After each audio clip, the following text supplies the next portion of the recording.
Chapter 1. Ava. If Mother knew the cause of her strange illness, she refused to tell us. That was just like her, treating my sisters and I like small children, right to the very end. My gaze flickered over my mother, who lay in the middle of her bed, frail and willowy. Her pale blue eyes, slightly milky now with her sickness, looked up at me. We'd tried everything to save her. Bella had scoured every book we owned. I'd tried every spell I knew. Nothing worked. My magic was exhausted. I didn't want her to die. My mother was my only parent, my whole world. I didn't even know what was wrong with her. Guilt gripped me. I had to look away. My heart clenched. What can I do, Mother? I did my best to control my voice, to make sure it didn't shake. Tell me. My mother's blue eyes brimmed with tears. It was a strange sight. She wasn't one for outward displays of emotion, especially not in front of her children. You need to help them, Ava, she said, her voice steady.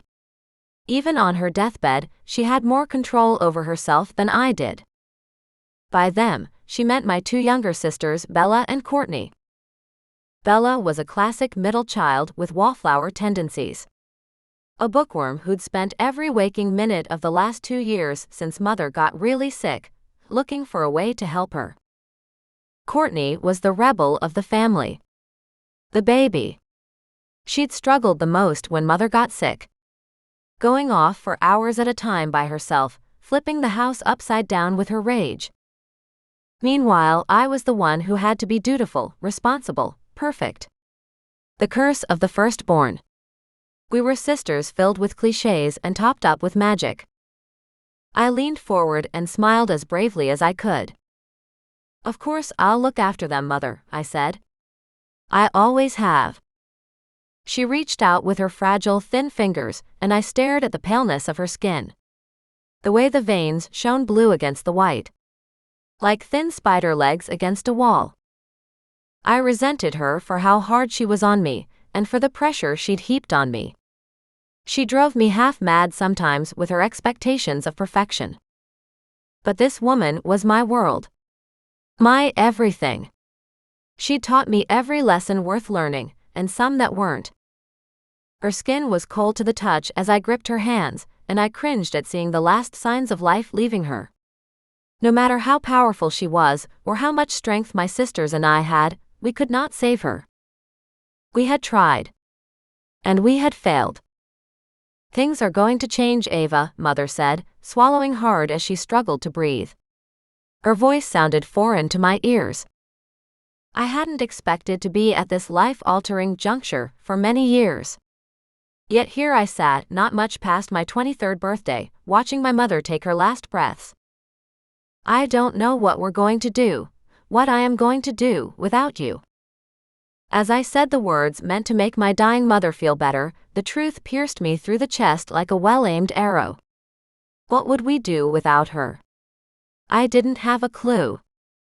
Ava, you will have nothing. She gasped for air and then coughed loudly. I looked down, not wanting to watch as the sickness consumed her.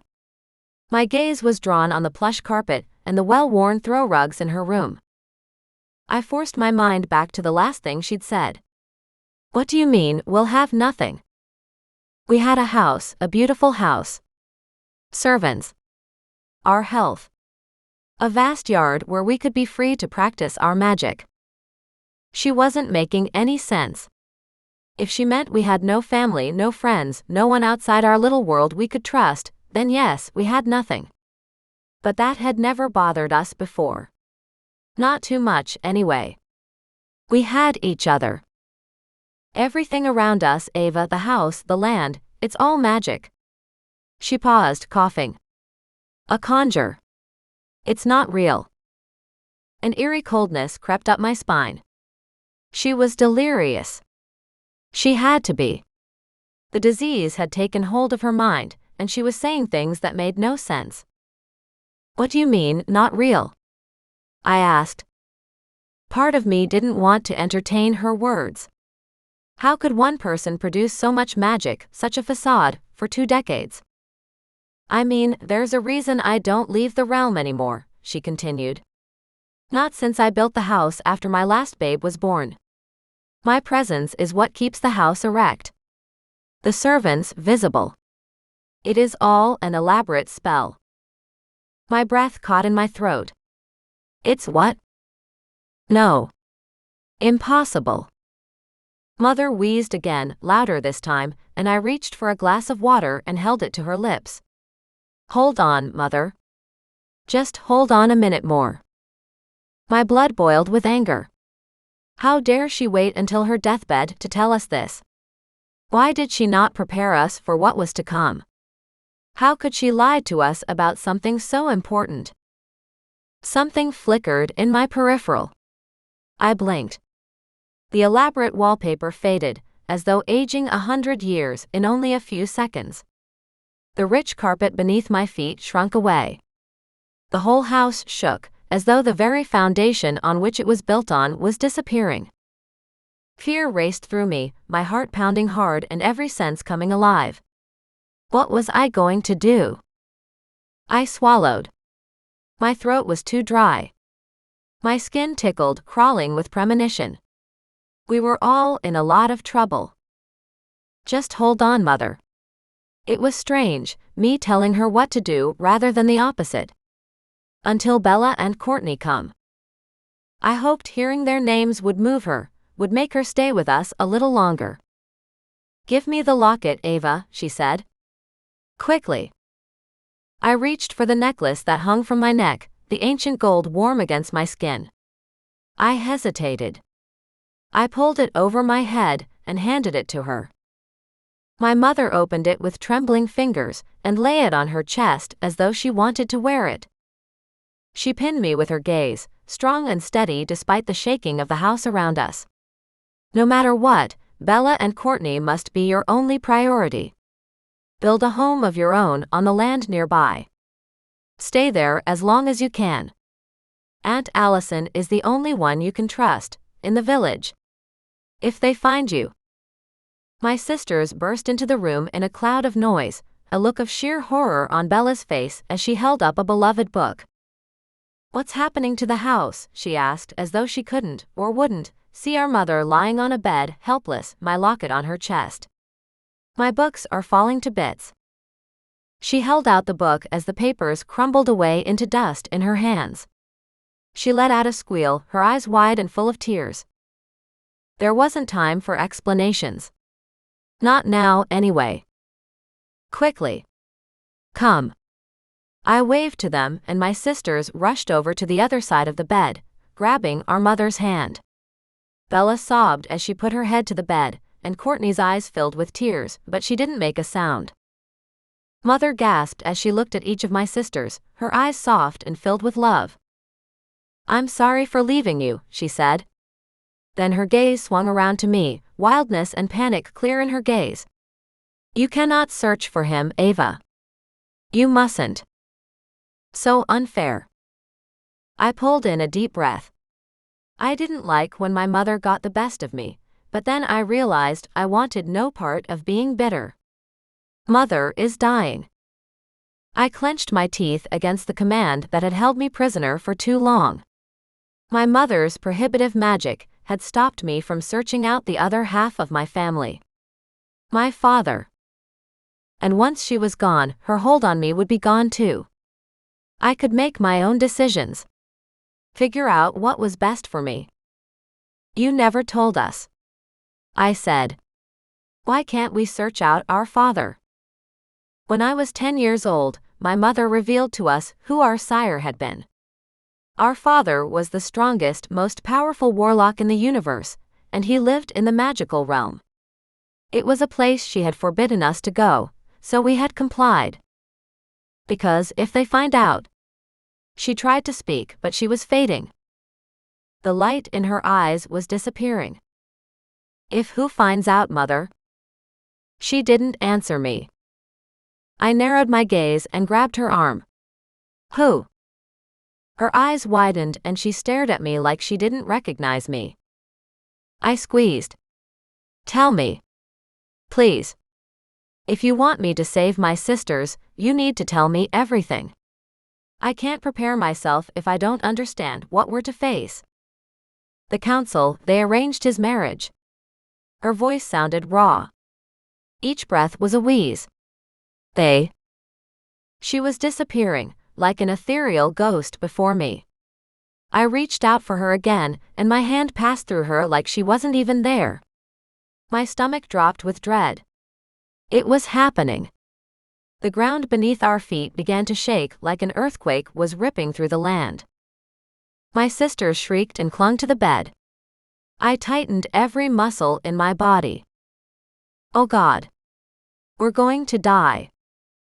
I tore my concentration away from my mother and focused on saving us.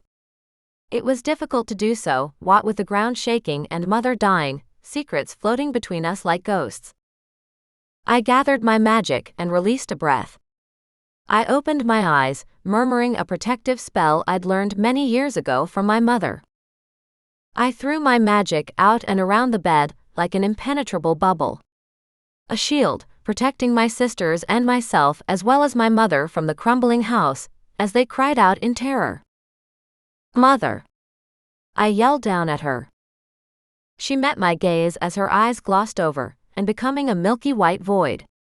The council, the assassins. They'll kill you if they find out who you are. My heart cracked wide open as my mother continued to disappear. It was difficult to maintain my anger when she couldn't even speak sense. Take the locket. Quickly. Her voice was a whisper, but I didn't think she meant it to be. She gestured toward the locket that still lay on her chest. The middle of the gold locket, where a picture should be, glowed purple. Violet, like the flecks in my mother's eyes. I had to let go of the spell as I reached out and grabbed the locket, throwing the chain back around my neck so I didn't lose it in the maelstrom that was heading our way. Mother! Bella screamed, her face raining tears. Don't leave us. And in a second, she was gone. Before my very eyes, before my sisters, my mother faded into nothing.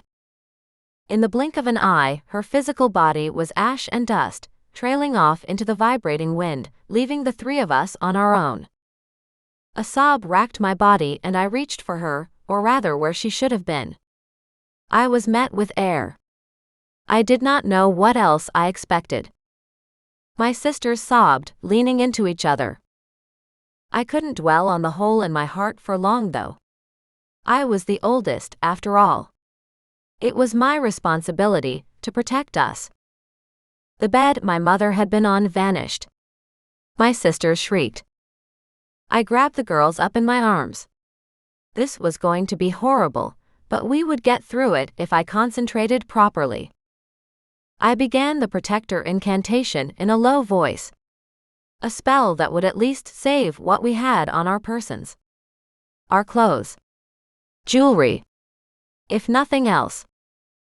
The protection spell coiled around where we huddled together, shielding us from the chaos that surrounded us. I continued repeating the words over and over as my love for my small family beat with every pulse of my heart. Courtney and Bella clung to me. All around us, the house we'd lived in our whole lives crumbled, like a giant gingerbread house that had been dropped and stomped on. It was fragile, something a gust of wind could have destroyed. How had my mother been able to maintain such a thing? Our servants, Gemma, Eleanor, and Henry, all people I thought I knew, all people I considered part of our family. The flowers Courtney had planted, the drawings Bella had created and insisted we showcase like she was an artist. All disappearing. The lush curtains crumpled and the roof began to cave in. Sunlight from outside, the real sunlight and not one mother had created for us, surrounded us. I was forced to squeeze my eyes shut, not used to the brightness. Ava! Bella screeched as she grabbed tighter to my arms. What's happening? I continued to hold on to my sisters. Hold on, I said. Don't run. Don't leave this circle. I've got you. The roof fell on top of my protective bubble, making a sound like thunder. It vibrated through my body. Courtney dropped to the ground, screaming. Both her hands clutched her ears. I bent over so I could grab her hand in mine before she disappeared along with the house.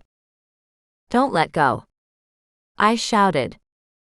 Courtney got to her feet, tears streaming down her face.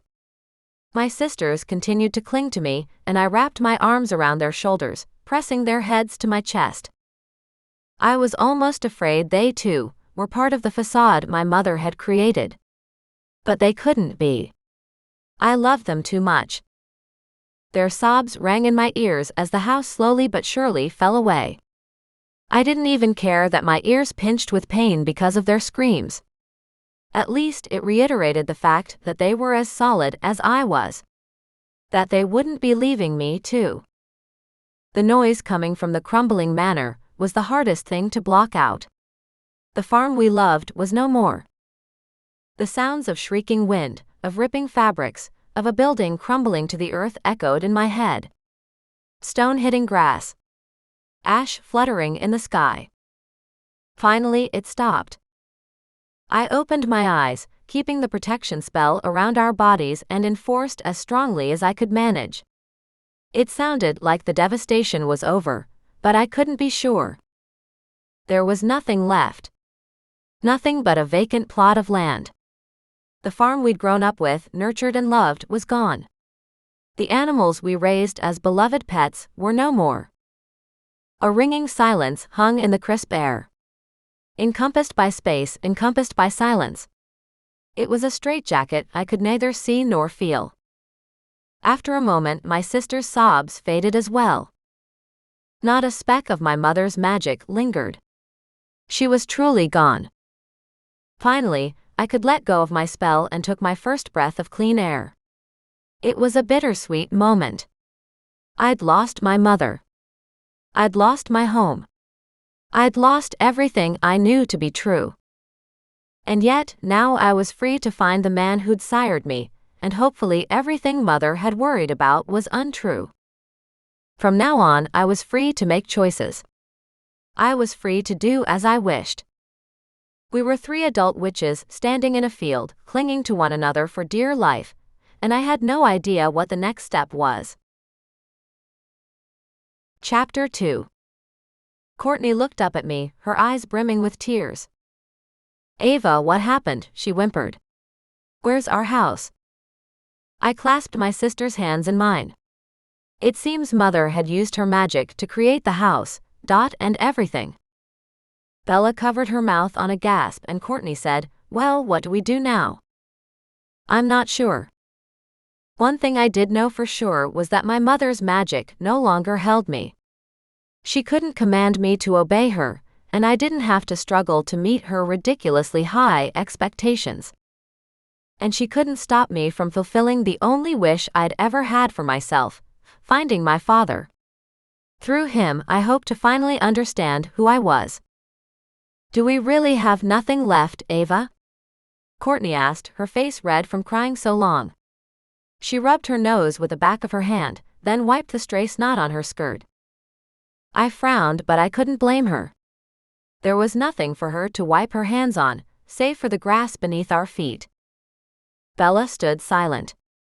"What was there to say when you found out your mother had conjured every detail of your home, even down to the precious books you loved so much? The oils and paints you made yourself? What did you say when you realized your mother had been lying to you your whole life?" I glanced down at our clothes. "I suppose we should be thankful to still be wearing something," I said. "Lucky." I wasn't sure if this was to encourage myself or if I was genuinely giving my sisters advice. I took the scratchy material of my skirts between my fingers. I couldn't imagine if all 3 of us were naked, devastated in an empty field. Imagine that.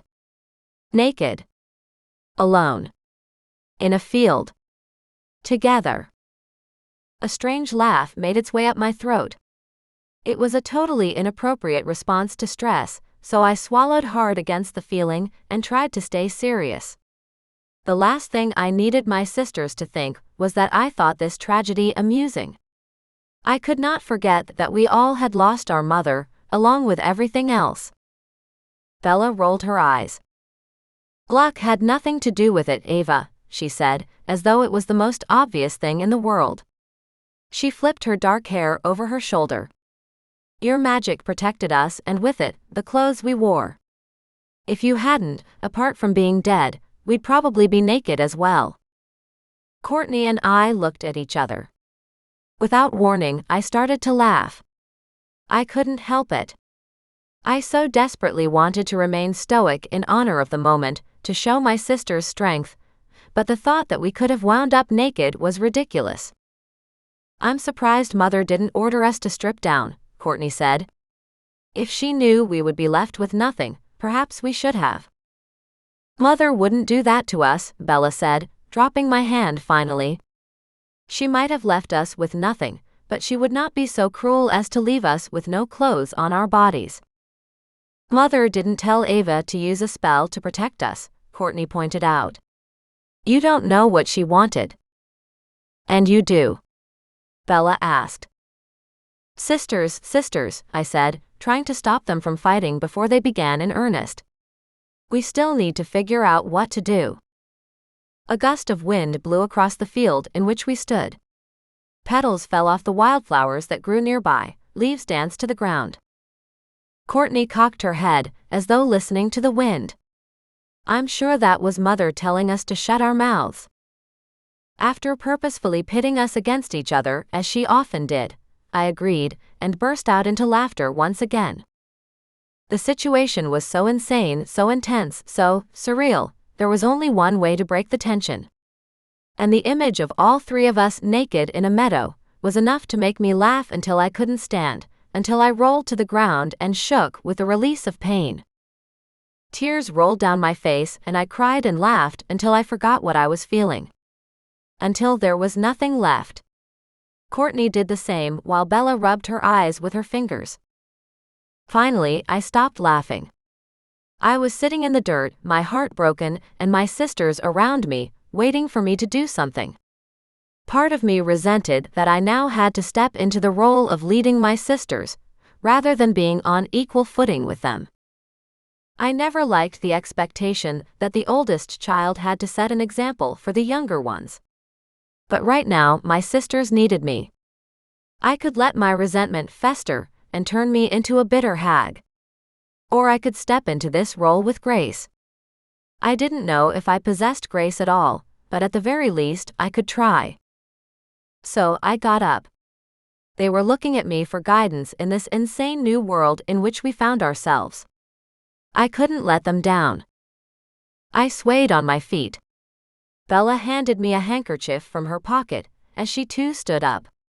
She tugged Courtney up as well. I wiped at my face and took some slow, deep breaths. There was a way forward. I just had to find the path. Okay, I said, clapping my hands together. My fingers still tingled from the magic I had used to protect us. Well, first things first. Mother said that we should build a house nearby. Somewhere to keep us safe. And that was the priority, keeping my sisters out of harm's way. Us. Courtney repeated, her characteristic frown coming down over her blue eyes. Our mother's eyes. We all had them, bright blue eyes with sparkles of violet.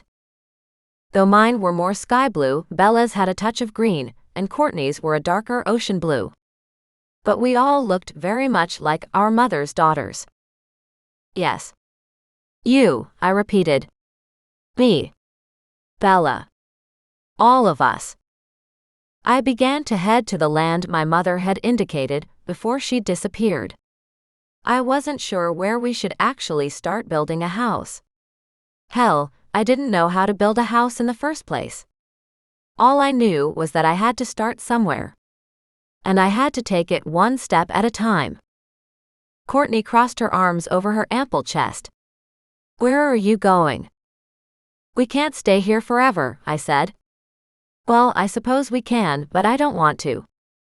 And I know you guys don't want to, either. We need a safe place where we can live and practice our magic in peace.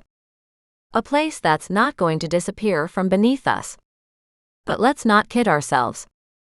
We've all wanted to do other things. Things Mother told us we weren't allowed to do. We've always wanted to go to the magic realm, meet our family. You know it's true.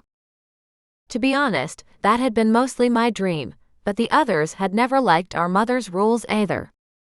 Surely, they wanted to explore the world as much as I did. Courtney narrowed her eyes even further. You mean our father, she said. Her voice was inscrutable. I couldn't tell if she was suspicious of my motives, or if she needed some time to try and decipher what I was trying to say. It wasn't as though I was trying to make it difficult. I wouldn't lie to them, though I couldn't promise that they would understand everything I chose to do. Courtney continued. You want to meet him, don't you? Even though Mother's dying words were to forbid us to go to him. I stepped closer to her, annoyed that she was criticizing my decisions already. Since when do you do anything Mother says? I asked. You've always thought that we should have broken free and found him years ago. Courtney narrowed her eyes at me, her mouth setting into a stubborn line. She said the assassins would come for us. She did. I nodded once. And who the hell are the assassins? Who is anyone? Do you seriously want to stay here, in the middle of this freaking field and just live out our days here? The three of us here forever, crafting cute little spells and not meeting anyone, not going anywhere, not seeing the world. Is that what you want out of your life, Courtney? It sounded like a death sentence to me. To never know love, nor marriage, nor children. Not to mention the fact that I would never expand my knowledge base, or my magical power, without a teacher as powerful as my mother, to guide me. It won't be that bad. Courtney pouted. Mother is gone, Ava. She got sick and we couldn't save her. She couldn't even save herself. Why is it wrong that I want us to stay safe and together? I hated that my heart cracked at Courtney's pleading. I understood her desire to stay somewhere we could all be together, where there was no threat to us. I looked to the sky, silently cursing my mother for leaving us so soon. Bella sighed, shaking her head. I turned toward her as she waved her hand, creating 3 brown leather couches out of nowhere. Sit, she said in a gentle voice, gesturing toward the furniture. Courtney hurried over to one and sat, feet tucked underneath her, eyes on the trees surrounding us.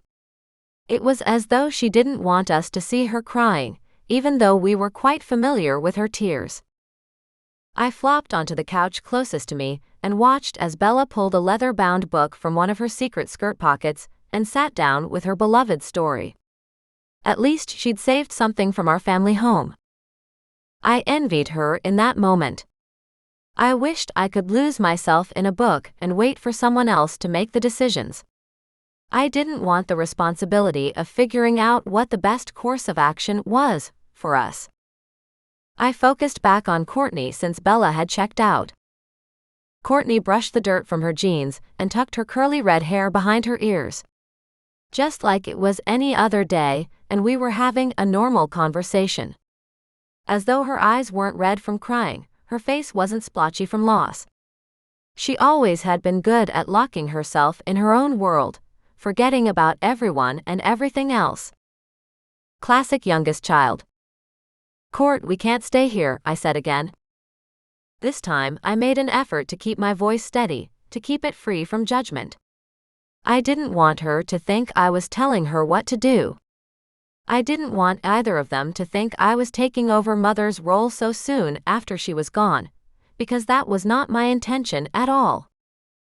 You know that, right? It was hard enough the last 10 years with just Mother and us. We were confined to a home, and sure, we had servants who were like our family, and we never wanted for anything, but it was all a lie. Courtney didn't look up, just picked at the threads on her sweater. Her lips curled into a stubborn frown. I sighed. She knew I was right. I just needed her to admit it out loud, and then we could move forward and actually do something about our current situation. Bella sniffed and looked up from her book. I found our home peaceful. I glared. I thought she had lost herself in her own little world. That was not how I expected her to come back to the conversation. If anything, I thought she would be on my side. Wouldn't she want to visit all of the places she'd read about? Didn't she want to experience life the way her characters did? I threw myself back against the couch cushions. Of course you did, I snapped. As long as you have unlimited books and a quiet place to read, you're happy. It's not like you guys were pushed to use your magic like I was, or... Yes, we get it. Bella set her book in her lap, sticking her finger in between the pages to save her place. You've experienced more pressure and expectations than Courtney or me. I'm sure that you know more than we do as well. But just because you feel these things doesn't mean what we feel is wrong. You have a different experience than I do, but that doesn't nullify my experience, or Courtney's. Just because you're the oldest doesn't mean you're in charge. I swallowed hard and blinked back the hot tears that filled my eyes. Again, Bella made sense. Both of my sisters did. Well, I said, my voice shaky, I'm sorry to say, I'm not happy.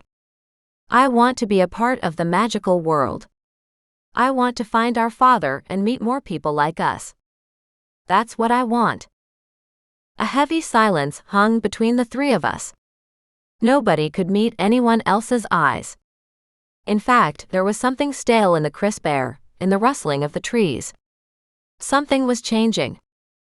Courtney crossed her arms and looked away. Then what do we do? I smiled, a thrill shooting through my core. Her words weren't exactly a perfect agreement, but the fact that she was open to hearing what I had to say was a good sign. We do what Mother recommended, I said quickly, gesturing with my hands. We build you a house. Somewhere safe. You have your magic and enough power to supply you with food, water, supplies for months. Years even. You want to leave us? Courtney's voice quivered, but she still refused to look at me. Then come with me, I said. Please. You could learn. I don't want to. I want to stay here. I want to mourn. I want to build roots. I want. She took a breath and finally shifted her eyes so they locked with mine. I don't want to go to the magic realm. At least, not yet. I don't either, Bella said in a low voice. But, if you don't want to stay, we can't force you. My voice caught in my throat as I began to imagine the possibilities. If my sisters were safe, then I could begin my life how I'd always wanted to. I wished they would come with me though.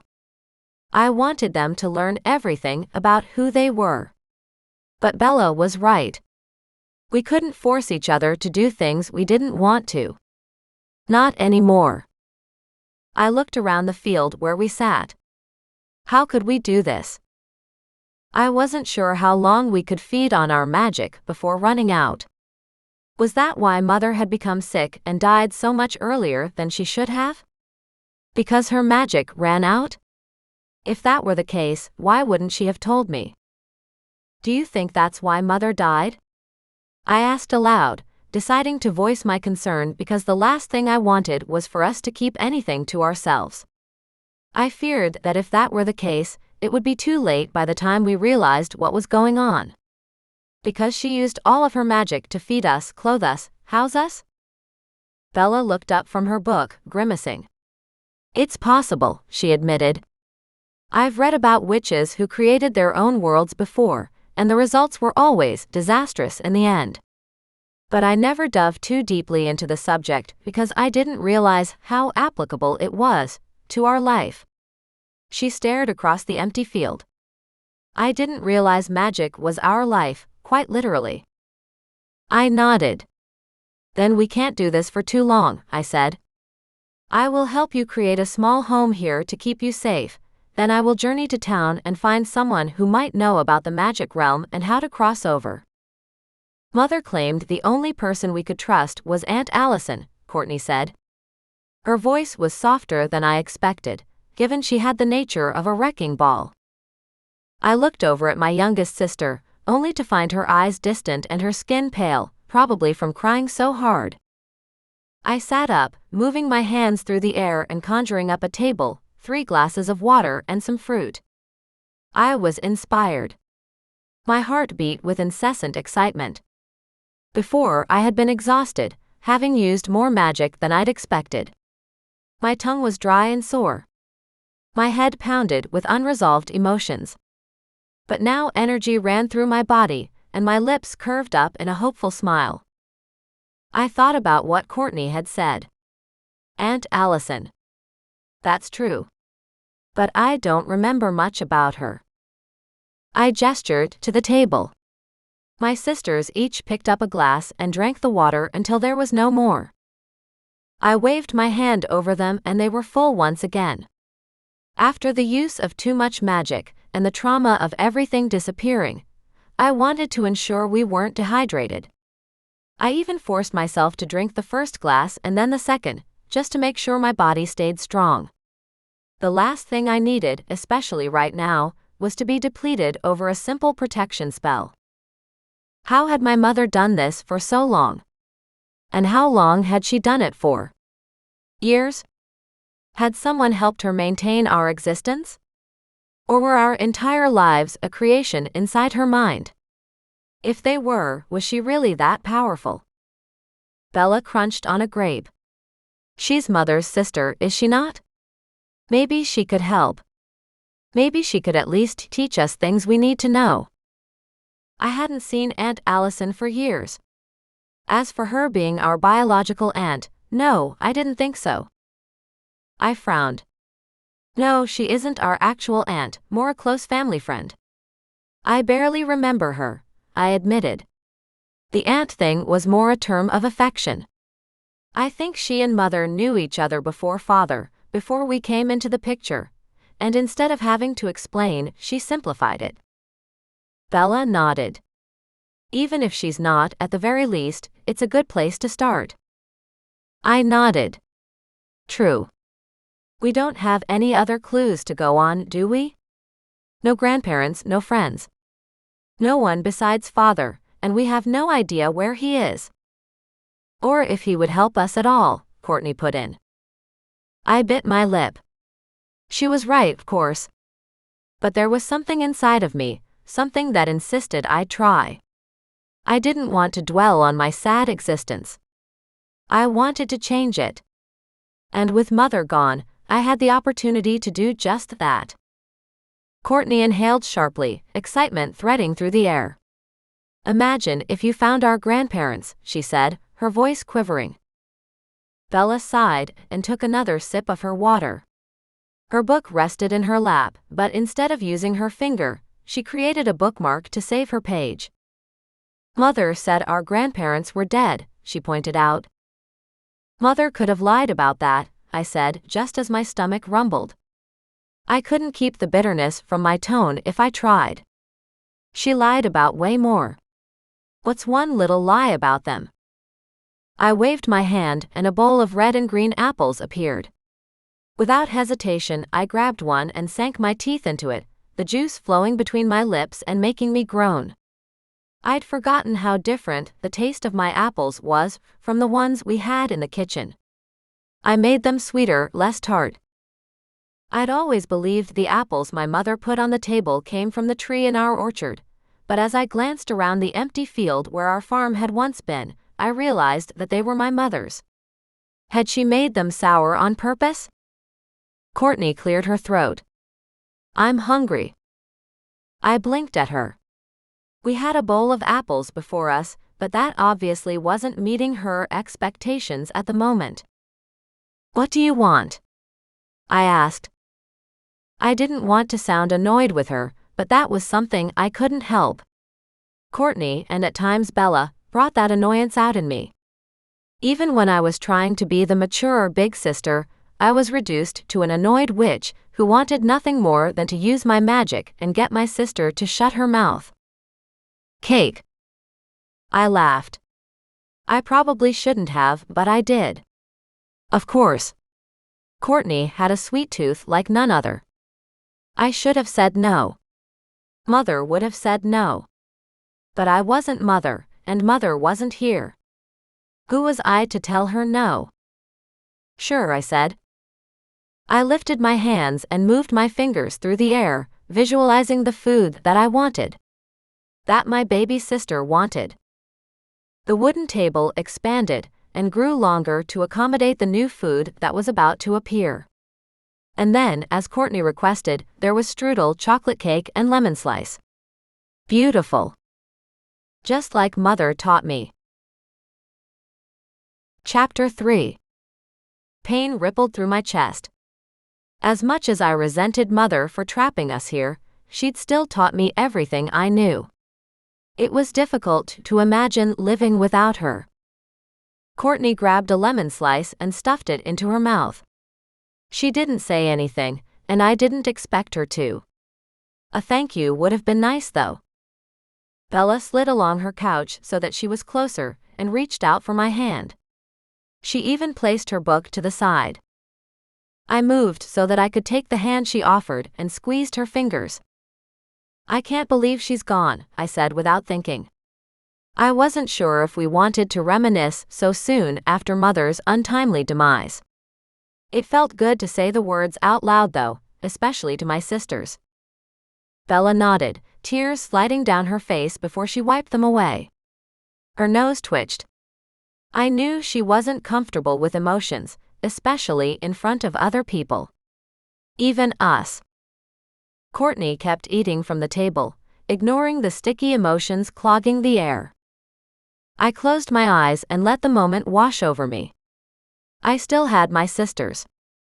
And despite the isolation, I'd had an incredible life. I know we had been safe. We'd been loved. But we were on our own now. And we had to figure out what that meant to us. We had to figure out our next step. I opened my eyes and offered Bella a quick smile to thank her for her support. So, what sort of house shall we build you? I asked my sisters as I swallowed the lump in my throat. Courtney took a sip of water and picked up another piece of chocolate cake. I want a massive bedroom with no books, a huge stereo system, and a kick-ass fridge that refills with everything I want to eat, she said, her words tumbling over each other with obvious enthusiasm. I laughed. You always wanted that fridge, I said. Ever since we were little. Courtney's lips twisted up. Yeah. And Mom always stopped me from creating one, but now that I have the power, I'm getting my fridge. I hung my head, letting my sister's energy move through me as I envisioned the home they wanted. The wooden structure, the walls, the floors. The beds. No. Stop. Bella grabbed my arm and I let go of the house I was creating, my eyes snapping open. What's wrong? I asked. Bella's eyes were wide, stricken. You can't use your magic to build us a house, she said, her voice shrill. Of course I can, I said, waving away her concern with a flick of my hand. It will take precision and concentration, and most of my power, but of course I can do it. You can't, she insisted. Why not? I asked. She wasn't making sense. I was by far the most powerful of the three of us. If anyone was able to conjure something similar to what Mother had given us, it would be me. Bella rolled her eyes as though I'd said something monumentally stupid, and sadness filled me. Instead of being annoyed with her as I expected to be, something shot through me, hitting me right in the gut. God, I'm gonna miss her when I'm gone. Because I still had every intention of leaving them behind and heading to the magic realm to look for our father. Because you'll be in the magic realm, not here with us, she said as though it was the most obvious thing in the world. If I'm right, and when am I ever wrong, then you'll be drained of at least half your magic if you're concentrating on keeping our house up for us. And that's assuming you can do it from that far away. Mother rarely left us at all, so it would have been much easier for her to keep up the facade with minimal effort. You, on the other hand. She didn't need to finish her sentence. I already knew what she was going to say. I was not as powerful as Mother. I was not as steady or as capable. I knew Bella didn't mean it in a rude, hurtful way. She was just stating the facts. As much as I hated to admit it, she was right. I sat back and stared out at the empty field, disappointment swamping me. I wanted to help my sisters, but Bella made a good point. I didn't know how far away the realm was, nor how far my magic would stretch if I did create a home. I couldn't risk it. Plus, if Mother's sickness was linked to the drain on her magic that maintained our home, then I couldn't possibly do everything. Go to the magic realm and build my sisters a house. They were going to have to do it themselves. Okay. I nodded my head, wrapping my finger with a lock of hair. You're probably right. And if it's as dangerous as Mother says in the magic realm, perhaps I will need every stroke of magic I possess. I turned to my two little sisters, the people I loved most in this world. The only family I had left. Then it's up to you two. I gestured to the field. Show me what you can do. Make me proud. Mother had taught us all magic. And as daughters of the High Warlock, and our powerful mother, our genetics had already destined us to be incredible witches. Because I was the oldest, Mother pushed me the hardest. I didn't know if it was because she felt it was my job as oldest to learn everything. Perhaps she thought she had more time to instruct Bella and Courtney. Whatever the reason, they were both capable but less skilled. I should be the one doing this, but I couldn't. Not if I was leaving. Which meant they would be forced to learn the ins and outs of long-standing creation magic quickly. I was sure they knew some, but that might not be enough. And I refused to leave until I was convinced that they would be safe. We'd never had to use our powers for anything more than the lessons our mother had taught us. But their time, it seemed, had come. Courtney and Bella got to their feet with a shared grin and walked behind the couches. They looked excited at the prospect of creating something personal to them. You better get up, Ava. Those couches are gonna disappear and you'll end up on your ass. Courtney shot me a smirk that seemed to say she would be fine if I didn't get up. I jumped to my feet. I wasn't going to give her the satisfaction of seeing such a thing. Yeah, well, let's see how good you guys are at coordinating this, I said, rubbing my hands together. I could feel my magic stir in me, as though it wanted to break free. As much as I wanted to let even a little out just to find some sort of release, I couldn't. It would put me at risk, and it would tell my sisters I didn't trust them. That was the last thing I wanted to do. Bella nodded, and Courtney's blue eyes gleamed with a challenge. Let's do this, Bella said. I grinned at her. Bella was the one I was worried about. I wasn't sure if she was willing to get her hands dirty, considering the way she always had her nose in a book. The floor is yours, ladies, I said, sweeping my hands out and gesturing at the field in front of us. Bella and Courtney raised their hands, pulses of energy and electric current coursing through the air. It tickled my neck, and the hairs on my skin stood straight up. It was as though I was coated in a blanket of warm, static electricity. Talk aloud, guys. It'll be easier for you, I said, naturally guiding my sisters in their job. I hoped it didn't come across as though I was telling them what to do. I didn't want to be like Mother in that way. I think we should have one level with 4, no 5 rooms, Bella said, her eyebrows raised and her eyes wide. I didn't think I had ever heard her speak so quickly. A bedroom each, a kitchen, a sitting room, and a bathroom.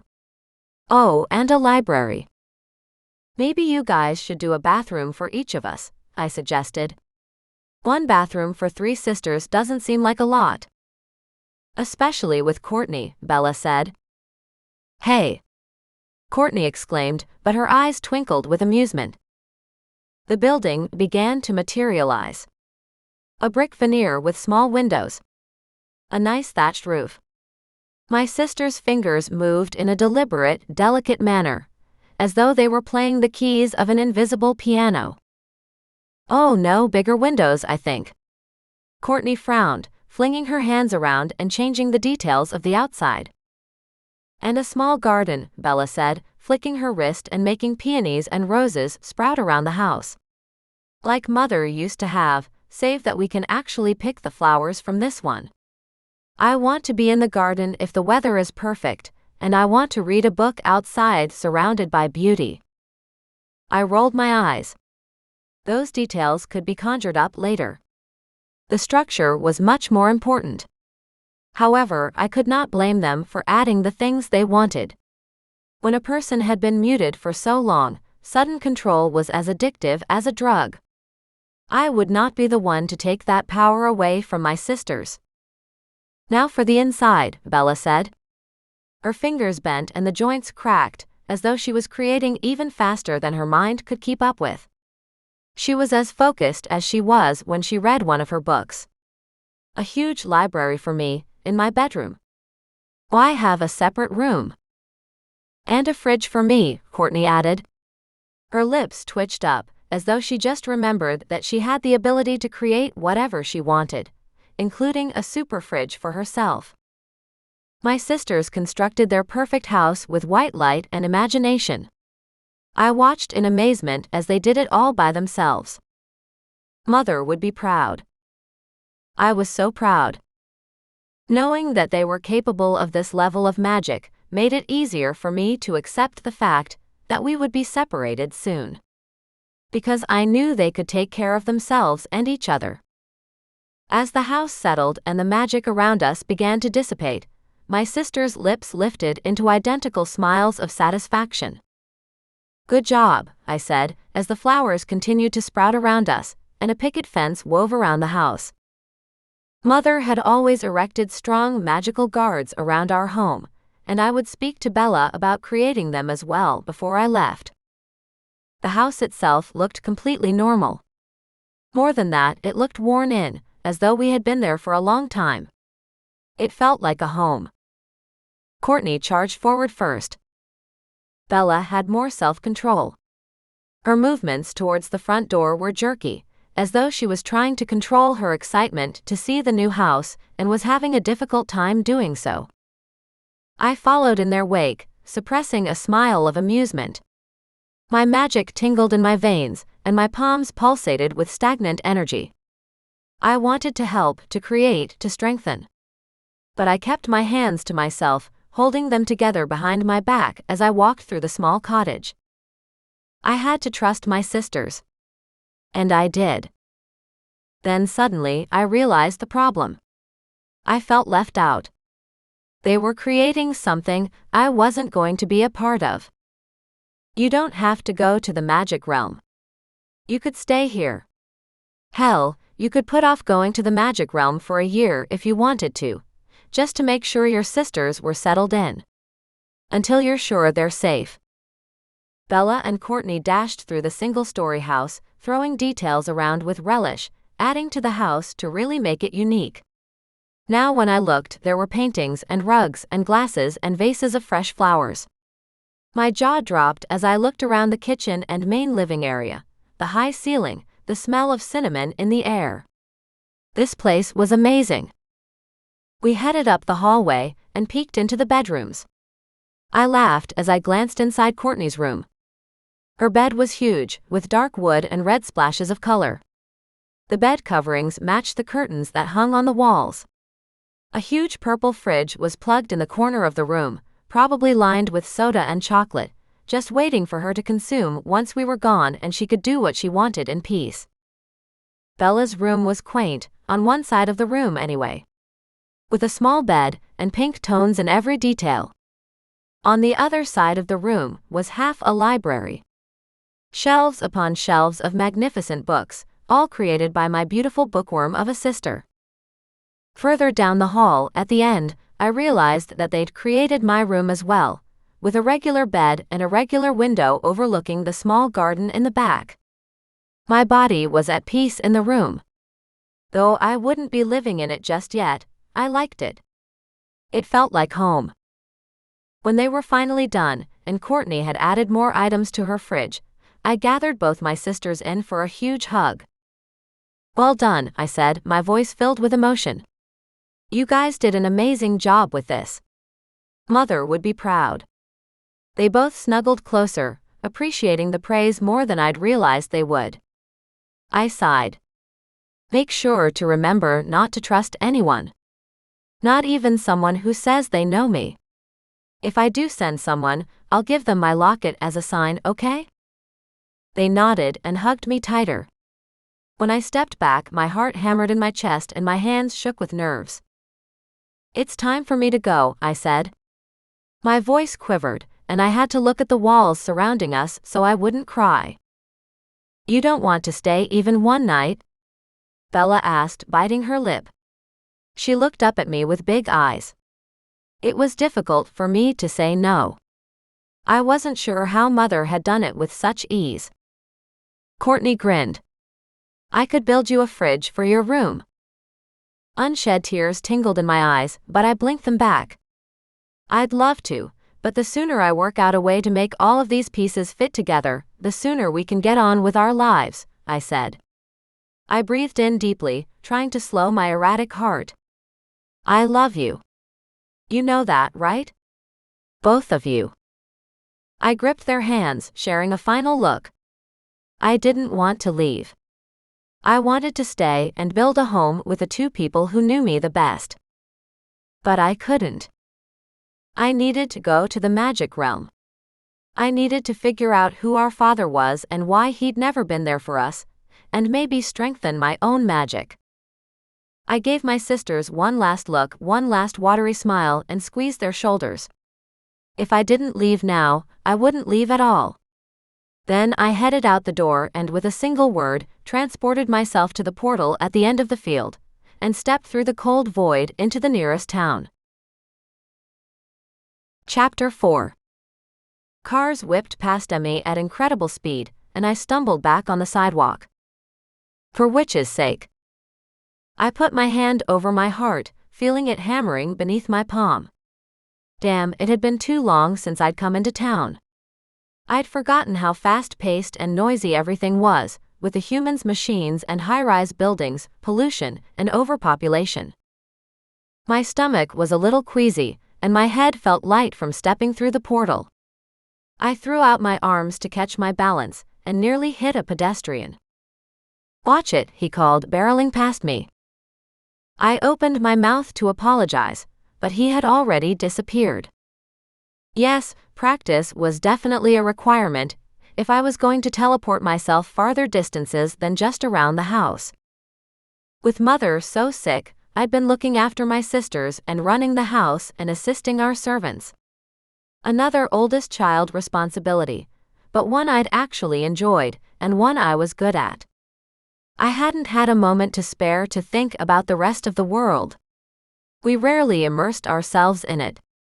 There was no reason to, not when we could snap our fingers and procure whatever we needed in our Mother's realm using magic. And yet, I inhaled deeply, closing my eyes. A couple of people pushed into me, muttering about me being a tourist. I didn't particularly care. Let them think what they wanted. My body tingled. I was finally free. Free to do as I pleased. Free to look for my aunt. My eyes popped open once again. Where did she live again? I tapped my chin with my finger and strolled with the crowd surrounding me. I don't remember. I searched my memory for an address, an image of a house. Anything that would remind me of where I needed to go to find Aunt Allison.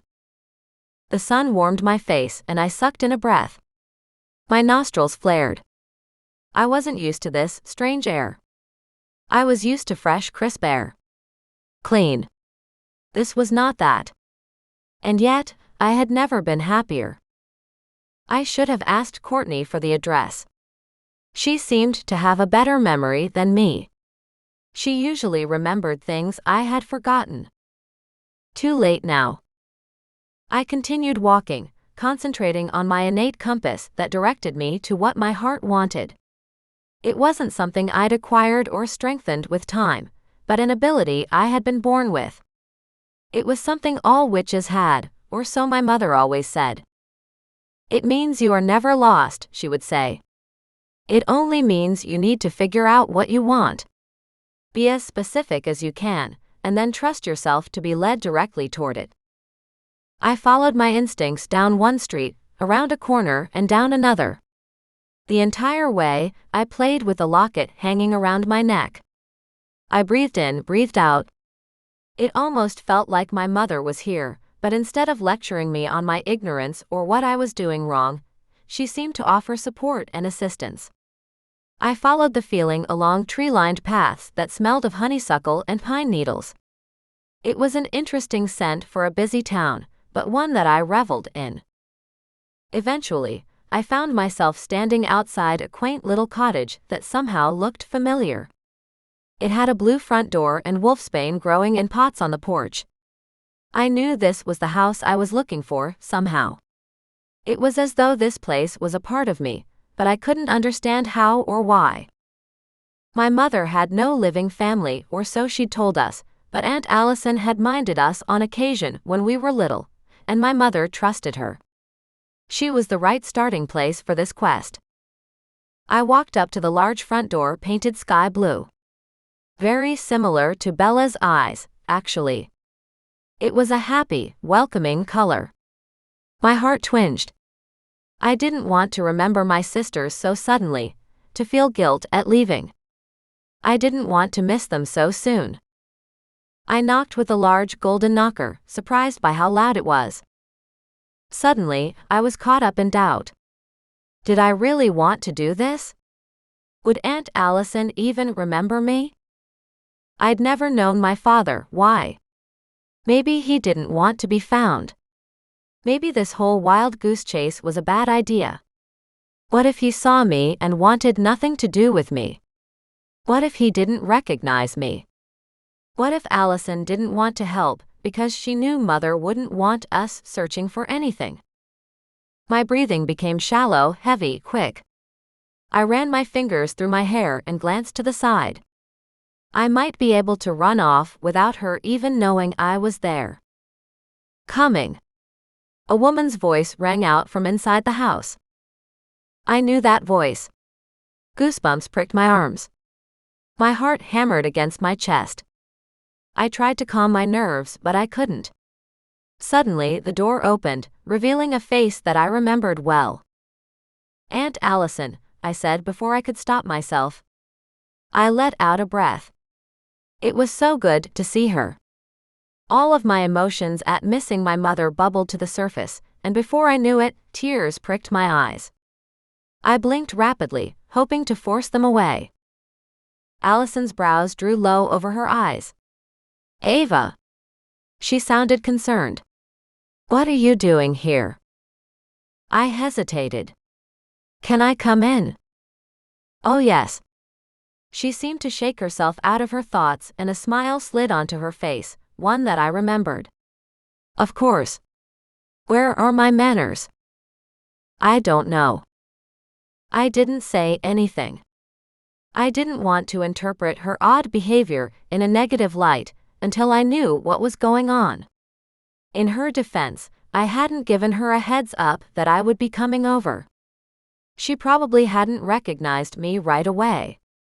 And clearly, she had no idea what had happened to my mother. She had a right to be suspicious and confused. I followed her inside and locked the front door behind me. It was this weird habit Mother had instilled in me. I didn't know what lurked behind the shadows or if anyone had followed me. Mother had made sure we were all aware of the possibilities that could occur. We were trained to look at everyone with suspicion and to protect ourselves, whether it was with magic or with common sense.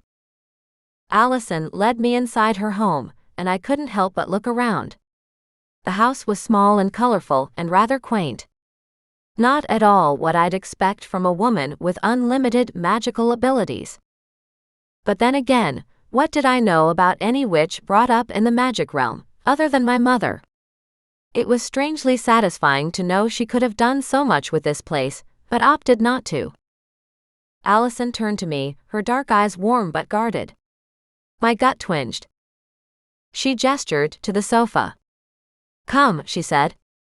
Sit, and tell me what brings you to visit me today. I have to admit that I'm surprised to see you here. I'm sorry to just drop in on you like this, but I really had nowhere else to go. I sat down on the comfy couch, and Aunt Allison sat opposite me. I folded my hands in my lap, my back straight. Mother always emphasized good posture, and how it helped magic work better than if one was slouched or otherwise sloppy. Not that I expected to have to use magic with Allison right at this moment, but there was something off here, and I wanted to be prepared for whatever that was. Allison's long black hair was streaked with silver, and it was piled on top of her head in an elaborate bun. Despite the softness of her exterior, I could feel the strength of her magic. It hovered 2 inches above my body, as though it were giving me a silent warning. I rolled my shoulders back and took in a deep breath. I may as well get straight to the point, Aunt Allison, I said, my words tumbling over each other. I didn't know why I was nervous. I knew this woman, or I had a long time ago. My mother passed away this morning. Her gasp and surprise were authentic. Oh, sweetheart, I'm so sorry. She reached for me, taking one of my hands in hers and using the other to pat it. Something tightened around my heart, but I pushed through the pain. Thank you, I said. I'm sure you're aware she didn't have many friends, but of the ones she had, you were the one we knew. I'm here to, I don't know, try to learn more about her as a way to learn more about my sisters, if that makes sense. Of course it does, honey. She gave me another smile. What can I help you with? Did you know my mother from school? I asked. I figured it was best to start with an easy question, one that didn't seem loaded with unspoken meaning. Allison sighed. Yes, I did. We grew up together. She gestured at the coffee table in the living room. Would you like something to eat? She asked. I couldn't tell if she was being genuine with her offer, or if she was avoiding the question. Or drink. Was she suggesting that she magic something up for us? Or would I soon hear the whistle of her kettle going? I was assuming the former, but considering her house was real, I wasn't sure what to expect. I must have paused too long, because instead of waiting for me to respond, she waved her hand, and a pot of steaming tea and a plate of cakes materialized from her magic. I smiled as she used her magic in front of me. Nothing said trust and family like revealing magic in the human world. I relaxed a bit and scooted to the edge of the couch, leaning forward. The sweet scent of buttermilk icing filled up my senses and made my mouth water. My stomach rumbled as I looked at the feast she'd laid out. I couldn't remember the last time I'd eaten something proper. Thank you, I said. This tea is a special brew and will soothe your soul. Allison poured me a cup, and I took the gift she offered. I hesitated. The tea smelled sweet and intoxicating. A single shiver of worry passed through me. Could I truly trust this woman? I didn't know her, not well. Mother said she's the only one we can trust. I pushed aside my hesitation and leaned forward, inhaling again. The tea smelled of home, and I sipped it gratefully. The warmth spread through my chest and a sigh escaped my throat. I felt calm. I didn't think I'd felt that way since before my mother died. Thank you, it's lovely. Allison sipped from her own teacup and wiped away a tear that slid down her still beautiful face. I knew your mother was unwell, but I'd hoped it would pass, she said. I placed the cup down on the coffee table and focused on her. I cleared my throat. It was difficult for me to formulate the right words to express what had just happened to us. I've been trying to put all the pieces together, but Mother told us so little, I said. I don't have much to go on. Allison's smile was sad. Yes, she did keep you in the dark, she said, looking down at her cup of tea. I didn't agree with it, but it wasn't my choice to make. I took another sip of my drink, grateful for the calming influence it was having on me. Do you think she died because she used up all her magic maintaining the house, and us in our own realm? I asked. I was scared to know the answer. I didn't want to be the reason why something like this had happened to my mother. The reason she died. Allison picked up a piece of lemon cake and bit into it. Then she shrugged. Perhaps, she said. It takes a lot of concentration, a lot of one's individual magic to withstand such a load. Everything inside of me stopped. I closed my eyes, letting the weight of her words sink in. I shouldn't be surprised. I was waiting for her to tell me exactly this. And yet, my insides clawed against each other, and it was difficult for me to think of grabbing a piece of cake. I didn't even want the tea anymore. Why did she do it? I asked, shaking my head. I didn't understand her choices. None of this made any sense. Why didn't she keep us in town, here with you? Wouldn't that have been just as safe? Easier. Allison sighed. She set her teacup down, careful not to drop any crumbs from her lemon cake on the floor.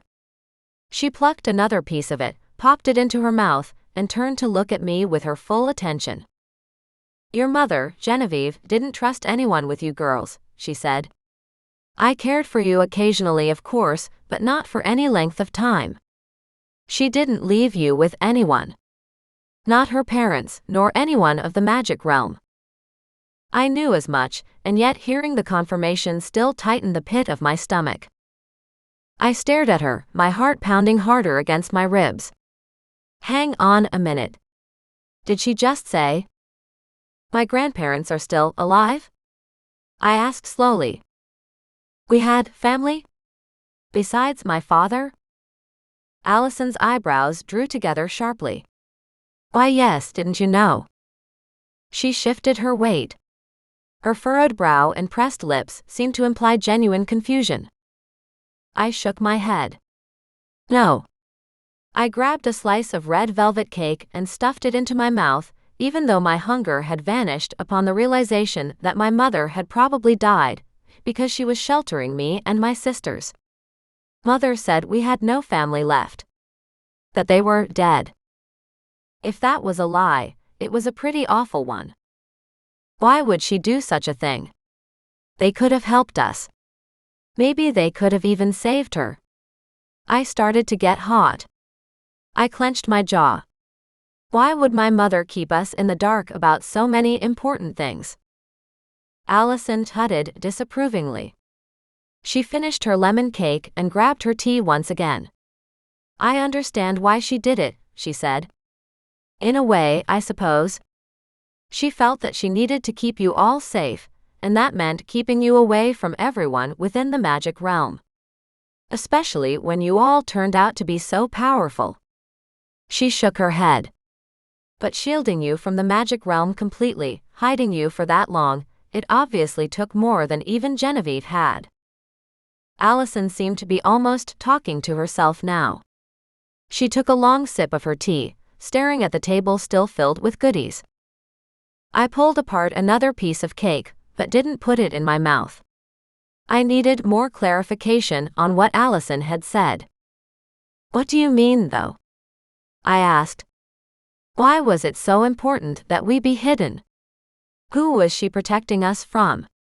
Why would we need to be safe if we were powerful?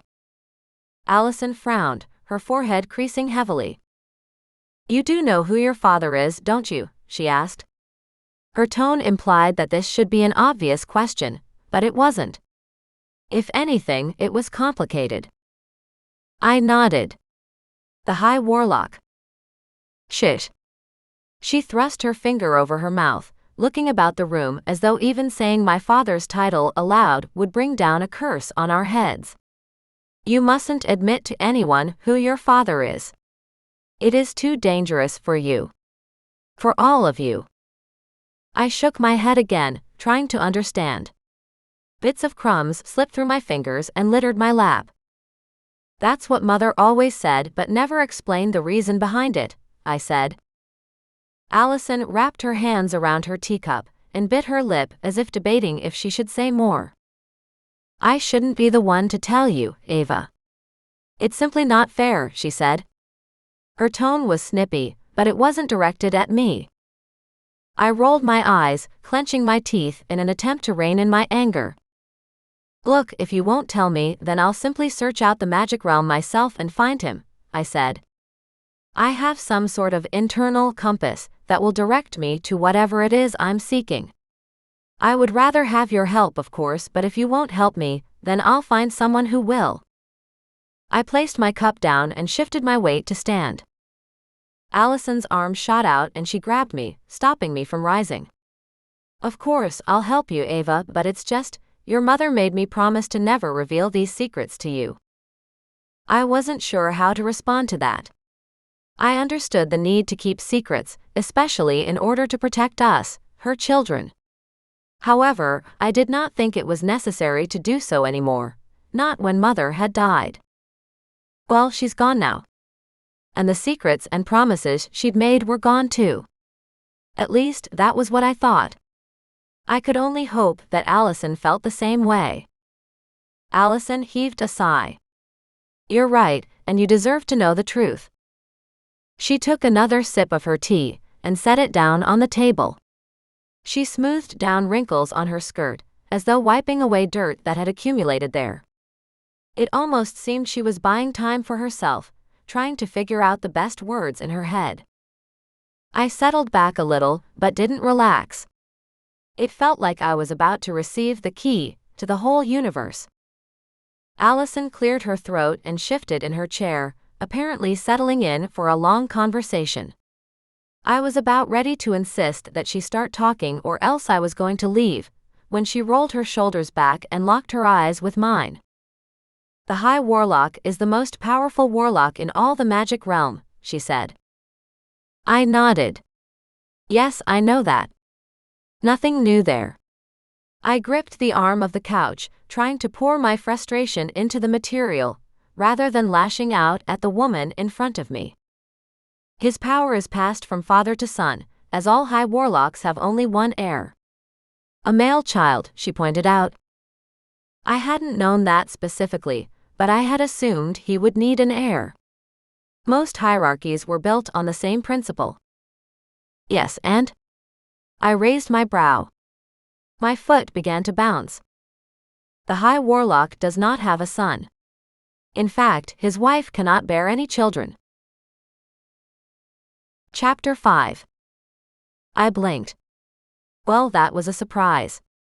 I hadn't known my father was married to anyone. I probably should have considered it a possibility, but I hadn't. I breathed in slowly and breathed out just as slow. I didn't want anyone to see me cry, especially over a man I didn't know. I swallowed. Instead of thinking about my father, I thought about the other part of what Allison had said. His wife couldn't have any children. I didn't think a witch had such restrictions. I'd never even thought of a barren witch. Then why doesn't he simply remarry? I asked, pressing my brows together. Surely, if an heir was so important, they would have a clause to allow him to find another wife. I loosened my grip on the couch arm. An odd emotion struck me. It was cool, like a wave crashing to the shore. It was something like sympathy. I shouldn't feel sorry for someone I didn't know, but I did. Or have a child by someone else. Surely he needs an heir. Seemed simple enough for me. This is where it gets more complicated, Allison said, hesitation in her voice, as though she wasn't sure if she should continue or not. I pressed my lips together and waited. According to the law, the heir to the High Warlock must come from his first and only wife. A wife the council has chosen for him. The council. Just saying the words made a cold hand clasp the back of my neck.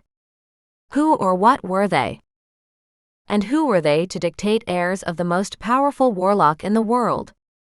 As an entity, could they control someone as powerful as my father? Yes.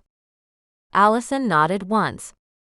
She reached for her tea and then dropped her hands back into her lap. They are the governing council that enforces the laws of our land. The High Warlock is more of a figurehead, kind of like a king. But the real people making and enacting the laws are the Parliament. So, my father is a puppet? Allison's smile flickered as she nodded. You do have good intuition. I sighed. Mother always said so. I didn't have any other opinions to go on besides hers. I didn't even know the magical community had a council. Allison took a sip of her tea, and I waited. I thrummed my fingers on my knees. My stomach suddenly growled, and I glanced at what was available. I did like the red velvet, but the lemon looked good too. When she didn't continue, I asked, "What am I missing, Allison?" It sounded like she was saying that my father was the puppet to the real power in the magic realm. It also sounded like my father was following their rules. So why should they worry about me? Why was everyone being so secretive about my father? Allison sighed, rubbing the bridge of her nose. You and your sisters are the only living heirs to the High Warlock, she said slowly, as though she wanted me to understand the significance of her words. He has no children by his wife. The heir. I laughed. I couldn't help it. How absurd. I didn't even know the man. More than that, my mother would have told me if I was that important. I shrugged, not sure I was getting what the big deal was here. So what does that mean? It means that, at the moment, the council has all the power, she said, teacup in her hands as she leaned forward. They have their hooks into the High Warlock, and no one challenges them. Not even him. The only way for anyone to challenge their power would be, say, if an illegitimate heir stepped up to claim the throne. No. Not me. I shook my head, sitting up straight. Wait. I blinked once. Twice. I shook my head, then opened my mouth. I stopped myself from talking, then shook my head again. Are you saying I have some claim to a throne I've never even heard of? I stood up. The crumbs from the red velvet cake spilled onto the floor. Why wouldn't my mother tell me anything? Why would she keep something that important from me? There's a lot more to this. No, Allison. I whipped around so I could face her fully, my hands shooting out. Stop defending her. Don't you think I had a right to know these things? Allison put her hands up. I'm not here to take sides, Ava, she said. I did what your mother wanted me to do. I kept my silence. And my distance. But now that she's gone, I'm answering questions you came here to ask. So you're telling me I'm heir to this? I wiggled my hand in front of me, trying to find the right word to describe it. Society of witches and warlocks? You are, technically. Though the rules around illegitimacy are non-existent. So even if they decide you would be suitable, that doesn't mean you should step up for the job. Suitable? Suitable. I opened my mouth to say something as I paced up and down the length of the living room carpet. Allison cut me off, as though she knew exactly what I was going to say. What I mean by that is, you don't have to be your father's heir. You can live like a regular witch who knows nothing about her father, instead of being a threat to the council. Threat? I hadn't meant to shriek, but I couldn't help it. But I don't want any of it. Especially not a throne. She shrugged, leaning back in her chair. It doesn't matter what you want, she said nonchalantly. If they find out who you really are, all hell will break loose. You would be seen as the epitome of everything they've ever been afraid of. An unsettling of the bloodlines. Challenging the laws of legitimacy. And worst of all, if you were to become the legal heir to the High Warlock, you would grow to inherit his power and be the first High Warlock ever not controlled by the council. You didn't grow up in the magic realm, and their power would mean nothing to you, would it? I scoffed, throwing my arms out like I didn't have any control over myself. Of course not, I said, frowning, as though it were the most obvious thing in the world. Why would I listen to them? Some group of old, power-hungry witches? No, thank you. Especially ones that seemed threatened by a no-name witch like me. She grinned and pointed at me.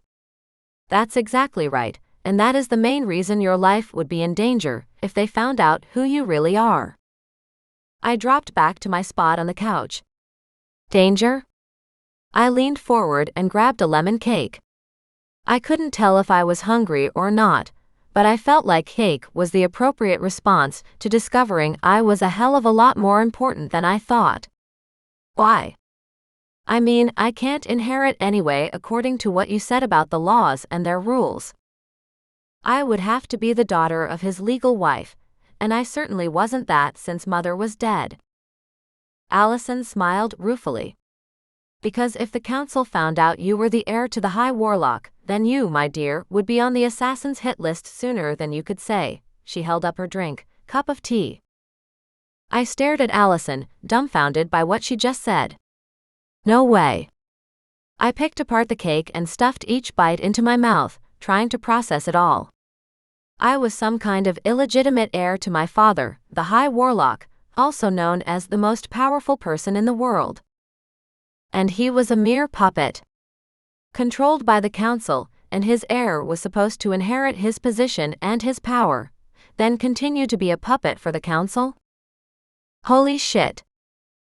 But since his wife couldn't have children, and since technically I was his first child, that made me the rightful heir to his throne.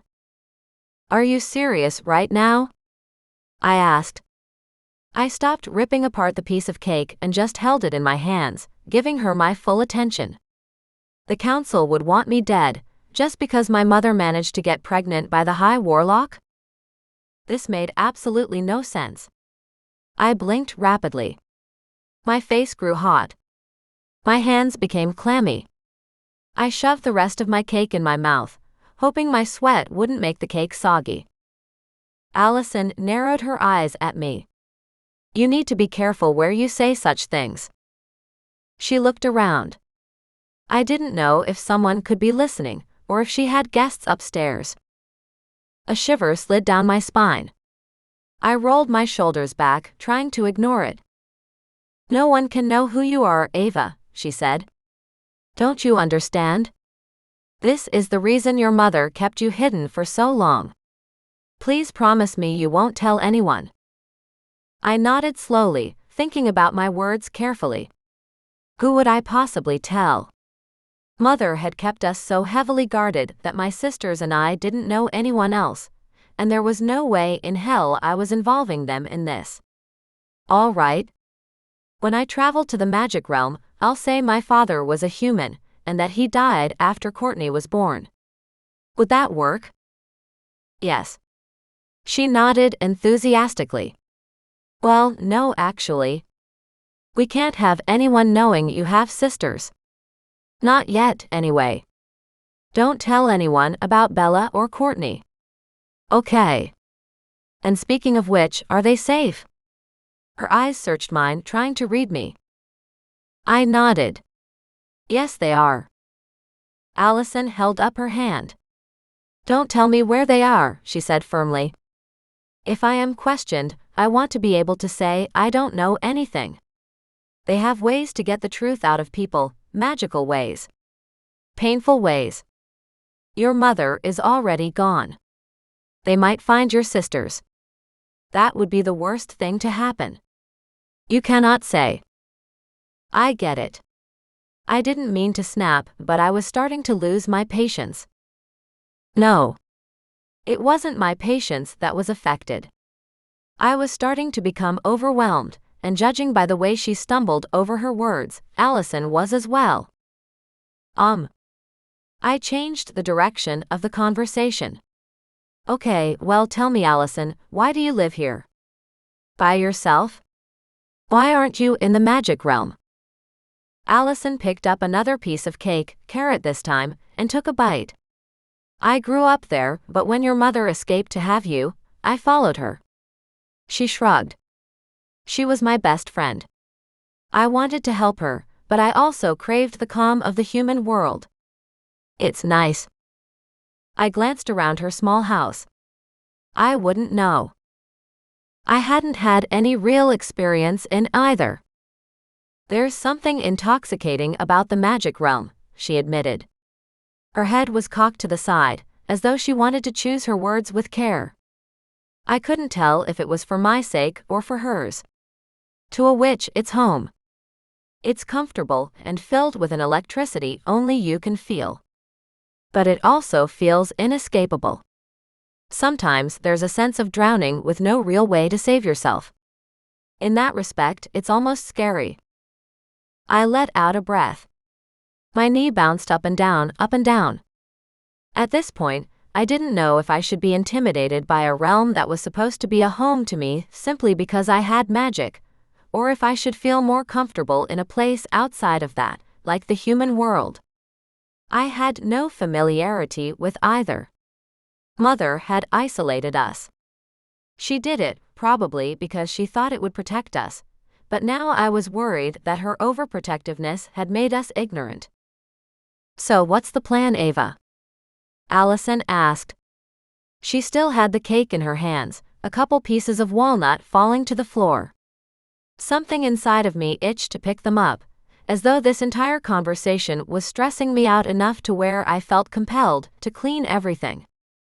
I was tired of cake.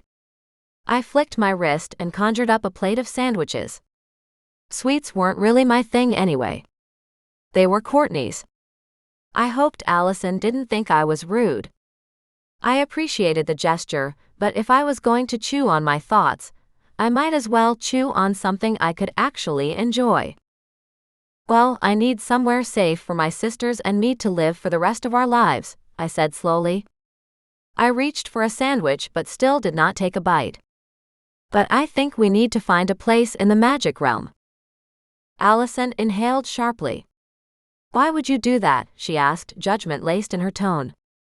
Why not just come into this town, set up a house, and get a job if you want to? You can meet some of the nice human men, get married maybe? You wouldn't have to put yourself or your sisters at risk. You wouldn't have to put yourself in a position where you could be discovered. The way Allison was going on, you'd think she was our grandmother or something. It annoyed me, only because I hadn't seen her in a long time.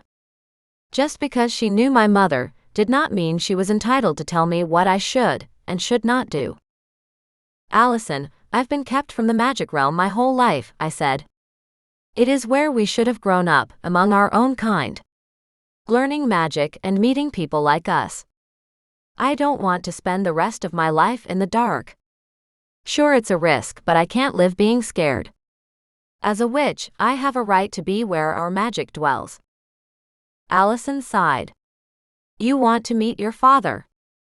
I threw my hands in the air, standing up again. Of course I do. I burst out. I didn't mean to be so aggressive with my words, but it was frustrating that she refused to see this from my perspective.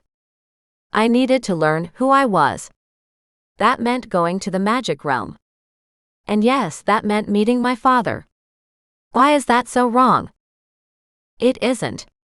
It's completely natural, she said. She inhaled slowly. I will help you. Oh. I wasn't expecting that. She seemed like she wanted to dissuade me from going in the first place. As my muscles relaxed, the fight went out of me. I didn't want to argue. I also didn't want to be told what to do anymore. I just wanted answers. I wanted to understand who I was, what powers rested inside of me, why my mother was the way she was. Then, as the words settled into my head even deeper, I clapped my hands together, gratitude spilling over me. Thank you, I said. But. She held up one finger, akin to placing her hand over my mouth. On one condition. And that is that you conceal who you are. Lie. To everyone. You must not risk yourself. I understand your desire to know who you are. I do. But I cannot let you put yourself in danger unnecessarily. You must also remember that this isn't just about you, either. You must consider the welfare of your sisters. I'm assuming they aren't here because you're protecting them? Yes, of course, I said simply. I started to pace again, slowly this time, with less purpose. My gaze gripped the ground before me. I wasn't sure what my sisters wanted. I only knew what I wanted. But I could not deny Allison's point either. If I was going to go to the magic realm, it wouldn't be fair of me to put them at risk. I nodded, spinning on my foot to face her. Yes, I said. You have a deal. Commit to a promise vow. Allison held out her hand and magic whipped around us. I blinked. What did that mean? I lifted my head, searching the ceiling, as though it had the answer I was looking for. Mother had never spoken to us about promise vows before. I did not know what sort of magic that entailed, but judging by the way Allison's magic crackled around us, it was strong.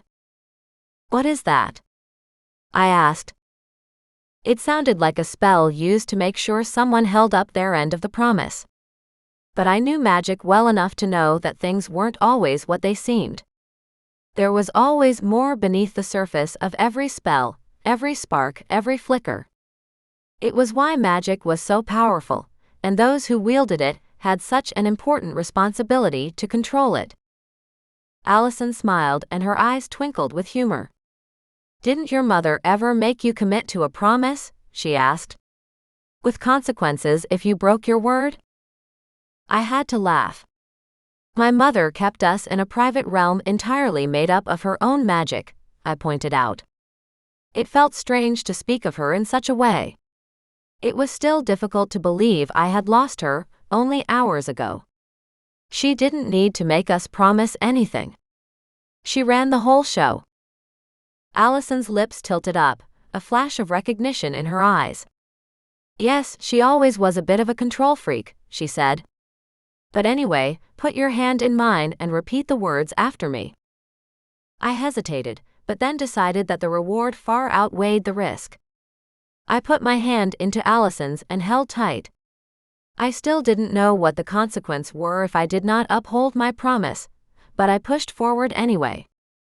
This was important. And for the time being, my sisters were safe. I promise not to reveal who I am, Allison said, and I repeated the words, to anyone in the magic realm, for fear of danger and death. I swallowed hard on those last syllables, but managed to say them.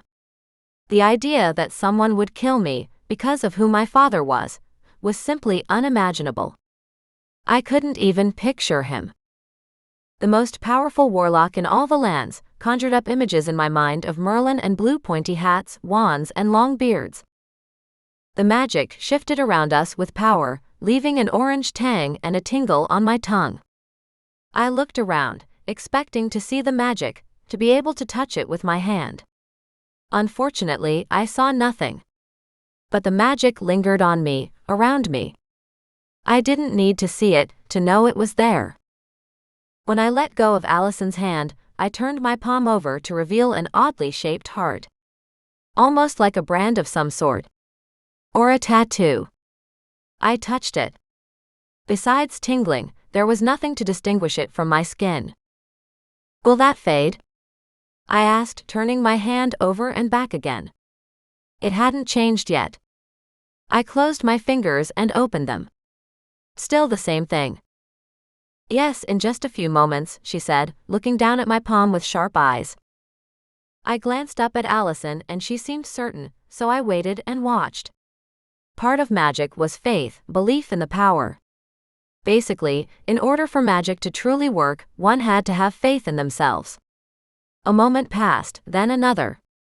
Allison finished her carrot cake and jutted out her chin, indicating for me to check it once again. The mark had faded away. Relief swam through me. I didn't really see the point of some secret promise, if there was a physical remnant of the spell. The last thing I needed was others knowing I was bound by a vow.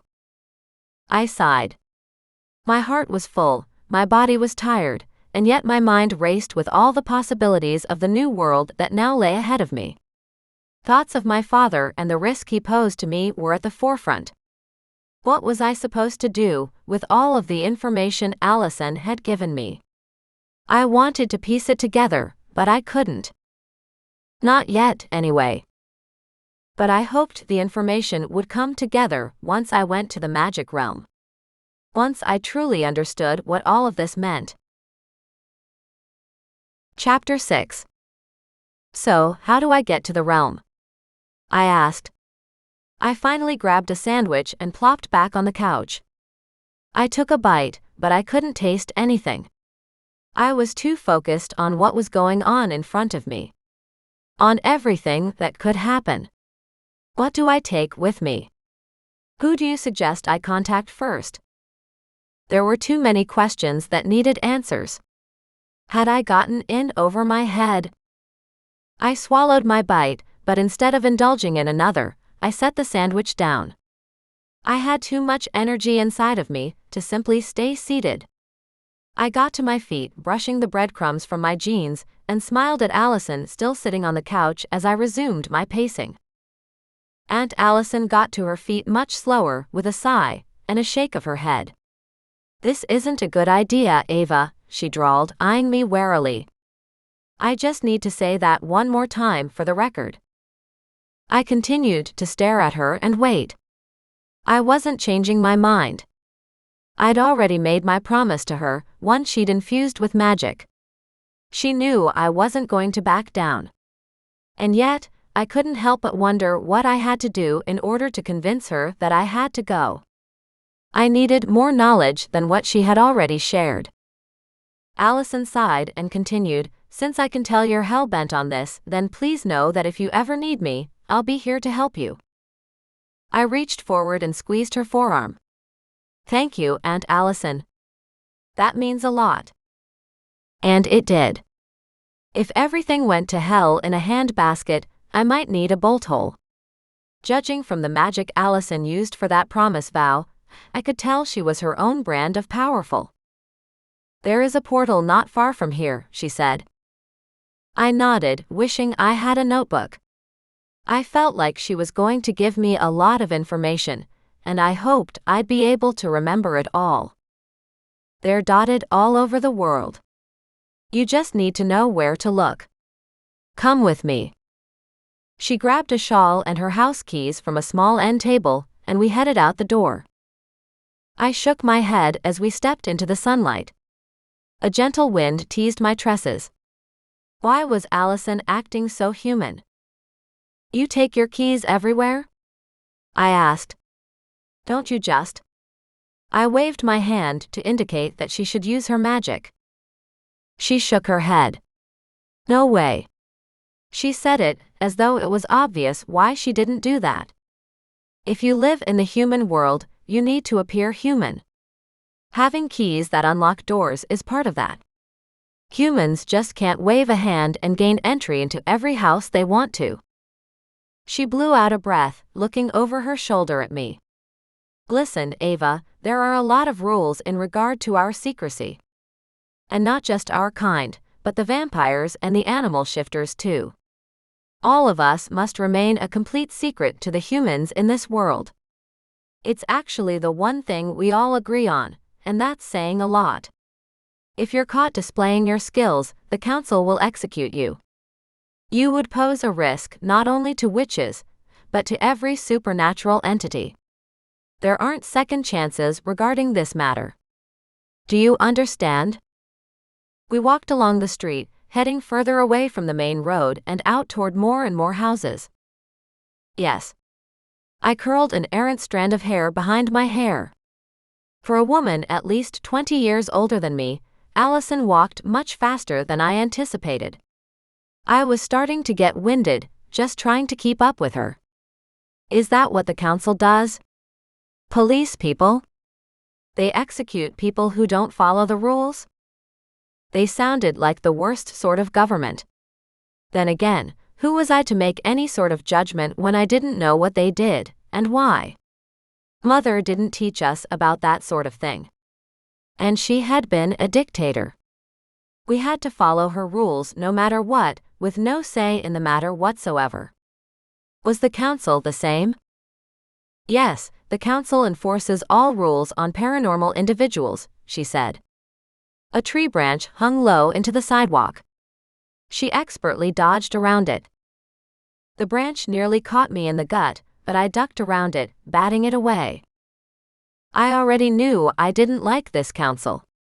If someone like me was a threat simply because I was a bastard who had an important father, a father who probably didn't know with certainty if I was alive or not, then what did that say about them? They sounded like bullies of the highest order. I highly doubted I would be given some kind of opportunity to explain myself, my side of things, if they ever found me. They probably wouldn't even care. So where's this? I stopped walking as a magical breeze shifted through my hair. The skin on the back of my neck tingled. I closed my fingers over my palm again. It tingled there as well. Allison smiled, turning her body so she faced me. You can sense it, can't you? I nodded, shivering. Yes. I looked to my left and then to my right. But where is it? I couldn't see the magic anywhere, though I felt it everywhere. She held onto her shawl and didn't move. Her eyes narrowed, a challenge in them. I want to see if you can find it. She nodded at the space in front of me. Go on. I grinned at her words and turned down the street. I rubbed my hands together. My skin tingled. I could feel my magic itch to be let loose, to be free in a world that wasn't controlled by my mother. But I held back. I had to make sure I didn't produce magic in public, even in an area as secluded as this one. My gaze scanned over every surface, looking for a shimmer of magic. An altered wall. A magical mark. Something. My mother might not have taught me about the magical government or the human one, but she had made it a point to teach us how to spot magic. She'd said we would never know when we needed to find a friend, and magic always had a tell if one knew where to look. But I couldn't see a thing. I looked everywhere. I was about to give up when my locket began to hum. To vibrate with energy. I glanced down, my mouth slightly agape. I had forgotten it was even there in the first place. I reached up and carefully removed it from around my neck, so I could hold it in my palm. My fingers curled tightly around it, and warmth radiated from the metal pressed against my skin. I had no idea how to use the thing. I didn't know what it was. And yet, I knew it would lead me to where I wanted to go. I inhaled deeply and focused on the locket. I used it like one would a compass, holding it out in front of me. I took more steps down the long street, and the locket hummed to tell me if I was warmer or colder. Every time it was still, I moved in the opposite direction. When it thrummed and vibrated once more, I continued to head in that direction. It took another moment, but I finally narrowed down where the portal to the magic realm was. I stood in front of an alleyway, behind a row of houses. It was dark and nondescript, but the locket in my hand burned my skin. I slipped it back around my neck and the heat settled. Still, I couldn't seem to make out where the door was. I shifted my weight, tilting my head to the side, hoping to see it from a different perspective. The sun would set soon. If that happened, finding this portal that glimmered its location was going to be impossible. I turned to Allison. Is it down there somewhere? Yes, she said, excitement flaring in her eyes. Halfway down, there is a portal in the wall. Come, I will show you. She beckoned me with her hand, brushing past me as she headed down the alleyway. We stepped into the unnatural darkness and moved over to a huge bin, behind which was a witch's symbol for travel. I lifted my hand, tempted to touch the wall. The way it glimmered, even in the darkness, was unnatural and yet captivating. Is this visible to the human eye? I asked, turning to look at Allison. She shook her head. No. Now all you need to do is step straight through, she said. Simple enough. The portal will recognize your witch blood and allow you passage. If you weren't a witch, it would look like a simple wall. You would be unable to cross it. My heart pounded harder in my chest. This was really happening. I'd found the portal. All I needed to do was walk a couple of feet, and I would be in the magic realm. The same realm I had longed to visit ever since I'd first heard about it. And yet, I hesitated. Where should I go first? I asked. Find Mallory O'Grady, she said. She's a school friend of your mother's and mine. She'll help you settle in, meet the people you wish to meet. And she knows. She knows nothing, and it needs to stay that way. Allison arched a brow, a warning. She didn't want me to say too much, which I understood. I pressed my lips together, trying to remind myself that one slip, and I could risk my life and the lives of my sisters. If I wasn't careful, it would be all over before it began. I nodded, letting out a breath. Okay. I was really doing this. And here. Allison reached inside her purse. You'll need some money. She pulled out something and shoved it at me. I took it in my hands and realized it was a small coin purse, heavy in weight. Thank you. I didn't know what was in it, or how much it equated to, but I trusted her when she said I needed it. For everything. I looked up at her. She stepped forward, and for a moment, I thought she was going to hug me. My body tensed just thinking about it. Not because I didn't want her to hug me, I was just unused to physical affection. Mother was not the sort to offer such things freely. Allison seemed to notice my hesitation, so she respectfully kept her distance but offered me a small smile. Okay, she said. You're ready. I took a deep breath and focused on the witch's symbol in front of me. It was a 5-point pendant with a moon over the first point, a flame for the left point, a water droplet for the bottom left, a leaf for the bottom right, and a swirl for the right point. Mother had taught me about the witch's star, in that the moon represented magic, and the rest of the points expressed the different elements. Mother had made my sisters and I draw it over and over again. I had never actually seen one in its natural position, however. My body tingled with anticipation. This is it. The start of my future. The destiny I've dreamed about since I was a child, once I knew it existed. I stepped forward, partly expecting the bricks to stop me, to bruise my flesh and push me back. Instead, the bricks absorbed me like a swimming pool, sucking me deeper into the dark depths. It felt like suction on my skin, dragging me forward. Part of me resisted, simply out of instinct. A flash of worry took over. I didn't want to drown. I didn't want to be smothered by some unknown entity. But I kept moving straight through the portal, into a dark realm where I could see absolutely nothing. The suction was gone now. My vision was impaired. I couldn't feel anything, nor could I speak. I stopped, unsure if this was right, if I should keep going.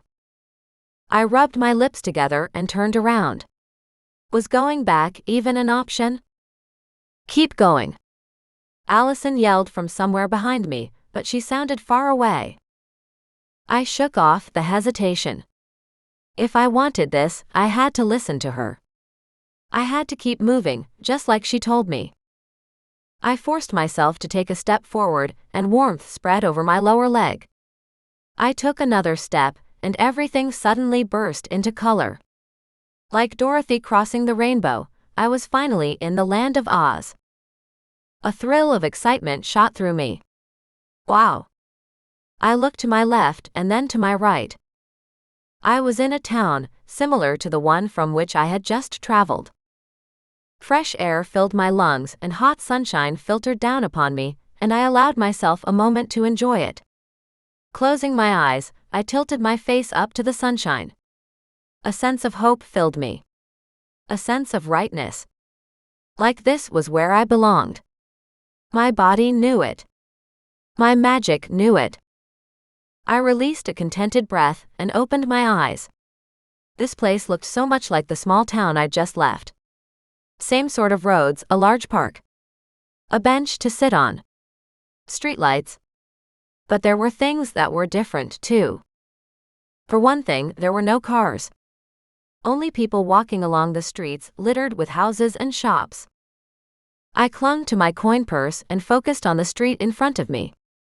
I wasn't worried about the lack of cars, not when I could transport from place to place. Just like Dorothy, my only goal now was to find the wizard. First, though, I had to find Mallory, the friend of Allison and my mother. Maybe she would help me locate my father. How was I going to find her, though? Why hadn't I asked Allison before I left? I mentally slapped myself in the forehead. I didn't know her. Mother had never even told us about her. Was Allison correct that I could trust her? From what she had insinuated, they hadn't seen each other in over 20 years, and a lot could happen and change in that time. Magic seemed corruptible.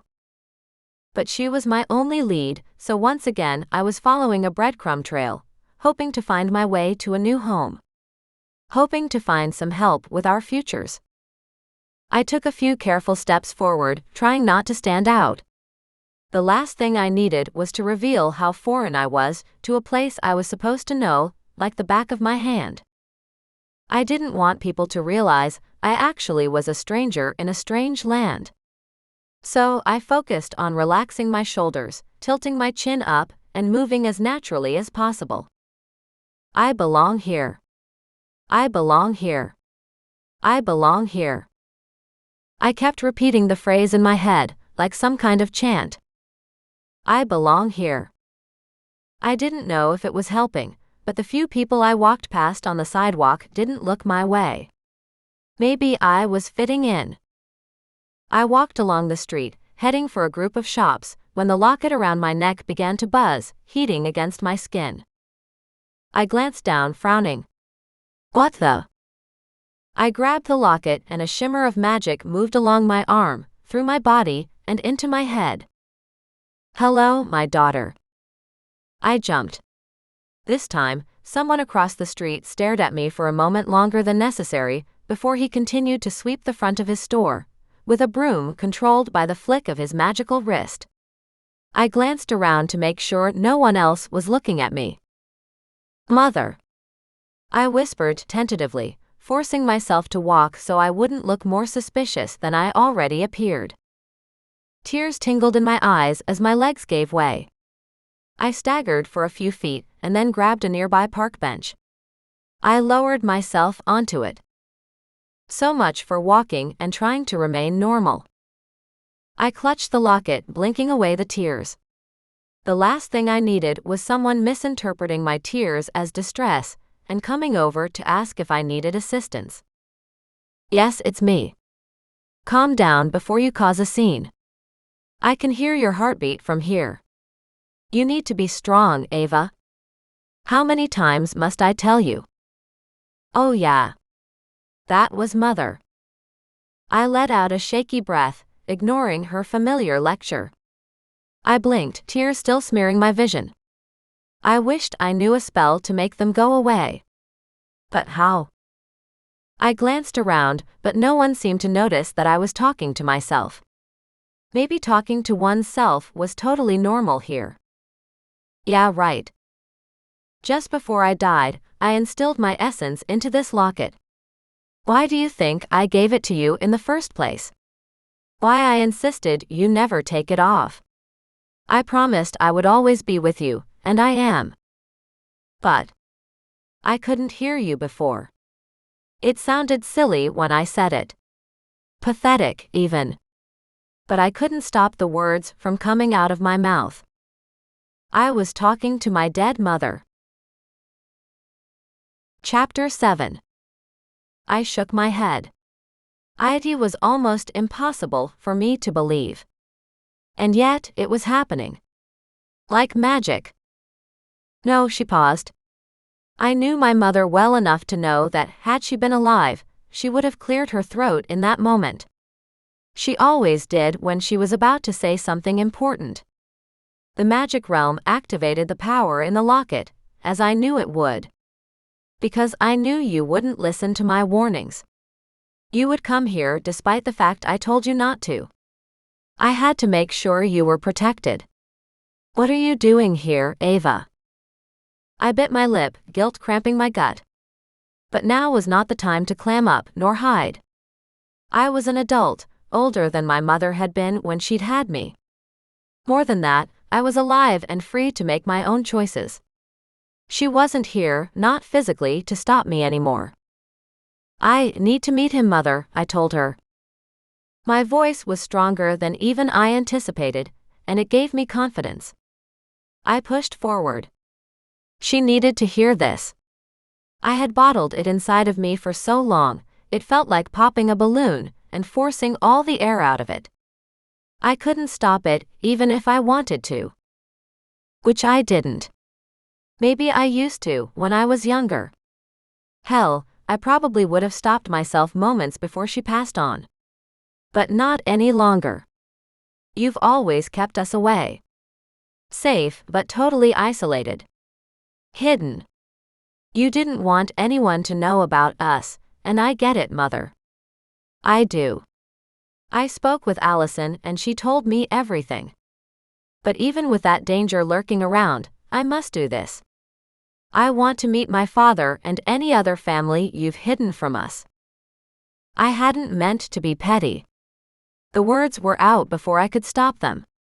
Even I was surprised by how vicious they sounded, but I couldn't take them back. I held my breath, my heart hammering in my chest.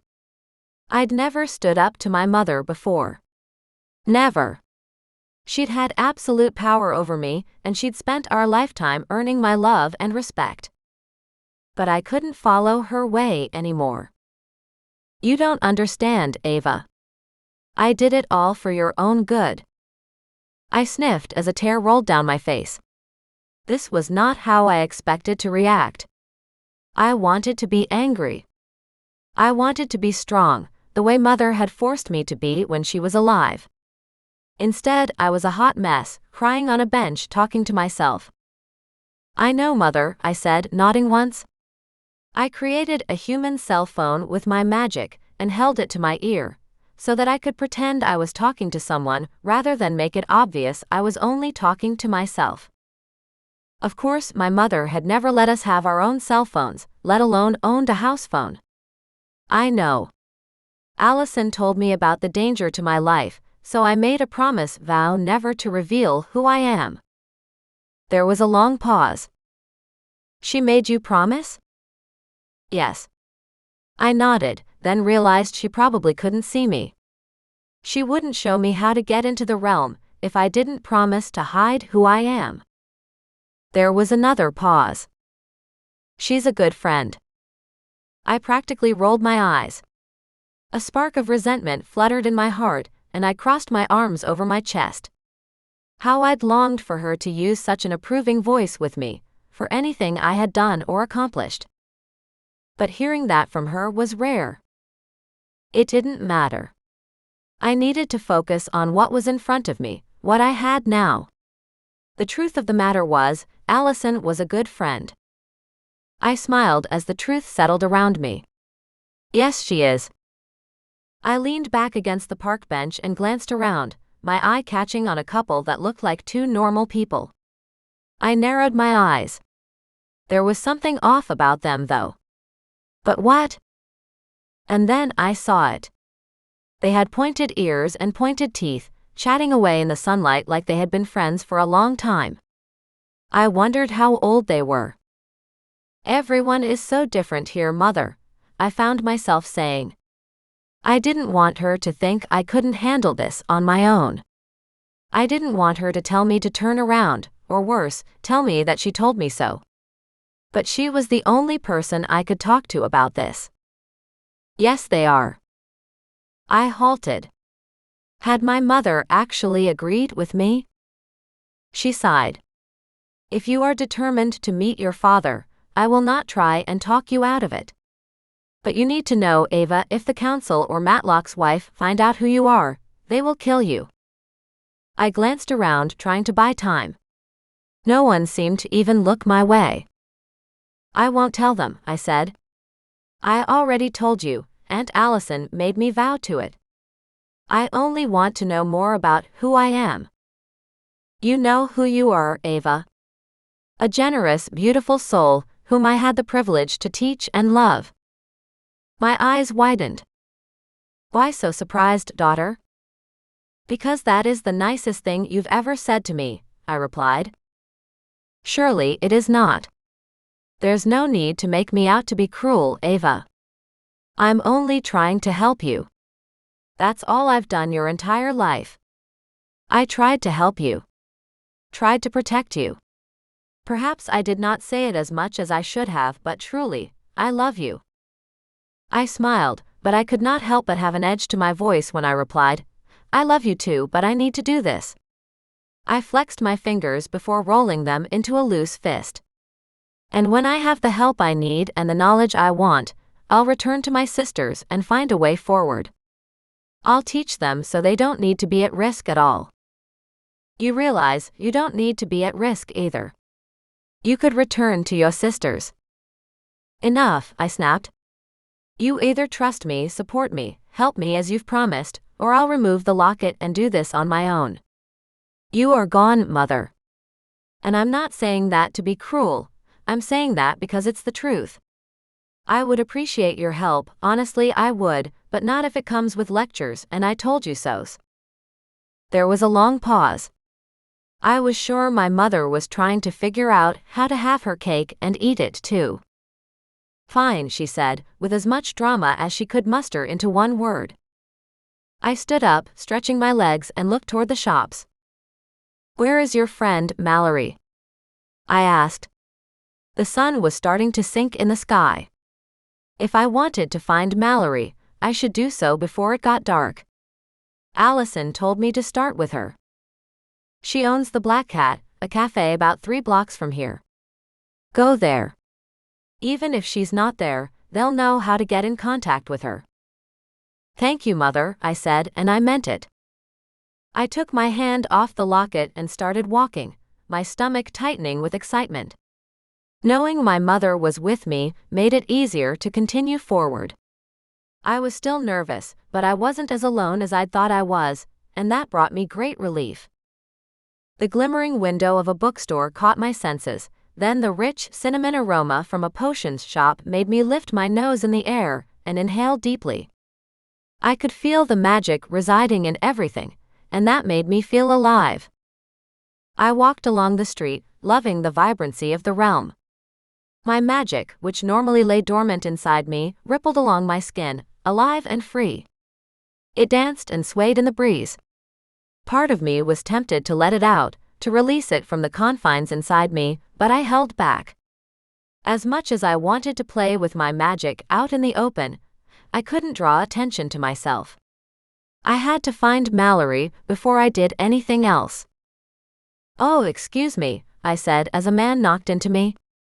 I must have been distracted by the warm, fragrant air coming from a nearby bakery. He growled, and when I glanced at him, his eyes flashed with silver. I swallowed the squeal that rose and clamped over my mouth with my hand, and snapped my eyes directly in front of me. Damn. I kept walking. My head turned left and right so many times, I thought I was going to have whiplash. There were so many unusual people in this realm, and yet, it didn't feel weird or unusual. It felt like I was supposed to be here, like I belonged here. After another few minutes of walking, I finally stood in front of a small cafe with a black cat as a logo and shining stars in the windows. From what I could see, the place was half full, with people sitting at tables and enjoying their drink or their pastry. A line of people stood by the cashier. It seemed like a nice place to hang out and eat. My fingers tingled with excitement as I moved toward the door. This is it. The next step toward finding my father. I inhaled sharply and strode inside, the chime of the bells above my head reminding me of any other cafe in the human world. Mother hadn't liked us watching television, but Courtney had loved it, and I'd watched a bit with her on occasion. The door shut softly behind me. No one even looked up to see who'd walked in. "Can I help you?" asked a woman behind the counter. The display cases were full of every pastry, cake, and muffin I could think of. "Yes, I'm looking for Mallory." I wasn't sure if it was the best idea to be so direct, but I wasn't sure what else I could do. The woman, whose dark hair was streaked with shades of purple and orange, came around the counter with her eyes wide and her mouth open. She crept toward me, moving with the ease and stealth of a woman half her age. If this was Mallory, then my mother had a strong ally here. I shifted on my feet. There was something in her eyes, something like recognition. I hadn't even told her my name, but she seemed to know me. Was it because I resembled my mother so much? My father? Or was her magic just that strong? "Are you Mallory?" I asked in a whisper. She continued to stare at me, her gaze crawling over every inch of my face as though memorizing it. "You look so much like a woman I once knew," she said, shaking her head. "Who?" She pulled away. "No, it's not possible." It sounded as though she was talking more to herself than she was to me. I smiled. "It is possible if you are thinking I'm Genevieve Melfi's daughter. I'm Ava." Mallory's eyes widened even further, then she nodded once. "You have her eyes," she said matter-of-factly. "We all do." But I couldn't tell her about my sisters. At least, not yet. She straightened up. It could have been my imagination, but she seemed to clam up. "How can I help you, Ava?" The words felt cold, especially after such an enthusiastic, original response. "My mother recently passed away and her death has unfortunately left me stranded," I said, trying to choose my words carefully. I wished I'd had the foresight to craft some sort of speech I was allowed to use without giving away too much, while letting her know what I needed. I felt trapped and my words came out clumsy. The facade of indifference broke, and Mallory's eyes lit up with all sorts of painful emotions. Come sit down." She looked over her shoulder at the cute little blonde girl shining the front of the display case. "Janie, I need you at the counter for a moment if you wouldn't mind, dear." "Thank you." Mallory took my hand and tugged me over to a table where she sat down with me, tucked in the corner of the cafe. "When did this happen?" I swallowed hard. "This morning." It still felt strange to admit that it had happened so recently. To me, it felt like a lifetime ago. Mallory reached over and touched my hand. "Oh, I'm so sorry." The sincerity seemed real, but it was difficult to get a read on her. I wondered if it was because magic was so prevalent here and could help mask falsehoods.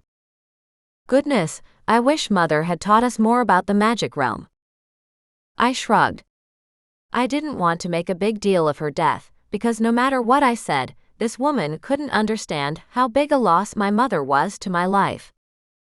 "Yes, it is rather tragic," I said, "but her death has also left me relatively destitute, and I was hoping to speak to someone who could help." I hadn't meant to sound so snippy. I also hadn't meant to brush my mother's death aside like it didn't mean anything to anyone, because clearly, Mallory cared about my mother, and of course I did too. But talking about the same thing over and over again without propagating any sort of change was getting tiresome, and I wanted to actually do something about the pain inside me.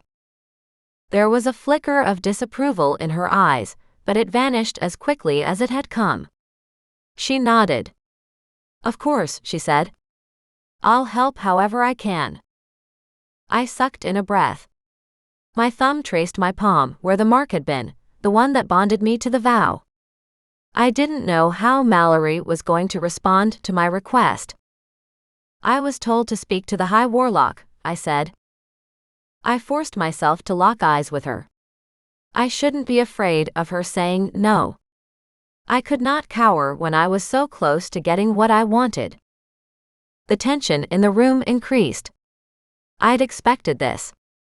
I glanced to my left and then to my right, almost as though I expected others to have heard my question, to look at me with knowing eyes. Chapter 8. The High Warlock? Mallory repeated, in the way people did when talking about someone famous. She too looked around the room. No one seemed to hear either one of us. Good. Yes, I said, nodding. What's wrong? Mallory narrowed her eyes. Why would you want to meet Matlock? Did everyone call him by his first name? No, of course not. No one did. No one, at least the people I had spoken to, and granted that was just Mother and Aunt Allison, did not wish to even speak his title out loud. Strange that Mallory could vocalize his name without so much as a hiccup. I downcast my eyes, hoping to look as lost and innocent as possible. Well, honestly, because I have no idea where else to start, I said. Could I trust her the way I trusted Mother and Aunt Allison? Mother kept me away from the magic realm for most of my life, and I've never even had any proper magic classes. I need skills, a job, friends. And I figured starting at the top would probably be the best way to go. It was bullshit, and I knew it. And she must have known it too, because she laughed. Shaking her head, she snapped her fingers. A pot of steaming tea and 2 cups materialized out of thin air. You sound like your mother, she said as the strong scent of tea filled my nostrils. Tension eased out of my shoulders. Whether the tea had a sprinkle of magic or if it was just a natural reaction to something so familiar, something that reminded me of home, I wasn't sure. The mention of my mother piqued my interest. I might not want to talk about her death again, but I didn't mind hearing stories of her in a context I would never get to know personally. She always went to the top. Whether it was the head mistress at school or the executive at her job. She always said if something was worth doing, it was worth standing out, I finished for her. I swallowed, but my throat was dry, and I grabbed a cup of the offered tea. I took a sip, the refreshing warmth washing over my throat. We shared a smile, and for the first time today, the cracks in my heart felt soothed. The balm of a shared memory gave me a little relief from the pain. So, if you could point me in the right direction, Mallory, I'll get going, I said, setting down my tea. I appreciate your help, but I don't want to keep you any longer than I already have. There were only 2 customers, and Janie seemed to handle them with little issue. But what did I know about this world? For all I knew, there could be several invisible people lining up behind the other 2. Hell, there might be invisible people in the shop. Anything was possible. Her lips twisted. Well, seeing Matlock isn't the easiest thing in the world, she said, lowering her voice. You'll need to apply for an appointment, and then wait until he decides to respond. Do you have anywhere to stay? She still hadn't mentioned that Matlock was my father. Was she trying to protect me? Or didn't she know? I shook my head. No, not at all. I touched the handle of the cup, tracing the smooth curve of it. I didn't like to admit I was helpless, that I needed guidance. Mother had insisted I learn to take care of myself. There was no way for me to do that without information. Allison told me to find you. Mallory's smile was a little strained when she asked, How is Allison? She took her own cup of tea and brought it to her pursed lips. I wondered if there was something between them. Racking my brain, I couldn't remember any tension when Allison had brought up Mallory, but maybe I had been so excited at the prospect of having a lead that I didn't notice. She's good, I said, shrugging. I dropped my hand back into my lap. I didn't know what else to say. I didn't know much about Allison and didn't honestly know how she was doing. Enjoying the quiet life. Mallory shuddered, shaking her head. I couldn't imagine living amongst the humans, she said. All pretense of trying to be non-judgmental went out the window. Having to hide my abilities and pretend that magic doesn't exist. She shivered again and took another long sip of tea. Once she swallowed, she said, "Why deny an essential part of who you are? Why smother it? It would be like dying to me." I smiled, though I wasn't sure why. It wasn't like what she said was funny, but I also wasn't sure if I agreed with her. My entire life consisted of me smothering my feelings because my mother thought she was protecting me. However, she was going to help me. The best thing I could do was be polite. "I'm looking forward to spending more time here," I said, my words honest. "I've always wanted to come." Mallory grinned, her eyes gleaming with interest. "Well, you should stay as long as you can," she said. "And you can stay with me. I have an apartment above the shop and a spare bedroom you are welcome to for as long as you like." I tilted my head to the side. Everything inside of me wanted to scream yes, to immediately take her up on that offer. However, even I knew it was far too generous. Even though Mallory was someone my mother knew, I had never heard of her before. As much as I wanted to, I knew better than to accept gifts from strangers. "Oh, I wouldn't want to impose," I said quickly. The problem was, I genuinely didn't have a place to stay. I had no other leads besides Mallory, which meant without her, I was stuck. "Not at all," she insisted. "I'm one of your mother's oldest friends, and I couldn't imagine abandoning her daughter in her hour of need. Come with me. I'll show you to the room." She stood up, flicking her wrist to beckon me towards a stairway that I hadn't noticed hidden in the corner of the cafe. I bit my lip, remaining in my seat. "Are you sure?" "Definitely." She nodded once, another curl bouncing from behind her ear to hover over her shoulder. "I would never leave you to your own devices in this realm. There are far too many people who are untrustworthy."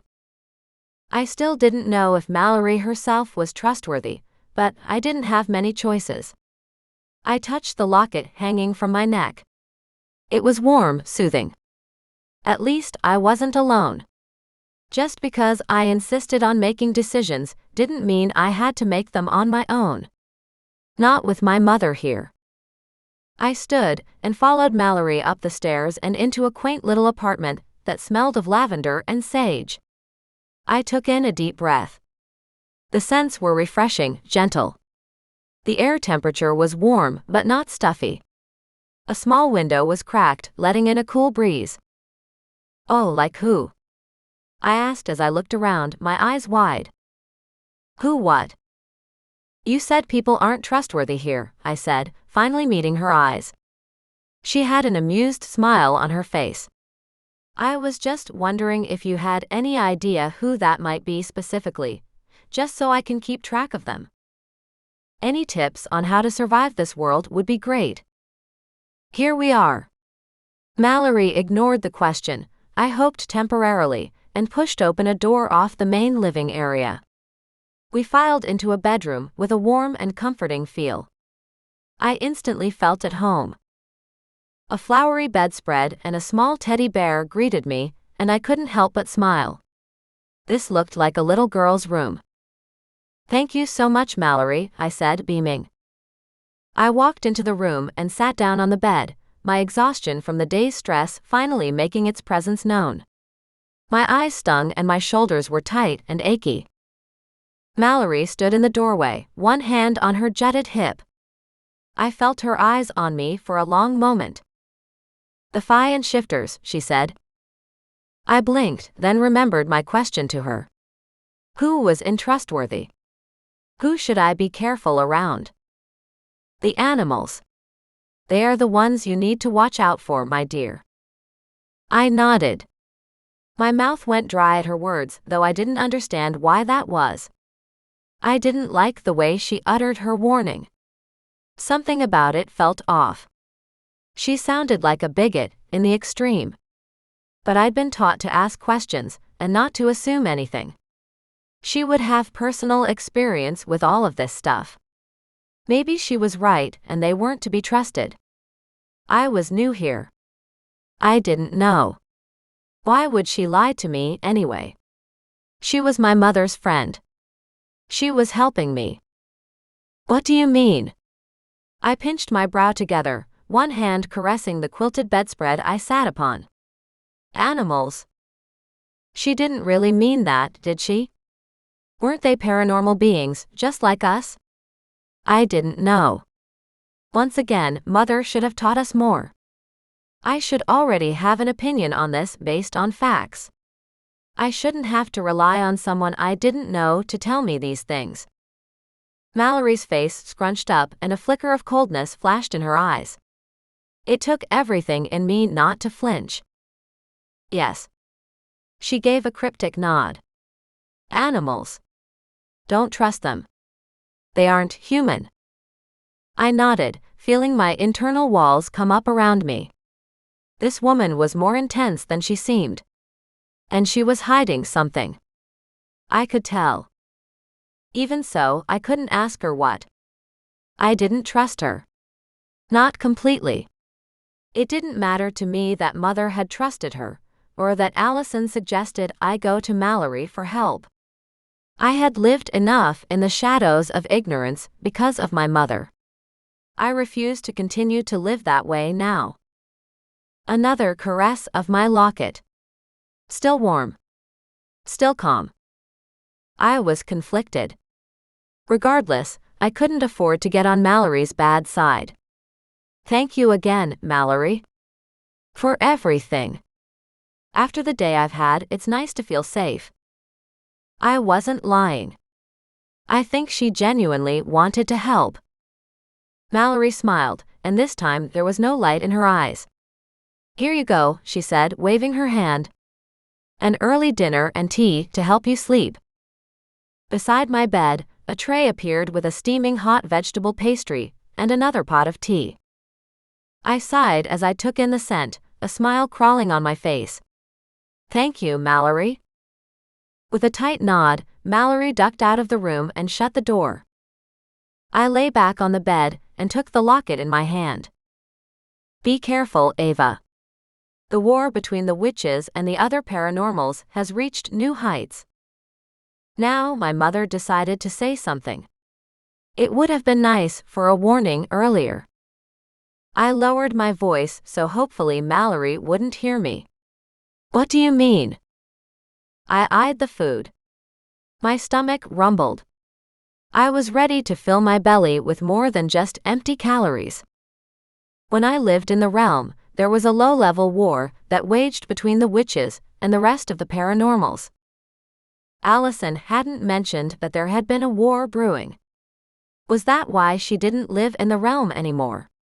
Did she not tell me because she thought she was protecting me, or was there more to it? So, it's the witches against everyone else? And the council is made up of only witches and warlocks?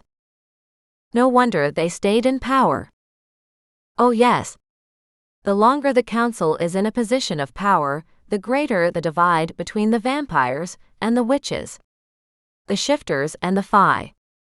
Everyone tied to magic has drawn lines in the sand. Creatures that once got along with others now hunt them. All because of the council. All because they want fear and segregation to run rampant rather than inclusion. It doesn't make sense.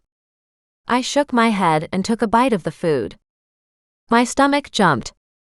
I wanted more, but I didn't want to shove it all in my mouth at once.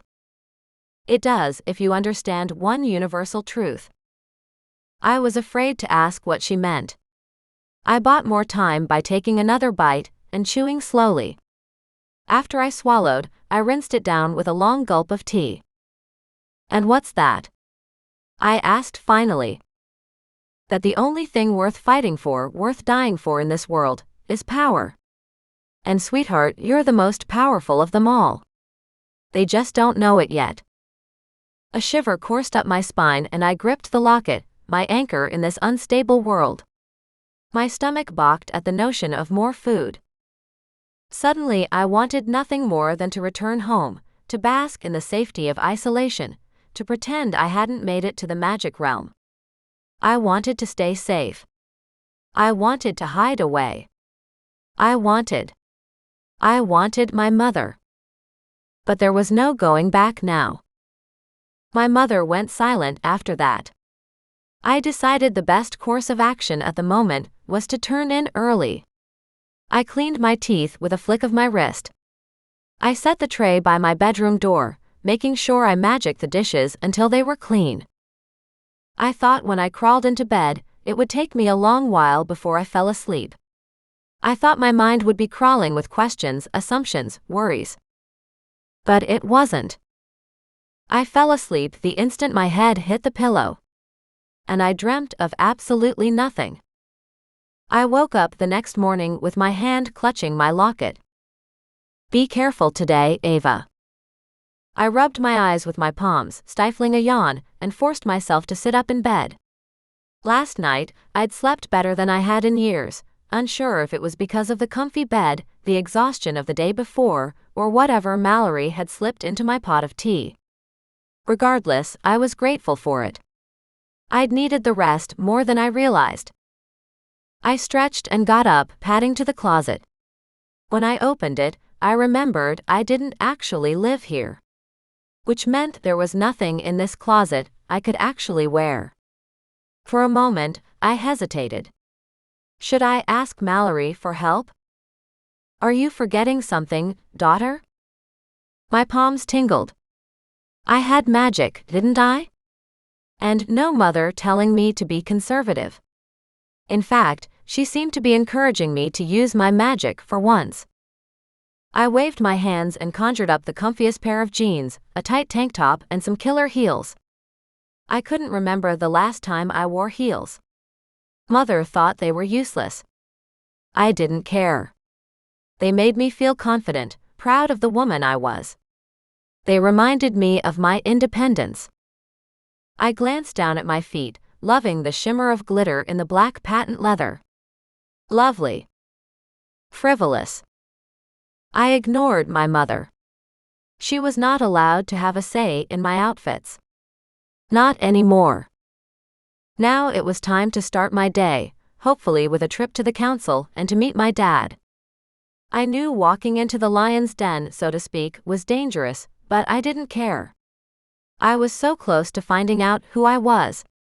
And just because I went to a building that housed incredibly dangerous people, it didn't mean anyone actually had to know my true identity. I could still keep that part of me a secret. With resolve in my heart and a clear path before me, I headed out the door of my bedroom and straight into the living room. Breakfast? Mallory asked as I walked into the room. She stood with an apron wrapped around her waist, her colorful hair twisted up and sitting on top of her head with errant curls framing her face. She didn't look like she had lost any sleep. In fact, I might even say she looked more well-rested than I did. Without waiting for my reply, she flicked her wrist. A spread of fresh fruit, croissants and porridge appeared on the dining room table, steam rising from the porridge and juice trickling out of the fresh fruit. My stomach rumbled, betraying me. That would be lovely, thank you. I sat down and inhaled the scent of freshly baked bread. This is amazing. Mallory smiled, her eyes sparkling. I do like to bake. We began to eat. Mallory asked questions about Mother, but I tried my best to be generally vague in my answers. There was something about her that wouldn't let me fully trust the woman.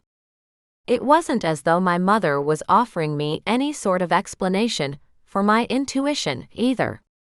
Every time I touched the locket, it was warm, so she was there. Even when she had the opportunity to tell me something about Mallory when we were alone, she didn't. Why?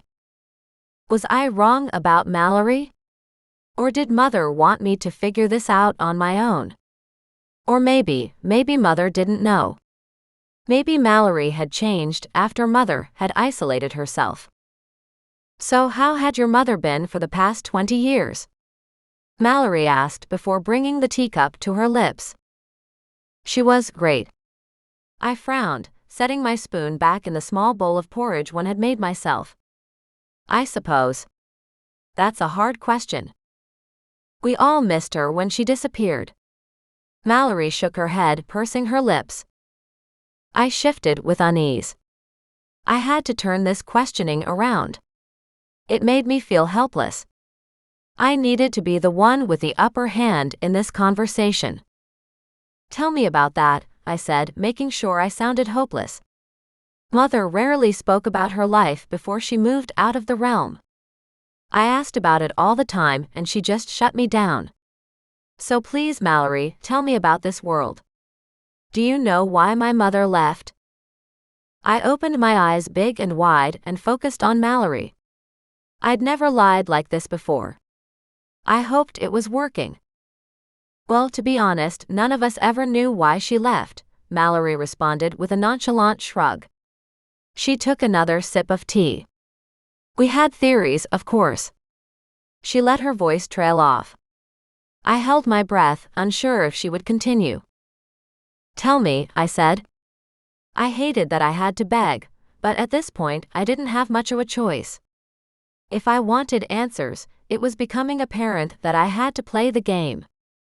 She needed to think I was completely ignorant of this world. Which I mostly was, so this should be easy. Mallory glanced down at her cup of tea. I couldn't tell if she was debating whether to say anything, or if she was choosing her words carefully. Well, some people said it was a case of unrequited love. A love affair gone wrong. Mallory's eyes lifted and she pinned me with a stare. I wanted to squirm under her gaze. I clutched at the locket, hoping for strength. How old are you, Ava? I could feel the tingle in my locket, and although I couldn't hear her voice, I knew what she was telling me to do. Lie. 21. I cleared my throat, making sure I locked eyes with her when I said it. I wasn't very good at lying. Mother had known me too well to let me get away with it, so there was no point in trying. Now I needed to sharpen my skills. Fast. Why? Mallory looked almost disappointed with my answer. She was expecting me to tell her I was 23, because my mother had disappeared 24 years ago. I wasn't sure if she wanted the gossip, or if she wanted validation for one of her own theories. In the end, it didn't matter what she wanted. Mother told me to lie, which meant whatever the reason Mallory wanted the information, it wasn't good. And your father, she asked, taking a juicy strawberry and munching on it. He was a banker, I said quickly. I wasn't sure how I found the words, but they were chomping at the bit to get out and help me with my story. He died in a car accident a few years ago. I kept my gaze as honest as possible. As open and genuine as I could. Mallory's face fell and her mouth twisted. Oh, he was human? She sounded confused by this. Yes, why? Is that bad? I didn't know much about the relationship between humans and witches. I hadn't associated with many. Even our servants, who my mother had conjured up, were magical beings and could do magic if necessary. Had I lied myself into a corner, without any way to back out? Mallory sat back in her chair and crossed her arms over her ample bosom. Not bad, so to speak, she said slowly. Her head was tilted to the side, brows slightly furrowed. But magical abilities are amplified, with your parents joining. Your mother was one of the most powerful witches of our era, before she disappeared. I suppose you could still be talented, but with a human father, you would be limited. She shook her head, eyes flickering over me with obvious sympathy. I was immediately irked by it, but I stopped myself. If she felt sorry for me, that was a good thing. She believed me. Chapter 9. I shrugged. I've never tested my magic, so I have no idea where on the scale I would be, I said. My mother never thought I was good enough. I added that because it was true. It was something I didn't have to lie about. She sat forward again. Well, if we are to get you a job or a place in our society, you will have to be tested and ranked, she said. I swallowed hard and tried to hide my discomfort. Allison had never mentioned that. Did she happen to forget, or was this something new? Something put into place after she had left the magic realm? Or had she not told me on purpose? I didn't want to make any assumptions, but my body tingled with warning. I didn't like it. I didn't want to be tested or ranked. But I also couldn't let Mallory know this. If she wanted me to get tested, I would go along with it, as much as I could. I would have to think of some sort of plan to get out of it eventually, but I could buy time for now. I plastered a smile on my face and beamed at Mallory. That sounds amazing, I said. The lie came easily from my mouth. I wondered if she had abilities that let her know of my deception. Thank you. Mallory nodded and gestured to the breakfast platter. You done? She asked. I brushed the crumbs off my hands and set the spoon in my porridge bowl. Yes, thank you. Mallory waved her hand, and the food disappeared, the table once again resembling the same pretty wooden table it had when I'd first seen it yesterday. It was impeccably clean, not a spot on it. Will you take me to the High Warlock today? I asked innocently. I dropped my gaze to my jeans, picking at a piece of thread. I tried not to sound too excited, but I heard my throat catch when I used my father's official title. Unfortunately for me, Mallory was too perceptive for that to go unnoticed. Why the interest in Matlock? She asked. Gone was the sweetness. In its place was suspicion mixed with curiosity. Truly. I glanced down at my hands, searching for a good enough reason for my excitement. I should have thought about this previously. I had gotten ahead of myself, and I was paying the price now. I managed to yank the thread from my jeans, snapping it from the denim. I closed my fingers on it and reopened them, the thread having disappeared. Well, to be honest. Shit. What was I going to say? My mother used to tell us fairy tales about the High Warlock. I nearly smacked my forehead with how utterly stupid that sounded. Fairy tales? Really? I couldn't come up with something better than fucking fairy tales? I was a hot mess. There was no way Mallory was going to believe this. What do you mean? Mallory asked. She continued to sit before me. I almost wished she hadn't cleared the table. Stuffing a pastry in my mouth would have bought me time to think. Or at least it would have given me an excuse to use my hands. My mother kept us isolated from everyone in our magical family, but she'd tell us stories of the magic realm and the High Warlock, I said. My words were quick, stumbling over themselves. I hoped she didn't have that magic in her that could detect a lie. I didn't want to give her an excuse to start questioning me, so I kept talking. He was our version of Prince Charming. I think. Look, I know it's childish and my mother probably made up all the stories she told us, but I want to meet him. He embodies everything about my life that I've never known. Then I can move on, and hopefully find a way to live in a world I've been denied my whole life. Your mother told you fairy tales involving the High Warlock? If she knew he was my father, if she knew my mother had a history with him, I couldn't tell. I nodded, but kept my mouth shut in case I landed myself in more shit. Mallory smiled slowly. I can kind of understand that, she said, smoothing the wrinkles from the tablecloth with her hand. Your mother probably never thought you'd come here. Oh no. I quickly shook my head, nearly pulling a muscle. She always made me promise not to come here, but she never told me why. I always thought it was because something bad had happened to her here. A thwarted lover. I laughed humorlessly. I didn't want to think it was worse than that, but since she never returned and barely talked about it, I wasn't sure. Mallory quirked one eyebrow up and watched me like a hawk. I pressed my lips together. The urge to talk more bubbled up inside me, but I knew it would only make me look even more suspicious. I breathed through my nose, my nostrils flaring, trying to calm myself down. I wanted to reach up and stroke the locket to gain strength from my mother, but I didn't want Mallory to realize I was nervous, unless she already did. "Let's walk," she finally said. She slowly stood up with the grace of a cat. "Come with me." We made our way down the winding staircase and out onto the street, where the smell of maple syrup and blueberries clung to the air. Part of me wanted to refuse her. Why did it feel like she was leading me to my untimely demise? Was I just being dramatic?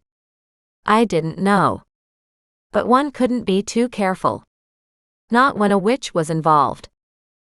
I took a deep breath, shoving the fear out of my body. The best thing I could do was to focus on the positives. If I was relaxed, Mallory would be less inclined to be suspicious. Instead, I allowed myself a moment to actually enjoy the delicious smell in the air. Warmth spread through my body and I felt at home. "God, that smells good," I murmured. I couldn't even be sure if I was talking to myself or if I was talking to her. Mallory sniffed once and wrinkled her nose, her lips pressed into a flat line. She flipped her unique hair over her shoulder, as though she was dismissing my comment entirely. "That's Victoria Swift," she said. "She's a baker a few blocks over. Dirty trick, that one." I laughed. I couldn't help it. Mallory was jealous that she hadn't thought of using her magic to create an intoxicating aroma that would draw possible patrons right to her door first. That was obvious. I was realizing Mallory was easily jealous and had no problem showing it. Perhaps she'd felt envious of my mother, for some reason? "Well, I can imagine the scent would be very effective," I said. Perhaps I'd said too much. Regardless, I wasn't going to take my words back. We walked down the street in silence. I could tell Mallory was not pleased with my comment, and I considered amending it, if only to make her feel better. She had offered me a room after all. I didn't want to be rude. Then again, I didn't want to constantly live in fear of saying the wrong thing. Because I would. Ultimately, I decided not to apologize. I shifted my gaze to take in my surroundings. My footsteps slowed to a turtle's pace. I didn't want to miss anything, not when I'd thought of this moment so many times. I dreamed of this place for so long. And now I was here, in the heart of it. Soon I would meet my father. Everything was leading up to this moment. I'd imagined every element of the day. What the magic realm would look like, what I would see when I got here, even what I was wearing. There was the real reason I decided on heels today. Even though they began to chafe, I pressed on. I could ease the sting later with even more magic. This was exactly how I pictured it, minus Mallory, of course. "How far is it?" I asked, turning from the trees that lined the sidewalks so I could look at my companion. Mallory smiled. "Oh, not far to the portal," she said. Portal. We weren't just walking to a building? A house. We had to transport ourselves somewhere? I tensed again. I wasn't expecting that. I wasn't sure how to feel about that. Mallory nodded. "Yes," she said. "The magic realm is a collection of several interconnecting portals. There are 3 witch realms, multiple shifter realms, and 2 for the Fae." "What about vampires?" I asked. She scoffed, rolling her eyes. "Stupid bloodsuckers." But that didn't actually answer the question. I coughed to clear my throat, feeling uncomfortable around the amount of negative energy Mallory was sending my way. I didn't know vampires, and sure, I probably didn't want to run into any if I didn't have to. But considering how little I knew of this world, I couldn't make a judgment on them one way or the other. I was curious, though, about the different portals, the different realms. Was she implying that everyone had to stay in their own world? That didn't make a lot of sense. Not with the amount of magic available. I thought I saw a shifter here yesterday, I pointed out. Or was I making an assumption? Maybe it was a witch or a warlock whose eyes had flashed silver.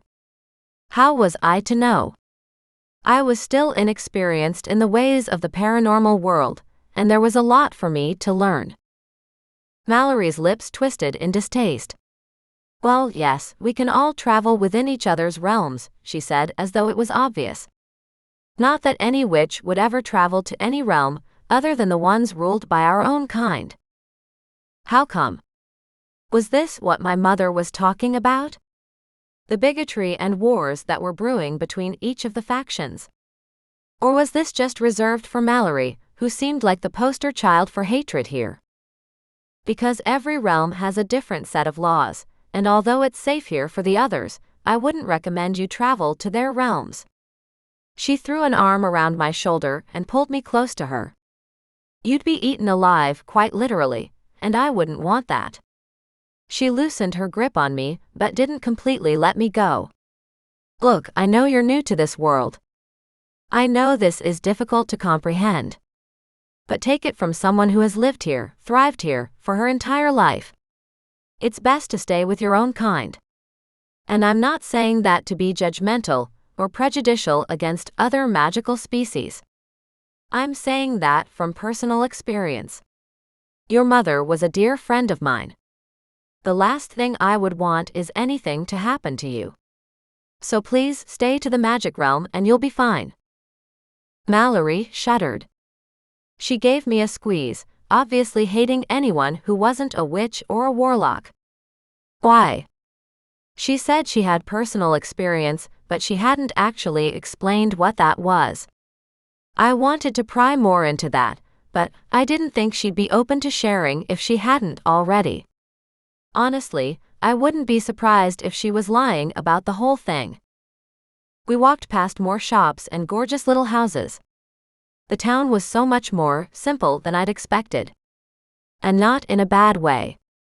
Whereas my old home was surrounded by nothing, these houses were surrounded by other houses and shops, but the trees and the greenery still showed a respect for nature, like they didn't want to give up their roots.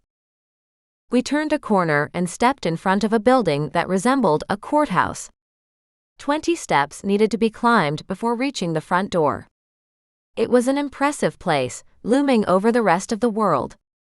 It was old, judging by the faded bricks. But there was an intimidation factor to it.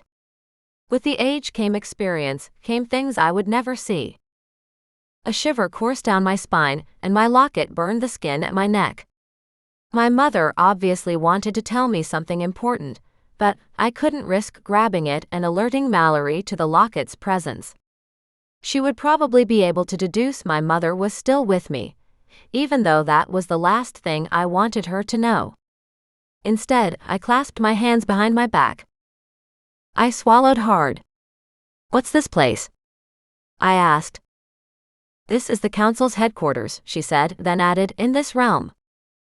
That made it sound like they had multiple councils, depending on the realm, but I didn't think that was the case. I chewed my bottom lip. And the portal? I asked. So many questions burst into my mind, but none I felt comfortable asking just yet. Again, I needed to wait. The portal to the High Warlock's realm is inside these walls, she said, nodding her head to the staircase. I could feel the surprise on my face, and didn't try to hide the way my eyebrows rose on my forehead. Seriously? I asked, taking a step back. He has his own realm? Like, just for himself? This guy was sounding more and more like a king than a member of an elected council. And how was he entitled to his own portal if he was a mere puppet, a stooge the council could use at its discretion? Why are you surprised? Mallory asked, her knowing gaze flickering over at me once again. I tried to snap shut my mouth. Try being the key word. I kind of thought of him like the president, I said. Granted, my mom made him out to be Prince Charming in her fairy tales, but I thought he was some sort of elected official that lived among the people. Hence the charm, I guess. I shrugged in hopes it would add credibility to my story. Mallory chuckled. I couldn't read her laugh. I couldn't decipher if she believed me or if she was laughing because of how obviously clueless I was. You really don't know anything, do you? She asked. Hell, she was probably laughing because it was both. I shook my head. Not really, I said. I didn't care if she laughed at me. If anything, I'd rather have her underestimate me than think I was my father's daughter, or any kind of threat she needed to contend with. Let her think I was helpless. To a degree, I was. The High Warlock is not elected, she insisted, walking to the staircase and stopping just shy of the first step. He's born into the bloodline. Confirmation of information I already had. But I still didn't think he'd have his own realm. It seemed extravagant. Again, he was supposed to be a puppet. I started to fiddle with the chain around my neck, careful not to touch my locket. Although, I remembered that my mother had created her own realm in the human world. I blinked. I hadn't realized that was what she had done up until I heard Mallory speak of the High Warlock's own realm. I always thought we were in a deep, unpopulated part of the human world, but we weren't. She had her own realm. Which meant my mother was more powerful than even I realized. If my mother could do that, I shouldn't have been that surprised that the High Warlock could do something similar. Maybe I was surprised it was public knowledge. Okay, so he's like a king, I said, curling a strand of hair around my finger, hoping to add to the ignorance I was feigning. Born into the line like the royal family? Mallory cocked her head, probably not understanding the human reference. Yes, sort of, she said after a moment of thinking about it. My thoughts were beginning to race now. Even in the human world, illegitimate heirs to royal families threw people into turmoil. Especially if the illegitimate heir turned out to be older than the king's eldest child. Also, illegitimate heirs were usually hunted down and disposed of in as discreet a method as possible. Which meant if anyone found out who I was, there was a good chance I was dead. And if they knew about my sisters. I didn't even want to think about finishing that sentence. I peered up the stairs, wondering more about the man I was about to meet. So, he lives in the realm with his family? I asked. I took a couple of steps to the left, looking at the building without Mallory in view. Actually, the whole council lives in the realm, she corrected. The whole council.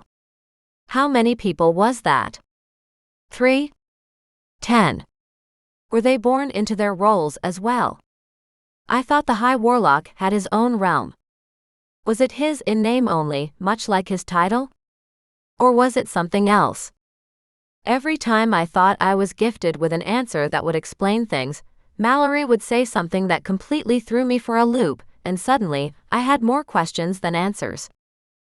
I didn't ask her anything else. Not right now, anyway. I was already getting the feeling that Mallory thought I was odd, and ignorance could only account for a portion of it. I shook my head. I have so much to learn, I said, offering her a smile and strolling back over to where she stood. The clack of my heels echoed off the concrete, reminding me that even though we were close to civilization, we were also quite alone. Mallory laughed and smiled indulgently at me. It's second nature to me, I guess, she said. The beads on her sandals glinted in the sunlight. I forget how different we are from the human world. I don't spend any time there. I would be as ignorant about your world as you are in regard to mine. She said it with a tone that indicated that she had no plans to change that. She probably thought humans were even more beneath her than shifters. I wondered if she saw me as a human because I grew up there, or if she regarded me as a witch because of who my mother was. I didn't particularly care if she saw me as her equal or not, but it would indicate the sort of character she had. and since I was living with her for the time being, I thought it best to know who I was getting in bed with, so to speak. "Well, I appreciate you helping me, Mallory," I forced myself to say when I realized the silence between us was turning tense. "Thank you." I grabbed her hands and squeezed them tightly. She smiled back, and finally I saw true warmth in her gaze. "Let's go get you settled, Miss Ava," she said, and swiveled on the balls of her feet. I was beginning to understand why she'd named her cafe the Black Cat. For someone who hated animals, she certainly moved like one. I let Mallory lead. We walked up the stone steps one at a time, and when we finally reached the top, my heart was beginning to pound, and I was out of breath. I didn't know how out of shape I truly was until I stood up on the last step. Just because I was slender did not mean I was fit. I needed to fix that quickly, and I didn't think magic was going to cut it. I blew out a ragged breath, and so did Mallory. We didn't say anything, but shared a look that recognized the effort that climb had taken both of us. I knew I would blister soon. My heels pinched in pain. I was tempted to take them off, if only for a moment, but I stopped myself from doing so. I didn't want to show a vulnerability, even one as innocuous as walking in heels, if I didn't have to. Then Mallory straightened and indicated the entrance, sweeping out her arm dramatically. I nodded, unable to speak for another moment or so, then together we walked through the large double doors. If I was going to back out, now would be the time to do it. I hadn't committed to this. I could still leave.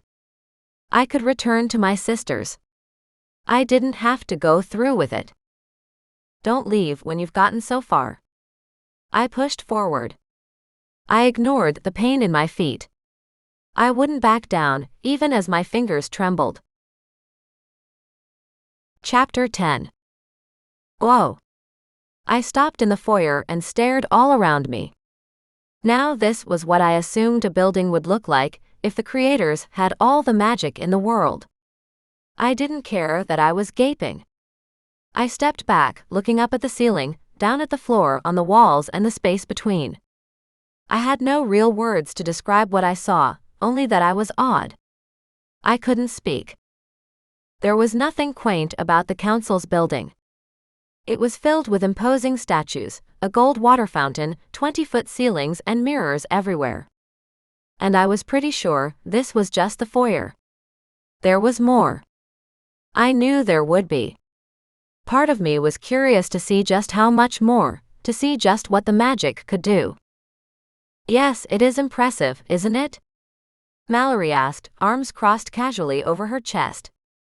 She didn't seem dazzled by what was before her, but even with all of her knowledge, I saw her eyes linger every now and then on certain things. I nodded, noticing the details in every corner of the room. The wallpaper that seemed to flicker with firelight. The beautifully carved wooden furniture. Whose magic maintained this room? Or had it been built by hand? I couldn't imagine that. But then again, I knew how much magic it took to maintain a lot less. It had actually killed my mother, at least that was what we assumed. So if this was magic, was it more than just one person who was maintaining this? I didn't know. Mallory walked forward and a desk materialized from nowhere. A beautiful blonde woman in a black suit appeared behind the desk, a smile on her face. It looked fake to me. One of those customer service type smiles that was supposed to imply they were being helpful and warm and open. "Do you have an appointment?" she asked, bypassing asking us who we were and what we wanted.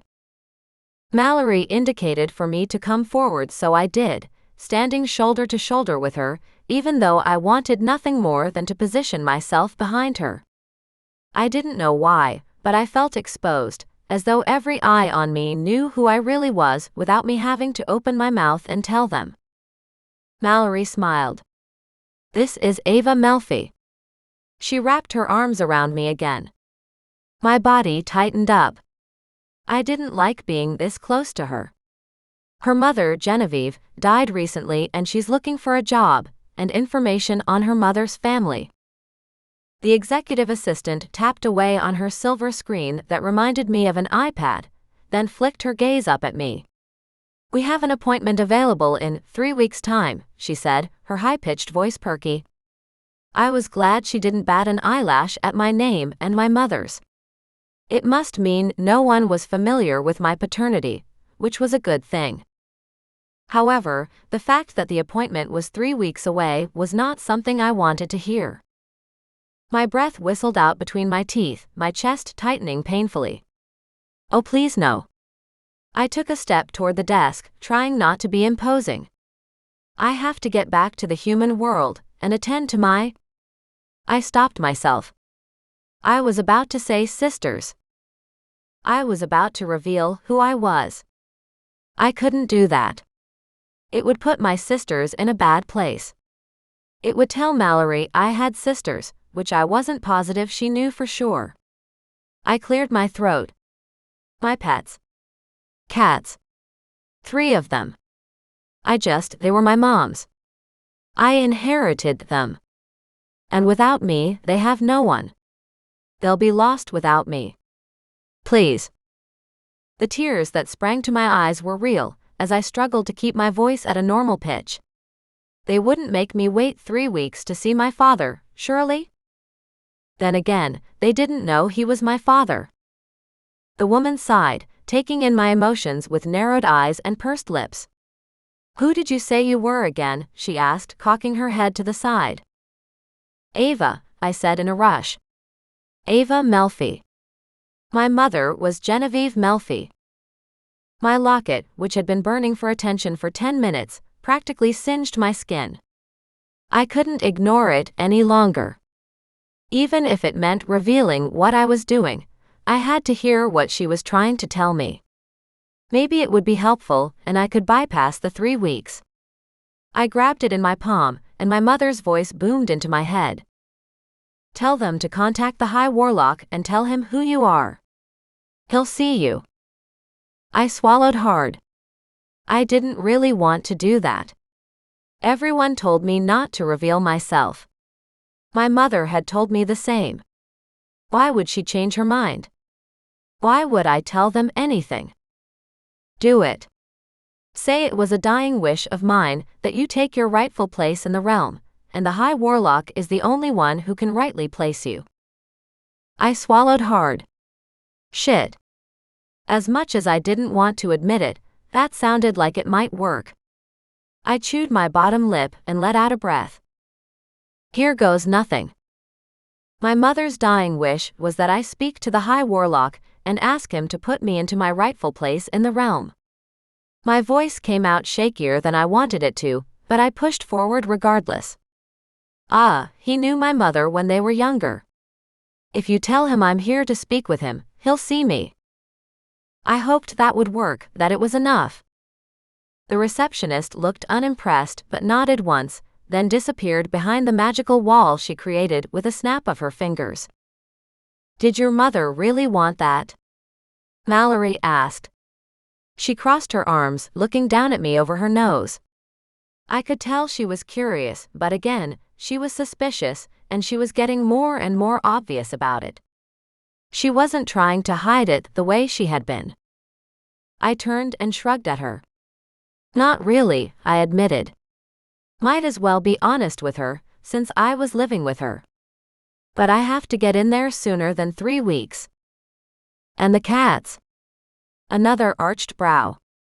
"As far as I remember, your mother didn't like cats. Or any animals, for that matter. Why would she start keeping them?" There was the bigotry. I wasn't sure if she was lying about my mother's disdain for animals, but I did know we didn't keep animals. "She let me have a couple when I was younger," I said. I didn't know her well enough to let her know about my sisters. Mallory frowned but nodded. The magic wall lifted, and the blonde receptionist stared at me with a look that was akin to awe. However, her lips curled into a frown. "The High Warlock said he'd see you now."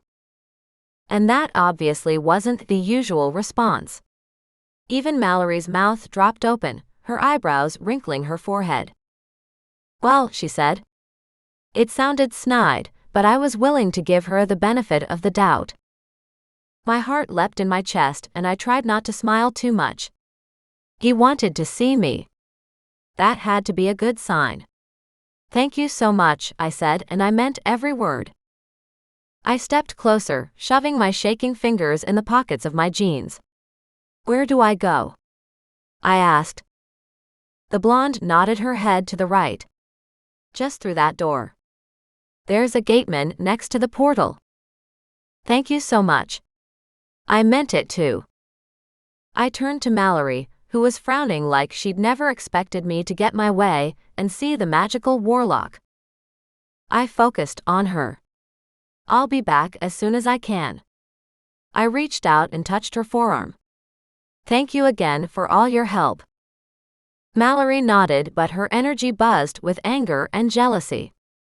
I released her as though she had burned me. I hoped it wasn't obvious. Damn, I hadn't meant to make an enemy of her. I turned away, not wanting to show her how nervous and excited I was. I pressed my lips together, but the smile still slid onto my face, regardless. I walked past the perfect-looking receptionist and through the door that would lead me to my father. A man I'd never met, and a being that most of this universe called its king. The room I walked into was as beautiful as the foyer. Pristine marble, clean lines, and shiny floors. The moment I stepped through the portal, my eyes rested on the doorman. And by rested, I meant I couldn't take my eyes off of him. He was big, with a thick neck, muscular arms, and shades that weren't needed since the sun wasn't shining in the room. He had a strong jawline, and just a hint of scruff that made him seem mysterious and rough, without being intimidating. Ava Melfi, he asked in a low voice. I stepped closer, heat creeping up my face. Ah, yeah, I said, nodding once. That's me. He didn't crack a smile, but instead moved like a tin man as he stepped aside and hit a button. I half expected him to squeak. He looked like he needed a greasing. The doorway next to him suddenly whirled with silver magic. When he spoke, his tone was deep and formal. When you step through the portal, you will arrive at the High Warlock's office, he said. There will be someone there to instruct you further. Thank you so much. He didn't seem moved by my gratitude. He reminded me of one of those Greek statues, perfectly chiseled from the smoothest stone. I wanted to reach out and touch him, to see if he was as cold as he made himself out to be. I swallowed hard, the lump in my throat making it difficult to stay calm. I dreamt of this moment my entire life. I was about to meet my father. Suddenly, I was nervous.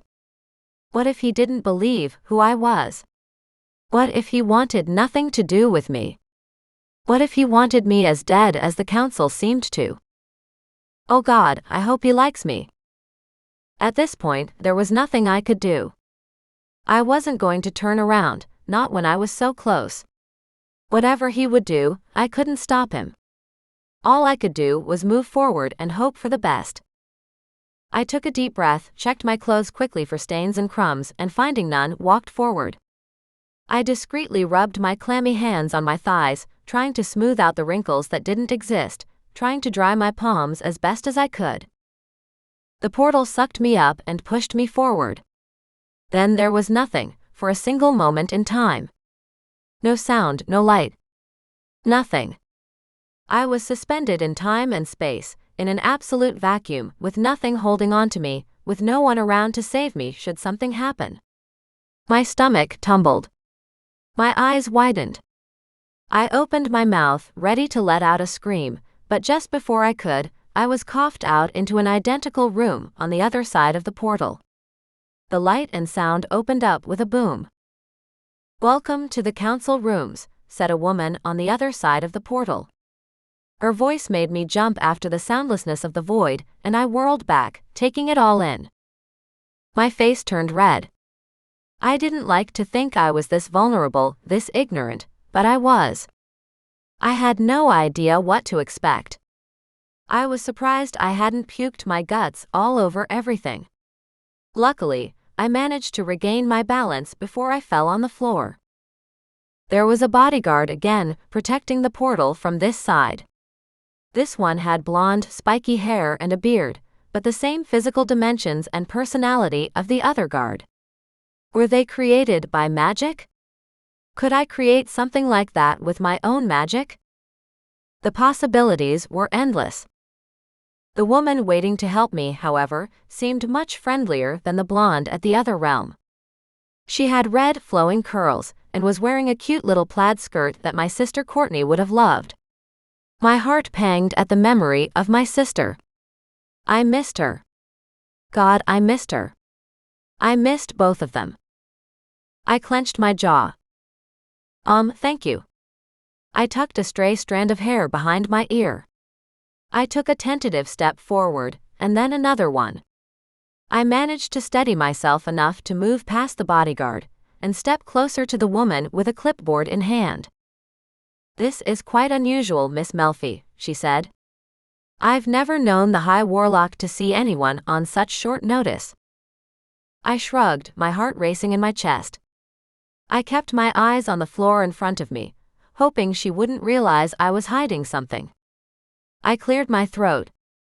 I'm not from around here, so I appreciate him seeing me so quickly. Then I can return home, I said quickly. I stumbled over my words. Hopefully, this only added to my nervous appearance. Luckily, I didn't have to pretend anything.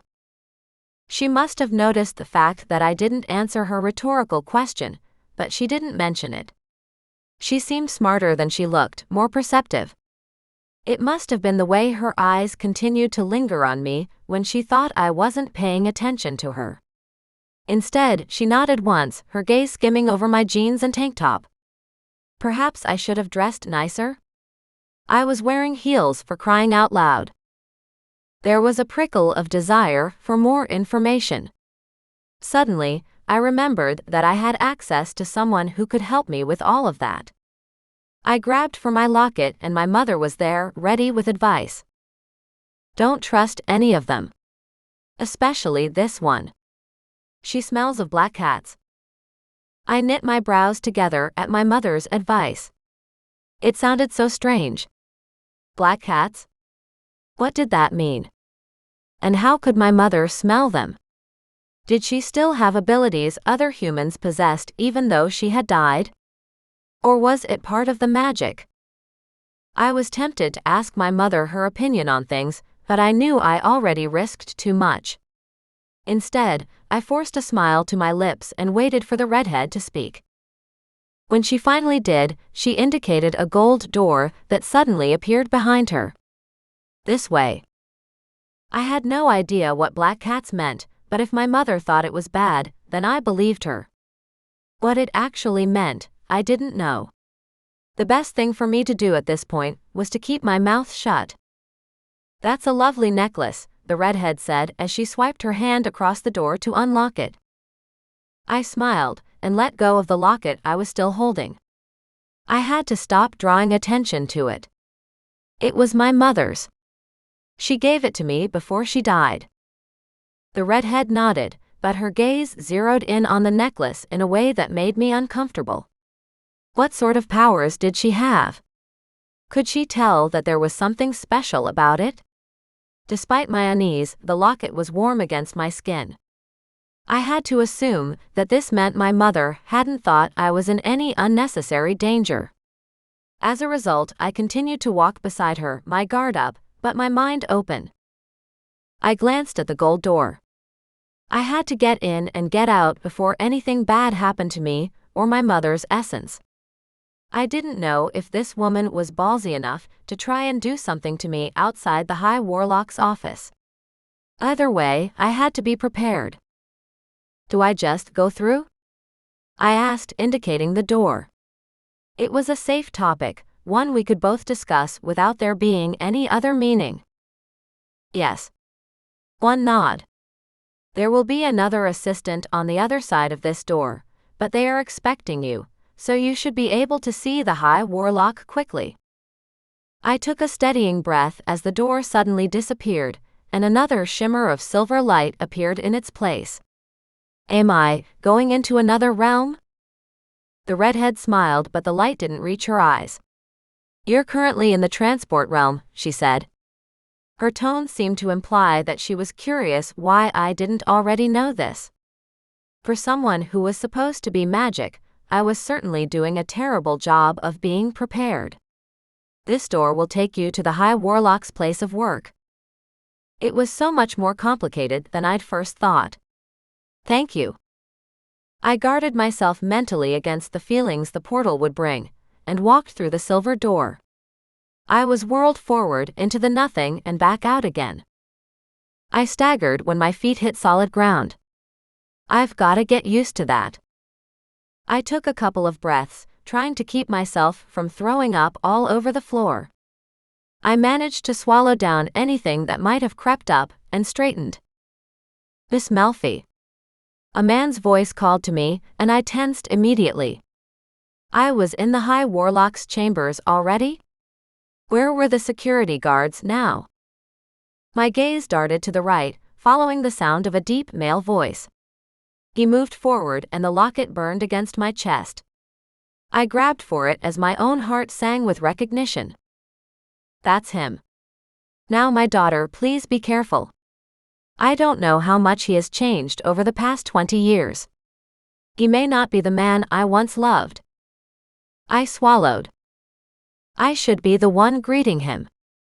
I was calling upon him after all. But I couldn't move. My feet wouldn't let me. The man moved slowly over to me, and I drank him in. He was dressed in rich robes and had a handsome face. In his lips I saw Bella, and in his facial shape I saw Courtney. My heart hurt, and yet it was soaring. It was a strange mixture of two emotions, both elation at seeing him, and fear that he was not the man I hoped he was.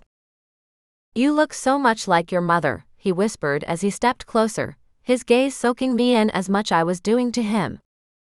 I looked away, tears crawling into my eyes without any warning. I'd prepared for a lot of things to happen when we officially met, but crying was not one of those things. I swallowed hard, my throat tightening and my nose tingling as tears filled my eyes.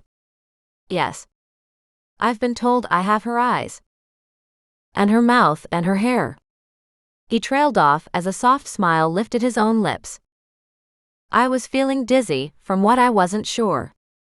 I think I need to sit down. Yes, of course. Come. The High Warlock took my hand and led me to a nearby couch. I collapsed down onto it, but not before I saw the elaborate ring decorating his hands. It reminded me of what Allison had said. You're married? He stared at me strangely for a moment, then sat down on the couch opposite me with a flounce. He wore some sort of cape that reminded me of a black tuxedo in its material type. He looked otherworldly and very powerful. Yes, I've been married for well over 20 years, he said slowly, tentatively. He seemed to be waiting to see my reaction. I nodded. Allison had said that he'd been forced into an arranged marriage. Did that mean he'd been married when I'd been conceived? And my sisters too. I grabbed hold of my locket, and my mother's voice filled my head. Be careful, Ava. Please tread carefully. Do you have children also? I asked. I had to know. Allison had said he didn't, but she hadn't been in the magic realm for 20 years either. Was her information up to date? Surely he'd have to. One of blood, a legitimate heir. The High Warlock narrowed his eyes. Why would you ask me that? He asked, each word clipped with suspicion. I kept my gaze on his. Please tell me. He considered me for a moment. He didn't want to answer. Was it his pride or something else? Surely this must be common knowledge. Why wouldn't he answer? Unless he didn't want to give his power up. Was it possible that he purposefully didn't have children, so he could retain his power? If there was no one to inherit it, would he be allowed to keep it? More than that, could he choose who succeeded him? Was he given that right? He waited another heartbeat. No, I have no children. He wouldn't look at me when he said it. Was he ashamed? I gasped, and a palpable color billowed around me. A purple cloud. I'd known the answer, and yet I couldn't help but mentally stagger back. So it was true. I was his oldest heir. Chapter 11. My eyes focused on the purple cloud. I didn't want to run away with what that meant. I wanted to stay in the moment. I was finally before my father. What's that? I asked, gesturing to the strange magic. I looked around. It didn't appear to be dangerous, but it was strange and something I wasn't familiar with. The High Warlock nodded his head. I apologize. I conjured a spell to understand how you are feeling, but as you don't seem to be able to hide your feelings very well. I don't believe I need such spells. I laughed loudly and tears escaped my eyes. I wiped them away quickly. He was learning a lot about me already. The High Warlock, whose eyes held wrinkles that only time bestowed, stared at me with even greater interest now. Why have you come today, Ava? He asked. I know what you told the staff, but I haven't spoken to your mother in almost 20 years. Almost 20 years. My mother had visited the High Warlock once more after Courtney was born. She never spoke of it, but she'd borne him a fourth child. A son. Who had died at birth. My brother. Mother refused to speak of him, and I only had a vague memory of the night he was born. But every now and then, I would hear her crying in her room late at night, when all three of us were supposed to be sleeping. At the time, I didn't understand why and thought she was ashamed by my lack of magic skills, or perhaps Courtney had been too blunt again and she'd had a reaction to it. But now I knew. Ever since my brother's birth, my mother had never visited the magical realm again. I wanted to meet you. I said simply, and the smoke around me billowed green. I couldn't help but stare at the smoke. I shifted with discomfort. I didn't like that he had cast a spell to get to know me better. He smiled kindly. Well, that is very nice, he said. But I don't understand the urgency of the visit. Is it to tell me of your mother? Has she passed away? He knows. Had someone told him, or? I leaned forward on the couch. You can feel her, can't you?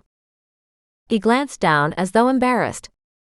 I can feel a lack of her, if that is possible.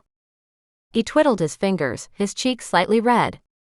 I never expected that my father, the High Warlock, would blush for any reason. I nodded, my heart clenching at the show of emotion that flickered across the face of the otherwise calm Warlock before me. Yes, I understand what you mean, I said softly. My mother was everything to me, and her death has left a gaping hole in my heart where she used to be. I did not tell him that Mother and I butted heads more often than not. That I never felt good enough for her.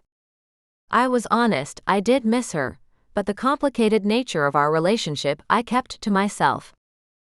He smiled gently. I can imagine. She was a very vivacious woman. She could light up a room. She certainly could. I laughed as tears filled my eyes and I wiped them away again. It was too soon to be thinking about how much I missed my mother. It was strange to talk about her in the past tense, as though we would never experience her warmth when she offered it again. She had only died a day ago. It still felt as though an eternity had passed. Far too soon. When did she pass away? He asked, cocking his head to the side. His fingers grazed a stand that held a glass vase. Or maybe it was crystal. I didn't know, but it seemed valuable. I swallowed hard. Yesterday. For the third time since then, my eyes began to water. I nearly cursed myself at how easy it was for me to cry. I was decent at controlling my emotions. Mother had made sure of it. And yet, speaking to my father, to a man I'd never met, I was more emotional than I realized. His eyebrows rose high on his forehead. "Oh my, you poor thing." He dropped his hand back to his side. "Well, I can only imagine you have something vastly important to ask for you to seek me out at this time. How can I help you, Ava?" I opened my mouth and stopped. How on earth was I going to say what needed to be said? Especially since I'd promised Aunt Allison I wouldn't reveal who I was. I laughed nervously. I have gone over this moment so many times in my head, but now that it's here, I don't know what to say. Or how to say it. He shifted in his seat and frowned. "I don't understand." I couldn't believe he wasn't even asking who my father was, or anything about my paternity. Didn't he feel the connection, the magic flowing around the room? He didn't realize I was his daughter, even with his illicit relationship with my mother? Was he in denial? Was he naive? "Don't you know who I am?" Surely he could see it. In my face, my height? Something? The palm I cut to make my vow with Allison pinched a little in warning, as though stifled somehow. I clenched my teeth together, heaping anything more to myself. I guess I'd assumed he would just know once he saw me, but apparently that wasn't the case. My heart sank with disappointment, but I pushed the thought aside. I wouldn't dwell. I couldn't. It would only distract me. He frowned. "I'm sorry, Ava, but if you've been led to believe I'm anything special to you, then you've been misinformed," he said matter-of-factly. "Misinformed?" I repeated, and the disbelief I'd been feeling began to boil, churn and roll into a ball of anger. "Misinformed?" I stood up and opened my hands, balls of fire filling my palms. I had no idea where they came from. I wasn't sure if I had conjured them with my rage. But they came to me with such ease, so naturally, that part of me wanted to see what would happen if I released them into the ether. The warlock leapt in the air and a staff appeared in his hand. He held it out in front of him, a wall of white light conjured as a shield. He was fast, I had to give him that. The fact that he took me as some sort of threat was enough to make me smile. He glared at me. "I have powerful wards around this room that you shouldn't be able to penetrate," he growled. "How are you conjuring any magic?" "Wards." No wonder my promise vow was barely working on me. "How?" "You wanna know how?" I turned and threw my angry fireball at the window. It blasted through the glass, shattering the pane into a million pieces. It was so easy. It scared me at how easy it all was. I turned the other ball over in my hand, communicating with it, calming down the anger, and hurled it in the same direction with all my might. Instead of doing more damage, this ball melted against the window, reconnecting the fibers and repairing the pane. This was all my mother. The control. The anger was my father. It was the first time I found myself grateful for the way my mother had taught me magic. At the time, I hadn't understood why. I'd thought she was being unnecessary and pushing too hard. However, without that control, I would destroy myself. I turned back to the High Warlock, and I was pretty sure he could see the glittering rage in my eyes. But he wasn't afraid. Instead, he stared at me in awe. His mouth lay open and his hand dropped the cane, his magical shield falling away. "Who are you?" My chest heaved with anger, and I could barely draw breath. But I lifted my chin and stared him straight in the eye. "I'm your daughter. Who the fuck else could I be?" How I broke my promise to Aunt Allison, I didn't know. My palm didn't tingle nor burn. Death was most certainly not falling down upon me.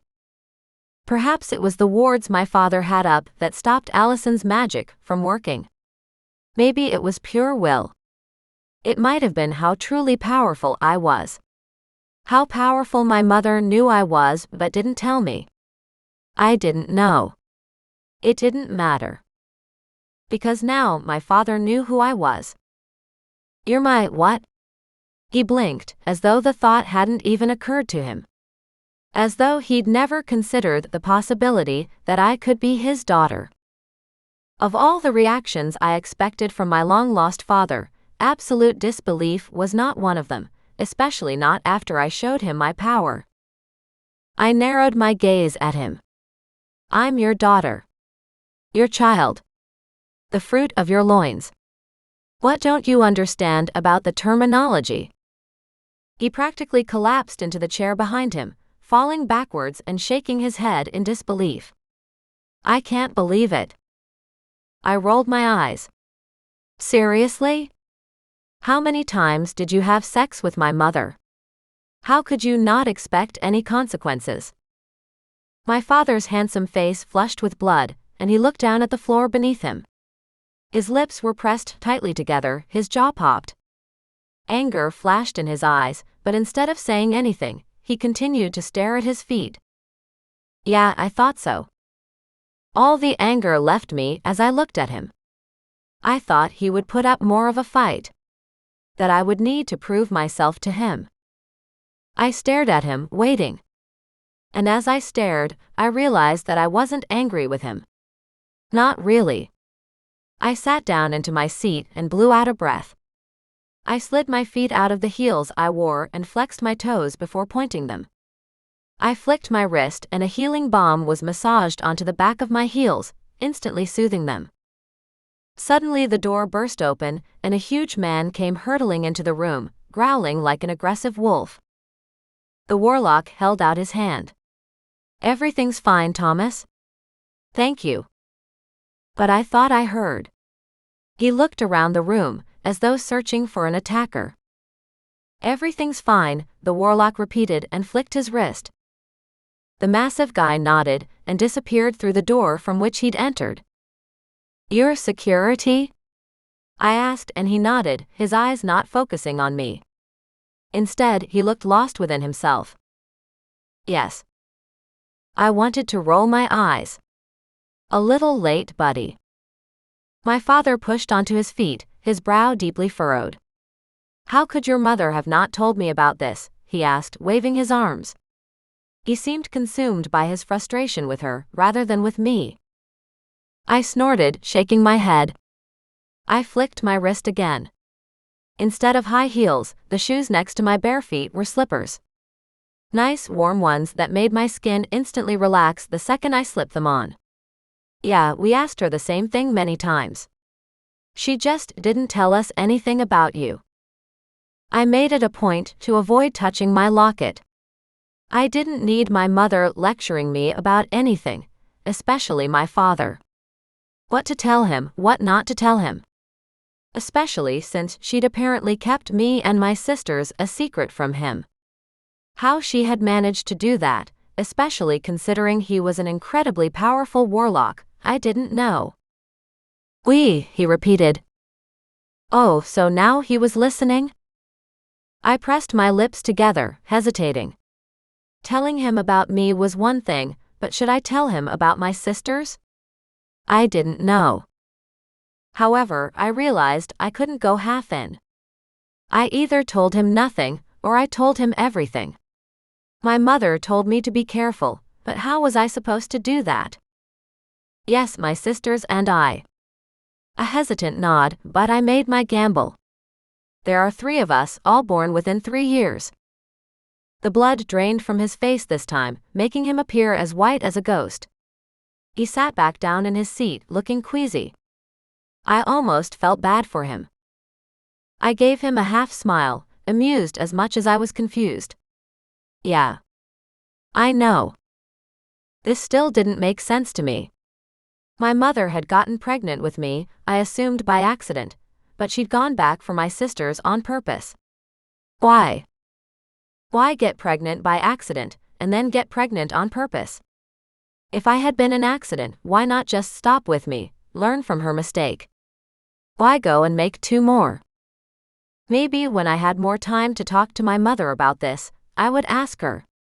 I would not be intimidated by her. I wouldn't let her brush this off anymore.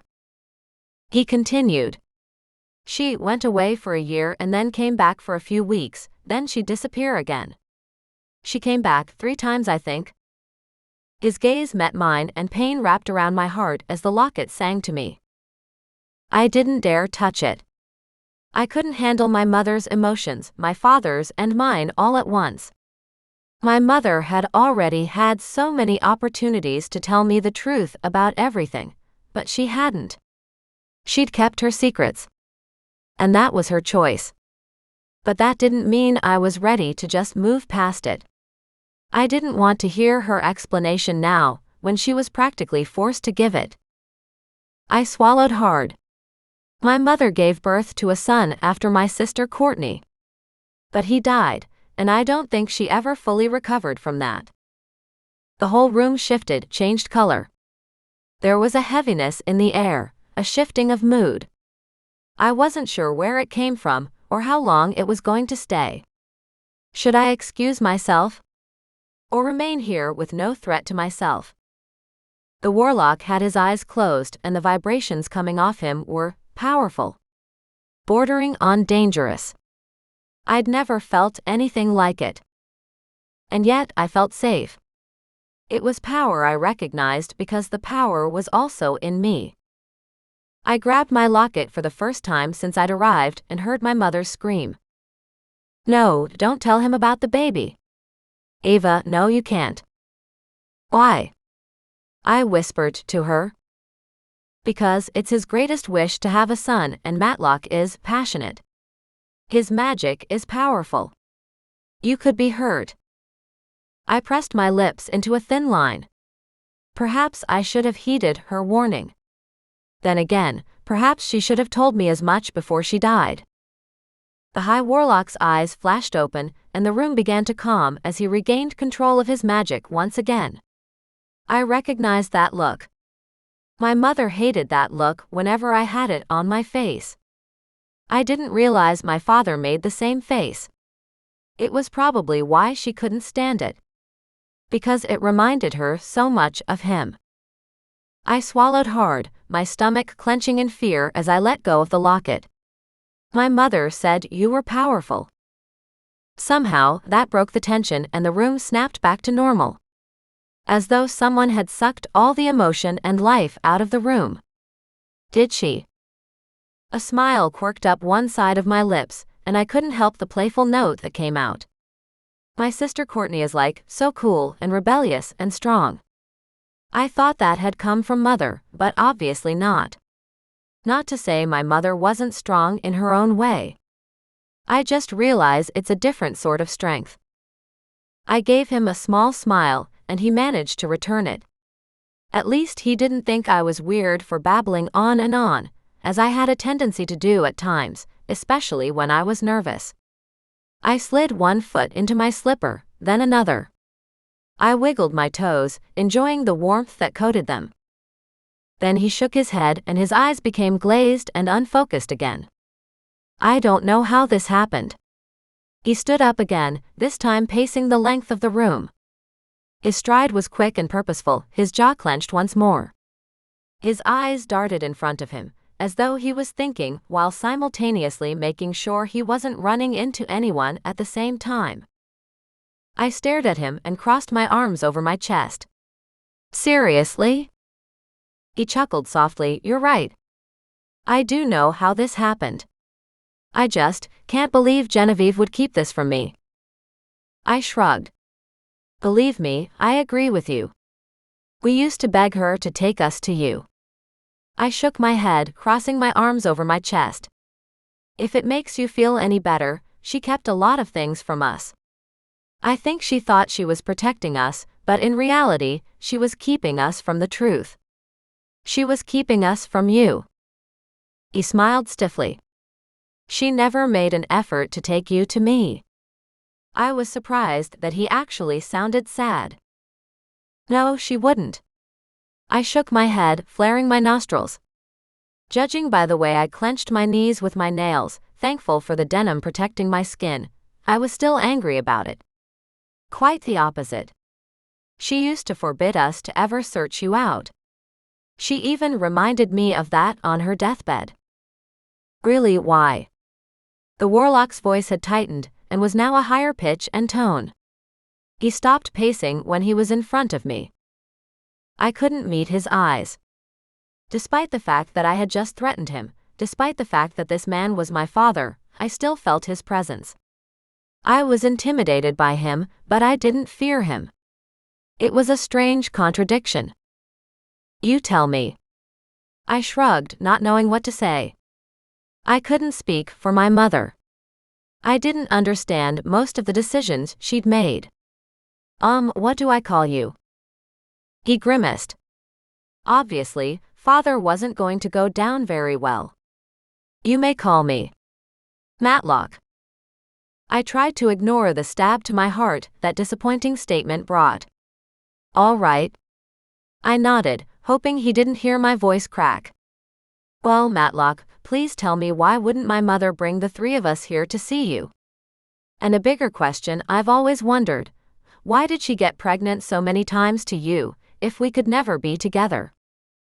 Matlock looked as confused as I was. I decided that mother could give me her side of the story now. I wanted answers. I wanted her to give them to me. And now was the perfect opportunity. I grabbed the locket and there was silence. Of course there was silence. My anger flared and my grip tightened. I wanted her to respond in some way. I waited, and the voice whispered through my head. Because I loved him. And I wanted a piece of him to love forever. I sighed and let go of the locket. I clenched my teeth. It was an answer I didn't expect from her. It was juvenile, if I was being honest. That was selfish, Mother.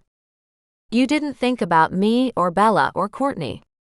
You didn't think about how not having a father would affect us.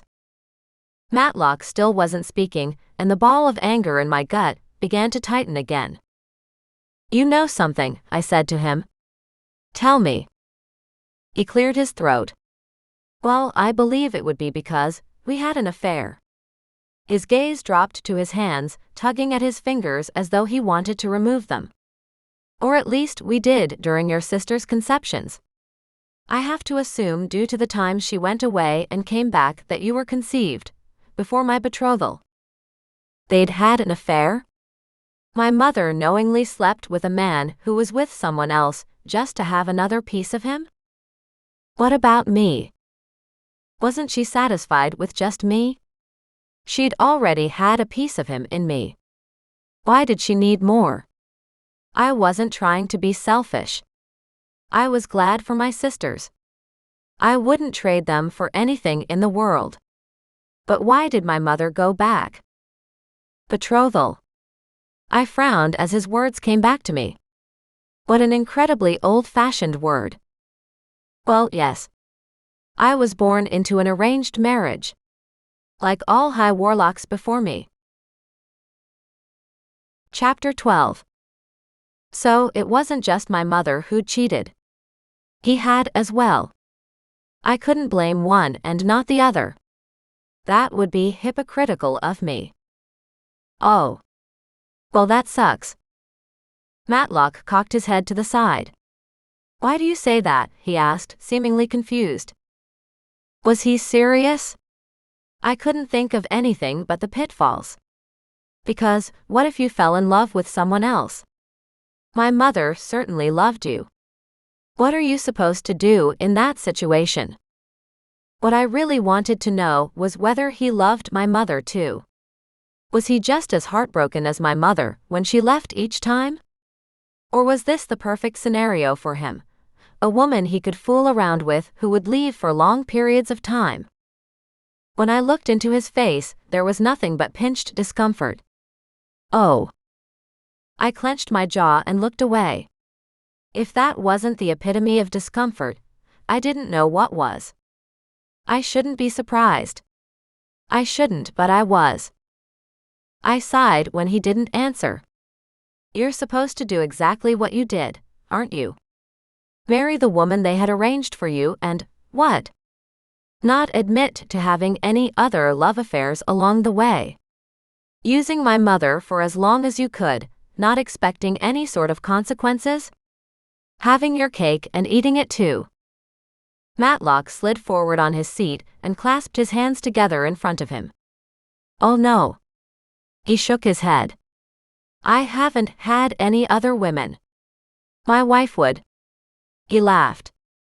My wife is a rather formidable woman, and if she ever found out about Genevieve and you, I'm afraid there would be hell to pay for all of us. It surprised me that the High Warlock would be afraid of anything, or anyone.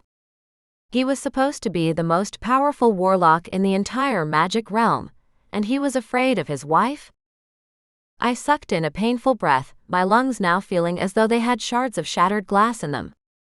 What did that mean for my future here? For my relationship with my only living parent? This was all for nothing.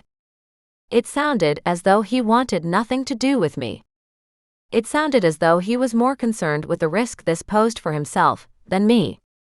This was probably going to be the only time I got to spend with my father. From there, I would be relegated back to the home my sisters and I created. Not because I wanted to return there, but because I had to. Matlock smiled kindly, though slightly condescendingly.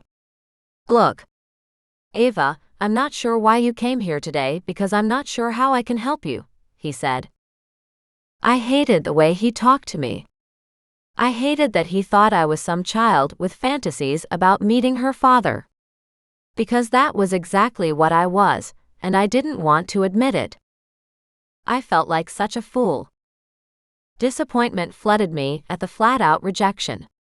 All those years wasted. Hoping for the love of a man who didn't have it in him to give. My locket burned at my throat. Fuck off, Mother. She could have told me. She could have said something. If my father wasn't shrouded in mystery, I wouldn't have wanted to meet him so badly. Burning rage flared through my bloodstream. I felt fire lick my palms once again. I wanted to throw so many fireballs at him. I wanted to hurt him the same way I was hurting. I wanted to take my locket and throw it away. I wanted nothing to do with either one of these people. I swallowed hard and pulled up a brave smile instead. He wouldn't have to know my disappointment, my anger, my sorrow. Even if he did, he probably wouldn't care. I wanted to meet you, I said slowly, hoping my words didn't reveal my sadness. I wanted to let you know who I was. Who we are. I didn't mean to disturb your life in any way. I didn't come here for anything other than that. I hoped he would believe me, but I wasn't sure he would. He nodded slowly. Your mother has kept you hidden for most of your life, hasn't she? I nodded once. Yes, entirely. Like I said, she refused to even speak of you other than to tell us not to go after you. Not to seek you out. There's a reason for that, Ava, he said, standing up quickly. And I believe I owe you the truth, so allow me to speak it. He moved his hand through the air as though testing something, then nodded once. The wards are still in place. No one can hear us. I glanced around at the room. Who would be listening to us? I asked. A shiver ran down my back. I tried to suppress it, but it ripped down my spine. Never mind that, please listen, he said, speaking quickly. I will only be able to say this once. I am very grateful to know that you are alive and well, but I cannot claim you as my own. There it was, the knife I'd been waiting for. My throat was tight as I forced the words out. I don't expect you to. Even Allison mentioned that it would risk my life. But was he doing this because he cared, or because this affected him negatively? As a risk to his title? If he was born into his title, the council couldn't remove him, could they? I wasn't sure. I didn't know the rules here. It was an automatic reaction, full of pride and hubris. But the relief I saw filter across his face when I told him I didn't want him to claim me made me want to punch the High Warlock in the face. I stood up. Well, now that we have that sorted, Matlock, I'd better get going. My fingers shook. If I didn't leave now, I was going to shoot more fireballs at his face. I would burn this entire place down, or at least try. He reached for me, but I pulled my arm out of his grasp and moved toward the door. What a disappointment. But what had I expected, really? That he'd embrace me as the long-lost child that he'd always wanted? Everyone had warned me about him. My mother, Allison, even Mallory mentioned things that would hint that someone like him wouldn't want anything to do with me. Grow up, Ava. Grow the fuck up. I shook my head as I stormed to the door. I needed to get back to my sisters. I needed to leave before I did threaten him, and that shifter security guard rushed back inside. Ava. Wait, please. What? I turned back around with my fists clenched. I snarled at him, my anger much more palpable than it had been previously. Sparks flew from my fingers and landed on the floor by my feet. Please. His brows pushed together. Don't leave like this. I know you're angry, but you don't understand this world and what would happen to you if people found out who you are. You haven't told anyone yet, have you? I shook my head. My nails dig into my palms. If I wasn't careful, I was on the verge of making myself bleed. Good. He swallowed. Every move he made was tentative, as though he worried I might disappear if he wasn't careful. Because you have to understand. I am a king without an heir. My wife is barren, and we are yet to have a child. Our laws do not take into account illegitimate children, but you would be a threat to my wife, to our bloodline, to the... He swallowed. To the council and their power over you. I finished for him. He frowned, deep lines slicing into his skin. Be very careful, Ava, with your words. I know you're angry and being flippant, but the council have ruled the magic realm for centuries, and they will not take lightly to any challenge of their power. He took a step toward me, arms out as though he wanted to calm me down. Yes, I am a mere figurehead to their decisions. But it's always been this way. You would be a challenge to everything. You would pose the greatest risk to them, and they don't take kindly to risks, to threats. Why did everyone keep saying that? I don't want to challenge their power. I insisted. I stomped my foot like a petulant child and looked away, ashamed. I don't give a royal flying fuck about your realm, the council, any of this. I just wanted to know my father. He moved closer, meeting my gaze with a look I'd never seen before. It was cold, hard, calculated. You said you wanted to meet me, but there's something else, isn't there? He demanded to know. Why are you here, Ava? Is it for money? Heat flashed up my face in both anger and embarrassment. No. Of course not. More sparks shot from my fingers. A couple even turned to a flame before they died out, hitting the floor. But. He waited, breath poised. I sighed. May as well be as honest as possible. It wasn't as though I was ever going to see him again after this anyway. But. I do need your help. When Mother died, our entire lives fell apart. Our house is gone. Clothes, books, everything. We had to create something from magic. We've been isolated our whole life. I don't know what I'm doing. So you do need money. Anger burst through my belly and into my bloodstream, hot and fast. No. Stop it. We need help. Not your charity. I need a job, somewhere to live. I don't know. I just thought you could help. Might want to help. Fuck. The tears were getting the better of me. Tears blurred my vision, and my throat was tightening to the point that I wouldn't be able to speak soon. I nodded in acceptance of his decision, and reached for the door to get away from here. I didn't know where I'd go, but I had to leave. Maybe Aunt Allison would take us in, we could learn to live amongst the humans. We could. I was sure of it. Or we could stay where we were, isolated from every realm. We had done it with Mother. Why wouldn't we be able to do the same thing without her? Maybe our magic wasn't as powerful as hers, but with all three of us combined, I was sure I could make it work. Somehow. No. Ava. Wait. He actually touched me this time, and my skin recognized him in a way I'd only ever known with my mother. I gasped at the familiar yet strange sensation, and he took his hand back, staring down at his fingers as though he too felt the connection. What? He clenched his jaw and nodded once. Don't go yet. I'll help you. I owe you at least that much. I raised an eyebrow and lifted my chin. Really? I couldn't help but be suspicious. He basically told me that he didn't want to help, and now, all of a sudden, he was going to change his mind? I shot him an arched brow. What kind of help did you have in mind? I took a step back and stared at my sire. The man who'd gotten my mother pregnant without a second thought. Not that he'd known about it, of course, but that was beside the point. They both did their part, and we were the ones who suffered. My sisters and I. Go on, Mr. High Warlock of all this. I gestured to the room around me. Tell me how you're going to make up for the fact that I've never known you, and never will. How you're unable to even consider me your child because of some laws, some council?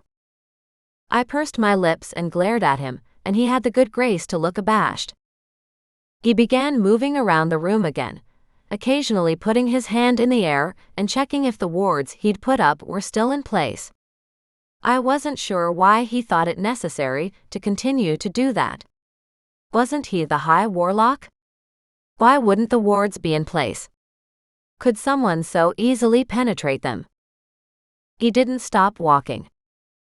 I couldn't help wondering what sort of world he lived in, where he had to hide his conversations from those who would spy on him. Did he want to live here? Was he satisfied? And who were those people he suspected so much? His wife, perhaps? Those who worked for him? The council members? Or other people entirely? People I didn't know of. Finally, he stopped pacing and put his hands behind his back. What do you need, Ava? I inhaled sharply. I hadn't been expecting that. I'd assumed he'd throw some empty promises my way, then disappear. Asking what I actually needed was a step above. It was decent and an intelligent question. A question that at least told me he cared. I need God. I need a home for my sisters that doesn't require our magic to maintain. Something actually constructed. Somewhere safe. I need a job so that I can provide for them, and I believe I need more training. I've never been to any type of school, nor had any assessments. I started lifting my fingers for each one, counting them off the way I had been counting them off in my head. We have a magicked home, but I want something more solid. I'm worried that our powers will be depleted if we continue along in the same way. The only training we ever received was from our mother. Your mother trained you in magic? He asked, an eyebrow raised. I nodded. Yes, of course. But it was more focused on control. A smile flickered across his face. And I assume you are powerful. I shrugged, vanity not one of my many faults. I don't really know, to be honest. My mother told me that I inherited her strength and a lot of power from you. Anyway. I've been told by my mother that I am, but how would I know? Parents tell their kids things that aren't true all the time. Matlock smiled, and this time I could see true humor in his eyes. Well, getting back to your list. I believe I can help you with all of those things. But first, tell me where your sisters are. The locket at my neck burned as if in warning, and I swallowed hard, fighting the urge to grab it. For once, I actually agreed with my mother. As much as I was making headway with my father, I didn't exactly trust him. Not yet. But that could change. I was open to it. I'd rather not. They're safe, and that's all you need to know at the moment. He frowned. He couldn't possibly think I'd risk them when he didn't even want to acknowledge them as his children. Even so, I found myself rushing into an apology. Look. I don't mean to offend you, but my entire family is wrapped up in my 2 sisters, and my only purpose in coming here was to keep them safe. I hesitated, not liking the half-truth. Again, I reminded myself that I needed to learn how to lie better, especially when it came to something as important as keeping my family safe. Even if it meant lying to my father. And yet, as I looked at him, I realized I needed to make an effort if I wanted some kind of relationship with him. I pinched the bridge of my nose. No, that's not true. I wanted to meet you. I always have. But now that I have and I know how you feel, all I care about is keeping my sisters safe.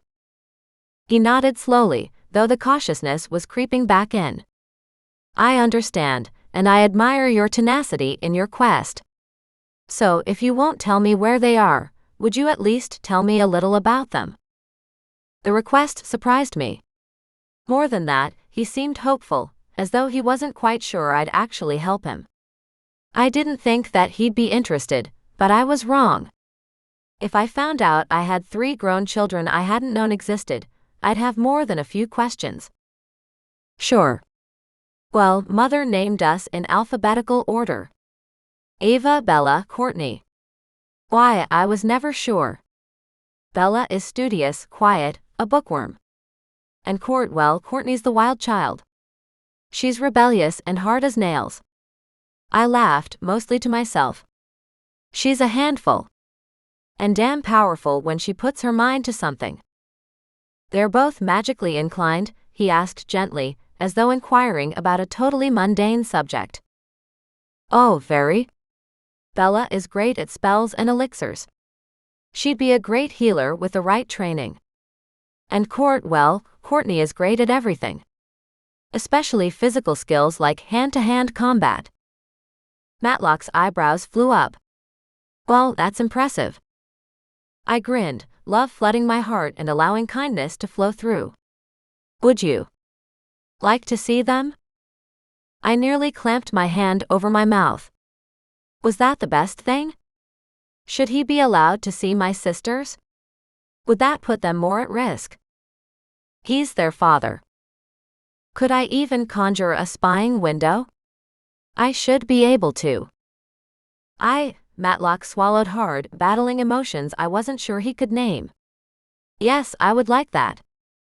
I closed my eyes, picturing the entry to the realm my sisters were in, the house they'd built together. I waved my hands in the air and conjured a scrying spell, creating a mirror of sorts in the air. When I opened my eyes, they were there, wisps of color in the air. Matlock stared intently as we watched a live scene unfolding before us. I smiled at the vision. They were in the small, comfortable living room. We couldn't hear anything, but it looked like Courtney was listening to some music, her ears covered in headphones, while Bella read in a chair nearby. That's Courtney laying on the couch, I explained. And Bella is reading, as always. She carries books with her all day, every day. I swear she sleeps with them. It was the first thing she created, after Mother, after everything disappeared. Matlock didn't comment, but kept watching the scene intently. I couldn't be certain, but I was pretty sure I saw unshed tears glimmering in his eyes. Then he looked away and cleared his throat loudly. I blew a kiss to my sisters and let the illusion fall away. He coughed again. They're very beautiful. Bella looks a lot like my mother. I nodded. I assumed she looked like your side. She doesn't look much like us except your mother's eyes. Yes. A strange silence fell between us as we looked at each other. This was a man who'd been forced into a role he may have never wanted, but was born into. A king, royalty. He'd missed out on so much because of it. Matlock gestured to the couches once again, and we sat down. Well, let's talk about how I can help.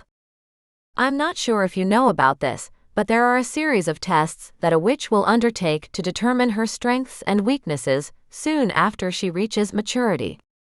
We run them for the warlocks too, but in this case, let's keep it specific to you. I nodded, accepting the pattern of speech as normal. In my family, we only had witches, so being politically correct wasn't really an issue. Yeah, go for it. Well, these trials are usually done at the end of schooling, at age 18 or 19, to determine your place in society after graduation. See, it's important that you learn a variety of different skills and are able to control them, perform them at will, that whole thing. Basically, you need to be able to conjure up everything at your leisure. It shouldn't be a struggle for you to access that magic. Your skill set, the knowledge you've acquired in that schooling, helps determine your place based on the results of your final trial. My place? I didn't like the sound of that. It isn't a bad thing, it just gives the witch and the council an indication of where she should be directed.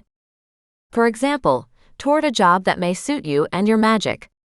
But you can always go your own way if you disagree with the assessment.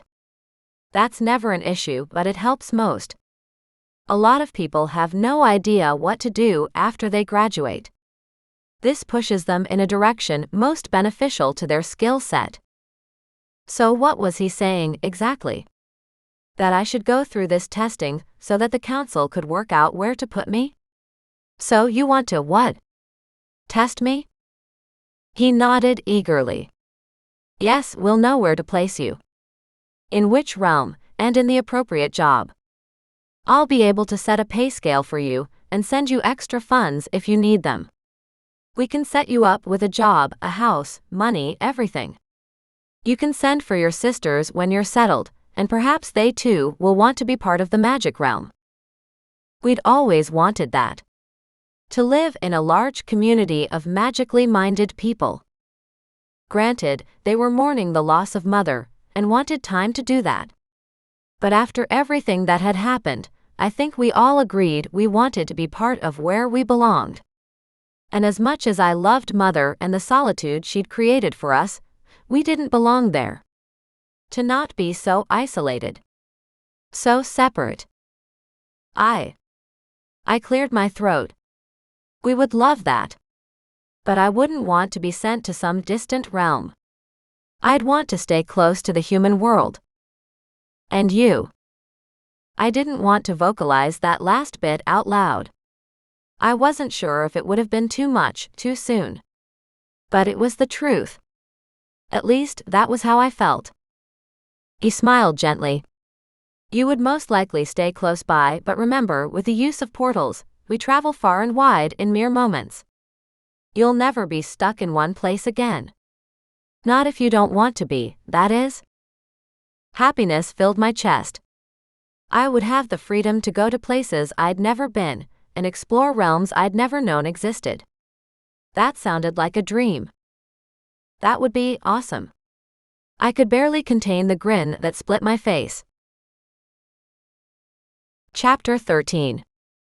This was all I'd ever wanted, to be part of this amazing community of witches and warlocks.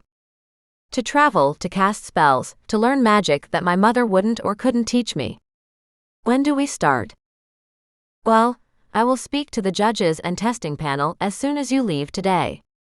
Usually it can take weeks or even longer to organize, but I will push for you to be tested sooner rather than later.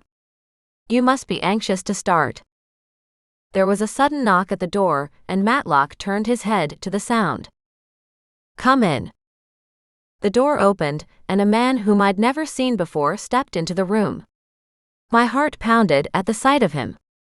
He wore tight-fitted black slacks and a dark cashmere sweater that clung to his muscles like a second skin. Something about him was just intense. I didn't know any other way to describe him. Tavlor, Matlock said, turning to greet the man who walked toward him. Sir, the council has sent me to fetch you. There is an urgent matter you must attend to immediately. Of course. I stood up as Matlock did and walked forward on unsteady legs. My belly tightened as the man turned toward me and pierced me with eyes the color of molten silver. What are you? I blurted out before I could stop myself. He couldn't possibly be a simple warlock. He made my heart pound, my stomach clench, and my muscles tremble. He was dangerous, he was gorgeous, he was... I am Tavlor, the captain of the guard. He said it as though it was obvious that I should know this already. The council guard? I repeated, thinking that was what he meant but needing to make sure. I couldn't really assume anything around here. My eyes dropped to the floor. I wanted to look at him, I wanted to stare. I thought the portal guards were gorgeous, and maybe they were in a traditional sort of way, but Tavlor was different. He had steely eyes, a hard jaw. Tall, with dark hair, broad shoulders, and muscles on his lean form. He exuded power but also restraint. He wasn't someone who would willingly harm someone else. I didn't know how I knew it, but that was the impression I got from him. He cocked his head to the side for a moment and assessed me, his gaze running over me from the tips of my toes to the top of my head. I could feel it, even though I wasn't looking his way. My face heated under such intense scrutiny. I wish I had kept my heels on, damn the pain. Now I must have looked ridiculous in fluffy pink slippers paired with tight jeans and a tank top. Then again, I didn't think I was going to run into someone like him. More heat flooded my face as I glanced up and then away again, trying to calm my beating heart. You don't know our ways, he stated. It wasn't a question, but I answered it anyway. No. I'm Ava. I was brought up in a secluded realm by my mother. I've never been here before but came seeking help. I clenched my teeth. I was babbling again. I wished there was a spell to keep me from doing that in front of people. I cleared my throat and fiddled with the belt loops on my jeans. I've suggested to Ava that she be tested by the judges and placed into a position that suits her as soon as possible, Matlock said. There was no argument in his tone. Tavlor nodded slowly, his pupils dilating until his eyes were almost completely black. You have much power. His gaze flickered over me once again. It almost seemed as though he couldn't believe such power radiated from little old me. I pushed out my intuition. It was a trick my mother taught me. Reading people came naturally to me, but the way my mother taught me to use my instincts, mixed with reading ability, gave me insights to people I'd never met before. It was why I knew there was something off with Mallory, more than just her bigotry. I came back with a strange, squirmy feeling. You have a lot of power too. Why are you blocking me? His eyes opened slightly for a moment, and then the look of surprise was gone. I am part Fae, part Warlock. I'm sorry. I don't know what that means. His mouth twisted at the corners. That means, to many people I am a crossbreed, a hybrid, a mongrel. Tavlor, Matlock admonished, but didn't try to set the record straight. I stepped closer to the half-Fae, half-Warlock mongrel, who drew me like a warm fire in the deepest winter. He had shoulder-length black hair that shone in the daylight, and he was so tall and broad, I felt like a virtual pixie next to him. I walked as close as I could, until we were only breathing distance apart. He stared into my eyes and I searched out his soul. He was damaged and hurt, and stunningly loyal. Strong, beautiful, in a way only a soul could be judged as so. He glanced away, then stepped back, effectively breaking our connection. It appeared that he was aware of what I was doing, which in itself was rare. Stop, he said. I couldn't. I pushed harder, wanting to know more about the man in front of me. You're a half-breed and yet, they trust you to be the captain of the guard? His gaze snapped back to mine. I can do what they will not.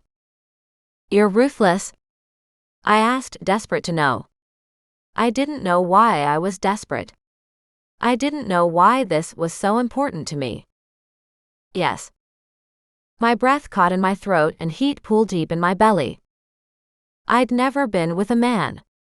I couldn't have. I'd been a captive in my mother's realm, and to her whims. Yet my body wanted him, craved him, yearned for his touch. I forced myself to step back further, both shocked and amazed at the strength of my attraction to him. Perhaps it was the Phi character in him that I had a weakness for. I had to return home and do some research. Maybe I'd contact Bella somehow and see what she knew. If anyone had information I could trust, it would be her. Matlock stepped forward, annoyance twisting his features. I must go, Ava. But thank you for stopping by. I'll get in touch as soon as I have a date for your testing. I swiveled around and tried my best to focus on my father. Thank you so much.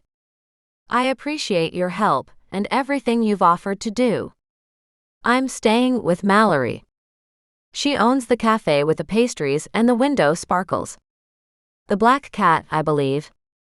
Matlock smiled. I know her. I went to school with her. Oh, okay. I backed toward the door through which I'd entered, and Tavlor walked over to stand beside my father. His bodyguard and protector. Perhaps that was what the captain of the guard meant. He served the High Warlock. Thank you again. I opened the door and zipped through the portal back to the transport realm, before once again emerging in the magic realm where Mallory lived. I managed to hold it together until I was outside the council building, and once again breathing fresh air. There, I closed my eyes and put my hands over my mouth to stifle the squeal that rose up and burst from my lips. I grabbed hold of the locket hanging around my neck. My mother's opinion shouldn't matter. I shouldn't entertain anything she had to say when she could have told me all of this earlier, when she was alive. When she'd insisted on me not going to visit Dad. She could have explained. You shouldn't have told him so much, Ava. I growled in response. Of course she would lecture me. Why wasn't I surprised? Mother, stop worrying so much, I snapped. He's going to help me find a job and a home, and everything's going to be okay. You don't understand, Ava. The tests they're going to put you through are going to expose the power inside you. I pulled the locket off and shoved it into my pocket. I needed my mother's voice out of my head. Even now, it was all about her. I had power she needed me to contain. I had done something wrong again. I'd gone against everything she'd worked so hard for. I was a failure. I was tired of not living up to her ridiculously high standards, even in death. It was time to be me, whatever that meant. I couldn't get the guard out of my head. Tavlor. Tavlor, what sort of name was that? And why had his eyes turned so dark when I'd gotten closer? Had that been a sign of arousal? Or was he 2 seconds away from taking my head off my spine, and I hadn't even known it? I really needed to do some research on the Phi. I turned away from the council building and headed home, to Mallory's cafe and my tiny bedroom. My stomach rumbled with hunger as I practically floated back. How did it all go? Mallory asked as she stepped out of the cafe, anticipating my arrival perfectly. Whoa. I laughed at her ability to know when I was coming down the street. My mother used to do that. She always knew when we were returning from a walk, or anywhere really. Mallory looked like a dog on a scent, hungry for news. Considering how much she hated animals, I didn't think she would appreciate the comparison. My stomach growled again and Mallory glanced down. We better get you fed. Come on in. The cafe was quiet, with only 2 couples sitting having cake and coffee. Strangely, it looked like any other human cafe. If I hadn't known better, I'd half expect Aunt Allison to turn up for a cup of tea. Sit here and tell me everything while I make you lunch. Mallory pointed to a stool on the other side on the counter, and I sat down, watching as she bustled around the kitchen, casting spells and making magic. My lunch came together like a dream. Fragrant rice, beef casserole, and spinach leaves on the side. And then, as Mallory waved her hand once more, my favorite dessert appeared. Apple pie with cream on the side. The dessert for people who didn't always like sweet things. This looks amazing. Thank you. The food moved forward on its own merit, and I picked up the spoon that arrived at the side of my hand. I scooped up the rice and casserole and got some in my mouth before the questions started. I needed to eat. I was beginning to feel strange. Did you get to see Matlock? Mallory asked, conjuring a platter of fruit, I assumed for after dinner. I nodded and kept eating, the delicious flavors of onion and garlic bursting through the meat. Yeah, I did. And what did he say? I swallowed my food and shrugged. Not much new stuff, to be honest. He recommended getting tested for my magic, placing me in a job so that I can bring my cats across and we can settle in. He was really nice, actually. I kept eating, happiness radiating through me. It hadn't exactly been the father-daughter reunion I'd been expecting, but meeting Tavlor at the end had definitely made the whole experience more memorable. Not that I would ever see the guy again. Considering he was a guard and I was, well, no one. My father refused to claim me. I had been isolated from this whole world for so long. He would probably forget about me. Hell, he probably already had. I clenched my jaw as I stabbed some more rice and piled up as much as I could onto my fork. What had I expected from my father anyway? To have him welcome me into his arms? To throw away his legacy and tradition? All for what? I shook my head as I continued to eat. I'd been a fool to think something amazing would happen. That I'd learn anything about myself or my larger family. That's it? Mallory asked. You seem disappointed. I said to her, though I didn't know why she would be. Perhaps she just wanted me to dish the dirt, the gossip. Oh. I'm not. I just. She broke off and went about cleaning up the kitchen. I frowned, suspicious of her motives. When's your trial? She asked, her voice too high. I wanted to stop and assess why she was speaking so strangely, but my hunger was too insistent. I don't know. But I told the High Warlock that I had to get back to my cats quickly, so he said he'd get me in as soon as possible. Mallory's eyebrows came together. That's not really his job. I shrugged again. I have no idea what his job is, Mallory. All I know is I have a plan. I can get a job, a home, my cats. We're going to be okay. As soon as I said it, a weight lifted off my shoulders. I'd been struggling with that one. Wondering how I was going to give my sisters any sort of future, when I knew nothing about the world. We were feisty, sure. Courtney especially. But when it came to a lot of things, we were totally innocent, and that shouldn't be the way things were. You seem happier, Mallory said. I met her gaze. I suppose I am. I hadn't really thought about how stressed I was getting, or the fact that I was going to have to dig us out of the hole my mother left us in. I don't know. I pushed the dinner plate aside and pulled the apple pie towards me. Can I ask you a question, Mallory? But please keep in mind, I know nothing about this realm. Mallory laughed gently. I'm slowly understanding that. Ask away. I wasn't sure if this was the woman I should be asking about such matters, but at the moment she was my only friend. As I was leaving the High Warlock's office, a man came in.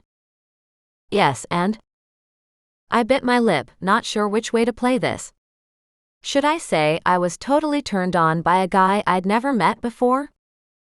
No, best keep that to yourself. He said he was the captain of the guard. Mallory went very still, like a rabbit caught in the headlights of a human car. Mallory? I froze. Was this something I should have kept to myself? I rubbed my lips together, internally scolding myself for my ignorance. You okay? You met? She swallowed. Tavlor. Yes, I did. I swallowed, deciding to play dumb to get more information from the woman who had showed every sign of being a bigot. He came to get the High Warlock for some meeting or something. And I wanted to know, what is he? He didn't seem like us. I gestured between the two of us. Considering how easy it was to read her prejudiced nature, I knew that was my best bet on getting her to talk. Pretending I felt the same way, or at least was uncomfortable around those who were different. Mallory conjured a wine glass with a purple-tinged drink. She took a fortifying sip, and I had the absurd urge to laugh. She looked like a woman in desperate need of a cigarette, if witches used those. I've only heard stories. I've never actually met the beast. The beast? I wrinkled my nose. I think that's a bit of an overstatement. Sure, he was a little grisly and rough around the edges, but I wouldn't call him a beast. Not by a long shot. Mallory shook her head and pulled up a stool. No, it's not. He's an abomination. A mix of witch blood and fae. Some say his mother was raped, others say she was in love with the man.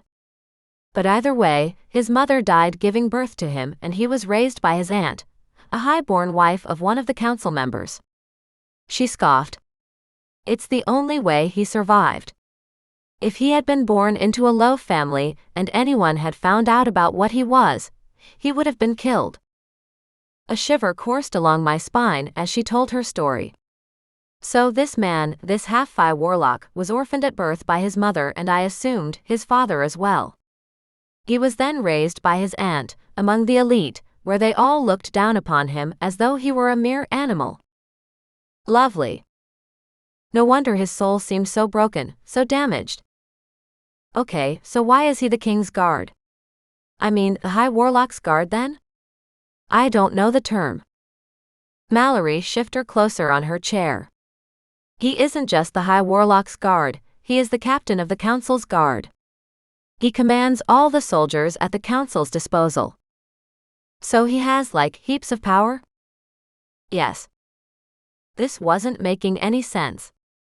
Hang on a second. So you, and obviously a lot of other witches and warlocks, hate the mixing of magical blood, and yet, a hybrid has been given a role that gives him power and massive responsibility. Mallory nodded and shuddered. Yes, everyone is afraid of him. They say he's killed thousands in the council's name. He is the best hunter they've got. He's a seeker. A trapper. She shook her head. They should have gotten rid of him when he was a baby. Now we must all suffer because of their sympathy. He was no innocent babe when he was born, and now look what he's turned into. She spat on the floor. So, he was powerful and an awesomely skilled warrior? That sounded on par with my assessment so far. And he was given that position because of his aunt? Mallory nodded. Yes, none of us know why he wasn't tossed into an orphanage from birth, but it's been said that his mother was an incredibly strong witch, and the aunt was barren. She chose to take in her nephew and raise him as her own. Even though he's half. What? Elf? Mallory sighed, her patience with me at the end of her tether. Half-fae. But what is a fae? They are magical, of sorts. They take their magic from the earth. They are immortal, great warriors and very mischievous. She moved her tongue back and forth. Never trust a fae. They'll trick you into doing horrible things. He's immortal. My voice squeaked, so I swallowed hard to regain control of my throat. That would be problematic for anyone wanting a relationship with him. Not that I did. I wouldn't stand a chance, obviously. But it was interesting to know. Mallory gave me a strange look that meant my reaction wasn't what she expected, and therefore was wrong, as far as she was concerned. I rushed to repair whatever I'd broken. Sorry. I just can't believe anyone could be immortal. That's just so far out of my sphere of normal. Not the reason I was freaked out, but hey, close enough. Mallory snorted. He may live longer than a normal warlock, but he won't live the same lifespan of a fae. However, the fact that he has abilities that we of the magic realm don't have, that we can't recreate, doesn't sit well with us. You mean it doesn't sit well for you? I took another bite of my apple pie while Mallory sipped on her purple wine. The cream was thick, so good. I focused on that rather than on Mallory, and how uncomfortable she made me feel with all of this talk about killing babies. I cocked my head and pushed forward with the questions. So, why did you look so concerned when I told you I'd met him? Because of his mixed blood? I didn't want her to feel like I was putting her on the spot, but I was curious. She took another gulp of her wine, shaking her head. No, because he's ruthless. Vicious. Be very careful if you ever meet him again, Ava. He has absolute power in every sense. He isn't to be trusted. I made a big show of gasping and looking worried. I didn't realize. Thank you so much for the guidance, Mallory. I'd be lost without you. I smiled as sweetly as I could as I pushed my plates away, excused myself, and headed up to my room. I needed a break, somewhere to think. When I was inside my room, I began to pace, my nervous energy too high to rest. So, my father won't recognize me as his biological daughter, because the council would want me dead. The only man I've ever wanted in my bed is a trained killer. And my mother's voice is currently in a necklace in my pocket. I couldn't take any more. That list was more than I ever had to deal with before. I took the necklace out of my pocket, placed it on the bedside table, lay on my bed, and closed my eyes. My heart was aching, my head was full, and the weight of the world's worries could wait until I woke up again. If I was going to survive this, I needed to do it on my own terms. And I would. Tomorrow. Chapter 14. When I opened my eyes again, the sun was dropping out of the sky. I scrubbed my hand over my face, then the lack of my mother hit me like I was missing a limb. I bolted upright. Where is it? The locket wasn't in my hand, and it wasn't on the bedside table where I'd put it.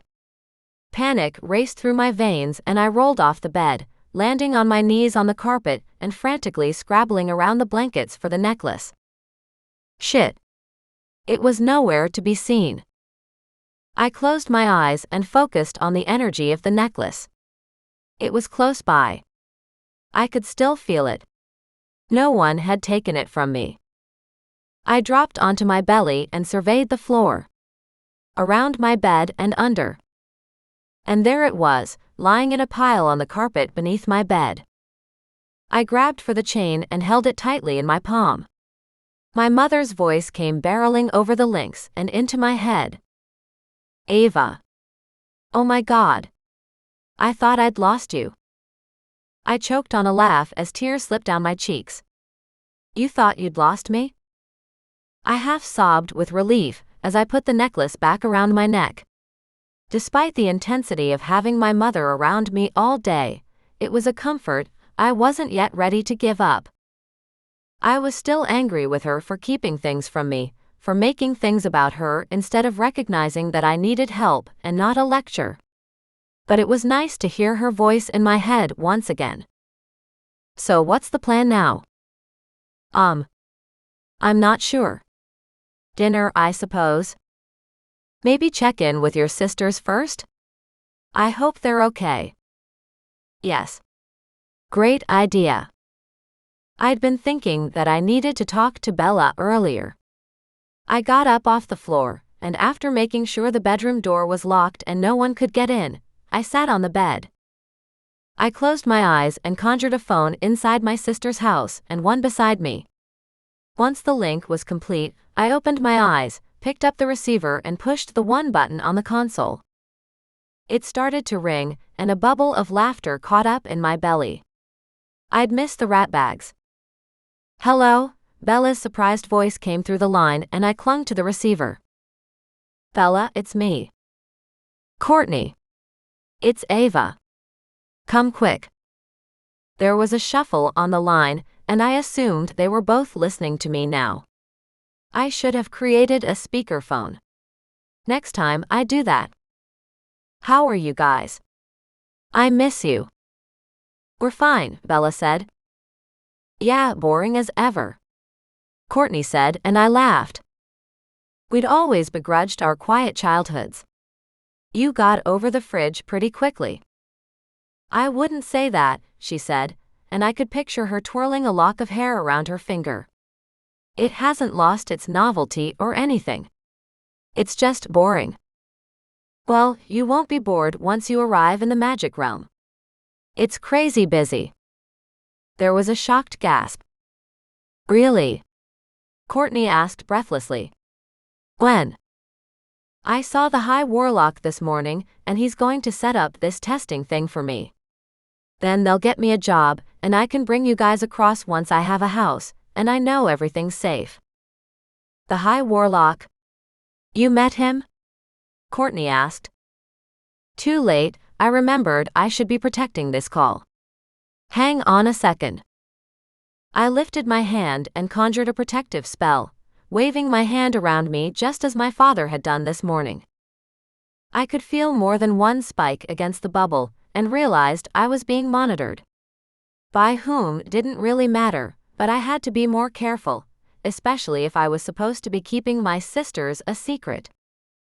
I swiped my hand down, around and under me, and once satisfied it would hold, I went back to my sisters. "Sorry, I had to conjure a protection spell. People are listening to me, and I can't tell them who I am. Who we are." "What do you mean?" Bella whispered through the phone. I gave my sisters a quick rundown on everything I'd done since leaving them, being brutally honest. "You told everyone that our father was a human who'd died?"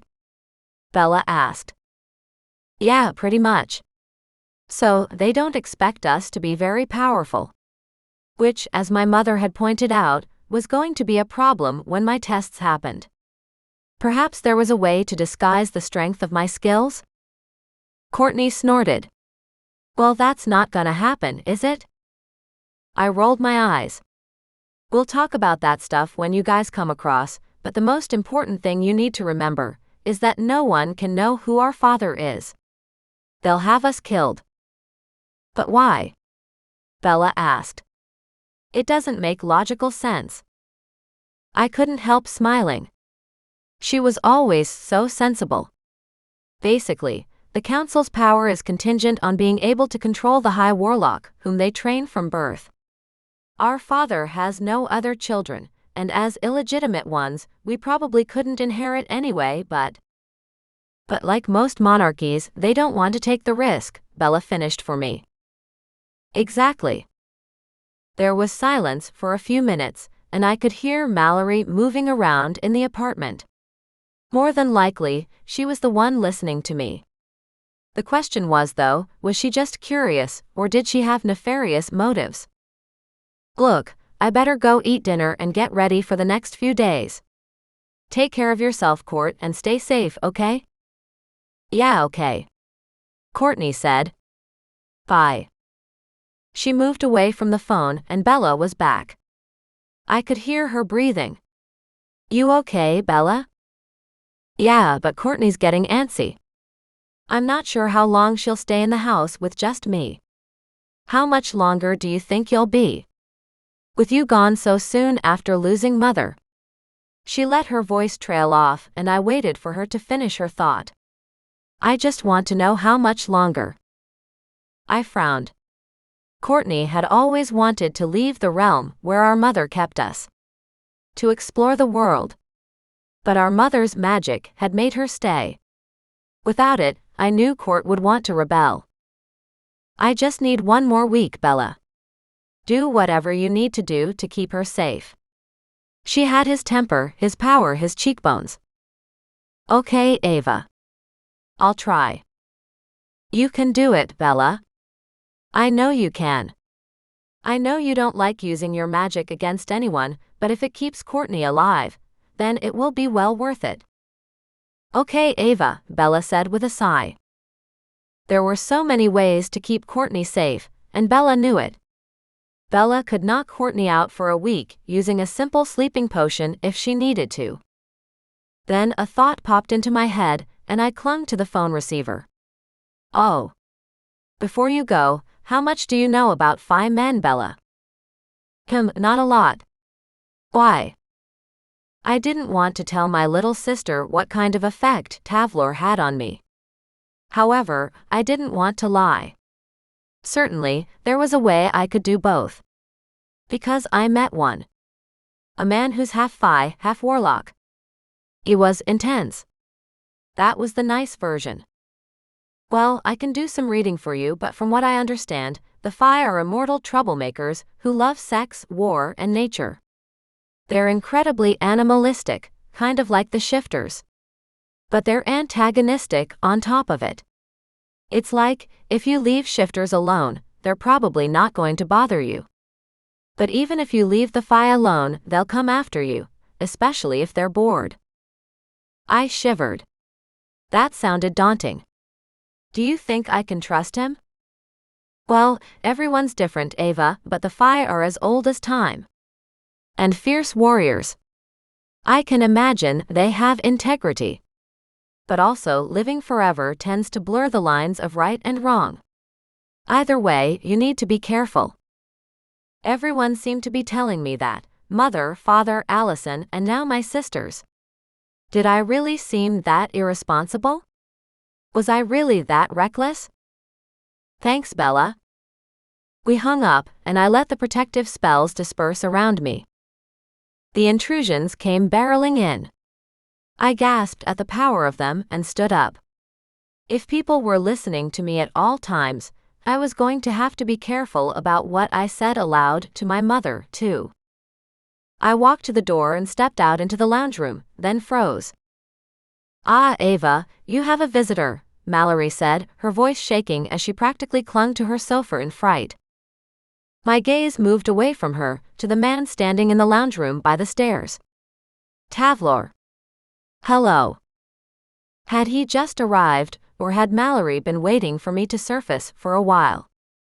Had she been hoping he'd go away before I even knew he was here in the first place? I walked over to him, drawn by his aura. Was that normal? A Phi thing? I wished Bella had more information to share. The High Warlock has instructed that I bring you to the training area for an orientation before your trials tomorrow, he said. His eyes darkened again as he looked at me. Or was I imagining things? Tomorrow. I squeaked out. I cleared my voice. All ready? Oh shit. I wasn't ready. He cocked his head slightly. I thought there was a sense of urgency in this? Well, there is, but yes, sorry. You're right. The sooner, the better. My heart pounded louder. I could barely hear my words over the roaring of my blood. Why did this man do this to me? I felt like a fool around him. If I wasn't careful, I was going to trip over my own feet. I shook myself and straightened my shoulders. Okay, where are we going? To the training zone. He indicated the stairs, and I looked over at Mallory, who was still shivering. Ah, I suppose I'll see you later, Mallory, I said slowly. Thanks for your help. Oh yes. Of course. Mallory put a hand to her chest and didn't move. She was terrified of Tavlor, and I still didn't understand why. Well, I did understand. I just didn't agree with it. I wanted to mount him, an unnerving feeling in itself. I trotted down the stairs and danced through the shop until I was standing on the street once again. So where to? Another portal, or is the training area in this realm? Even to my ears my voice sounded too high, too excited. Staying cool around this man was hard. Tavlor didn't seem affected at all. He was as calm as the day was long. We can train at Warlock Academy. It is only a few blocks over. We can walk. Great. I stuck to his side and walked down the street next to him. People stared as we strolled by, even crossing to the other side of the street so that they didn't have to step near us. I glanced at Tavlor beside me. Yes, I suppose he was an imposing figure with his too tall height, long hair and dark robes he'd thrown over the dark pants and shirt. But I didn't think it was his physical appearance that was putting everyone off. Why is everyone afraid of you? I wasn't sure if it was rude of me to ask. I probably should have been a little more tactful, but the words popped out of my mouth before I could stop them. Now that they were out there, I couldn't take them back. So I would own them. There was a twitch in Tavlor's cheek as his straight lips tilted down into a frown. Because I'm a bastard, he said as though it was obvious. An abomination. A half-breed. I curled my fingers into fists. He didn't even seem perturbed by the horrible things he was saying. Not in the slightest. I giggled a little at that moment. I couldn't help it. The whole thing was ludicrous. He turned to glare at me, and I clamped my hand over my mouth. I'm sorry, I said, though I didn't sound sorry in the slightest. You sound like one of them. It's ridiculous. I rolled my eyes just for good measure. His gaze changed, his liquid silver eyes piercing my soul. I swallowed down a moan and cleared my throat with a cough. Can you not do that, please? Not do what? He asked, his tone confused. I immediately looked away. No wonder he was deadly. He didn't even realize what sort of effect he had on people. I gestured with my hand, hoping it would help me explain. I don't even know what it is. I feel like you're looking into my soul. He looked away and straightened his spine as though recovering from an insult. I apologize. Oh no, it's okay, I said quickly. I didn't want him to think he was doing anything wrong. Was he doing something wrong? I didn't know the technicalities, of course. I didn't know the laws here. But whatever he was doing, it didn't seem like it was being done deliberately. You probably can't help it, but it's unnerving. I know. His voice was still a growl, but there was a sheepishness about it that was almost endearing. People hate it. Hate it. I burst out laughing again. This time he rounded on me. What are you laughing at? He demanded. I winced. I hadn't meant to offend him. Strangely, I found myself wanting to console him, to make him understand that I wasn't trying to tease. Everything was catching up to me, mother's death, father's rejection, and then offer of help. Mallory's strange bigotry. I was also missing my sisters more than I cared to admit, only because it would bring me even more pain. Oh no. I shook my head. That's not what I meant. I glanced around at all the strangers still watching us. Can we go somewhere private? I asked in a whisper. Tavlor nodded. Follow me. He charged off and I had to run to catch up with him. We didn't speak for another 2 blocks until we were standing in front of an imposing building with high fences. He waved his hand and the gates opened. This is the academy. Wow. My eyes widened. I stepped back, trying to take it all in. What a place to go to school. Where did you learn your magic? He asked, his eyes flickering over me. He was restrained in his tone, at least that was how I interpreted how tight his voice was, but there was a curiosity deeply embedded in his steely eyes. At home, I said. The more I talked to him, the easier the words came. I didn't see him like a half-breed, or whatever he wanted to call himself. He was just an imposing person who made my blood heat up. Homeschooled, I suppose you'd call it. He opened the door and held it for me. I smiled at him as I passed by, my stomach tightening and trembling. I blew out a breath in relief as we walked down the hallways. They were bright and white and had sparkles of magic moving through the ceiling like a perpetual night sky. In here. Tavlor opened a large wooden door, and I walked into a spacious room with weapons and padding on the walls. It looked like a physical training room. My eyes widened. How this particular room had anything to do with magic, I had no idea. There was so much I wanted to know. This is a bit intense, I muttered, more to myself than to him. I couldn't wait to tell my sisters about this morning when I got the chance, if only to get their initial reactions. Tavlor slammed the door shut and spoke a few words I didn't understand. He waved his hand in that protective barrier way my father had. Did you just put wards up? I asked, whirling around so I faced him. Yes. He nodded.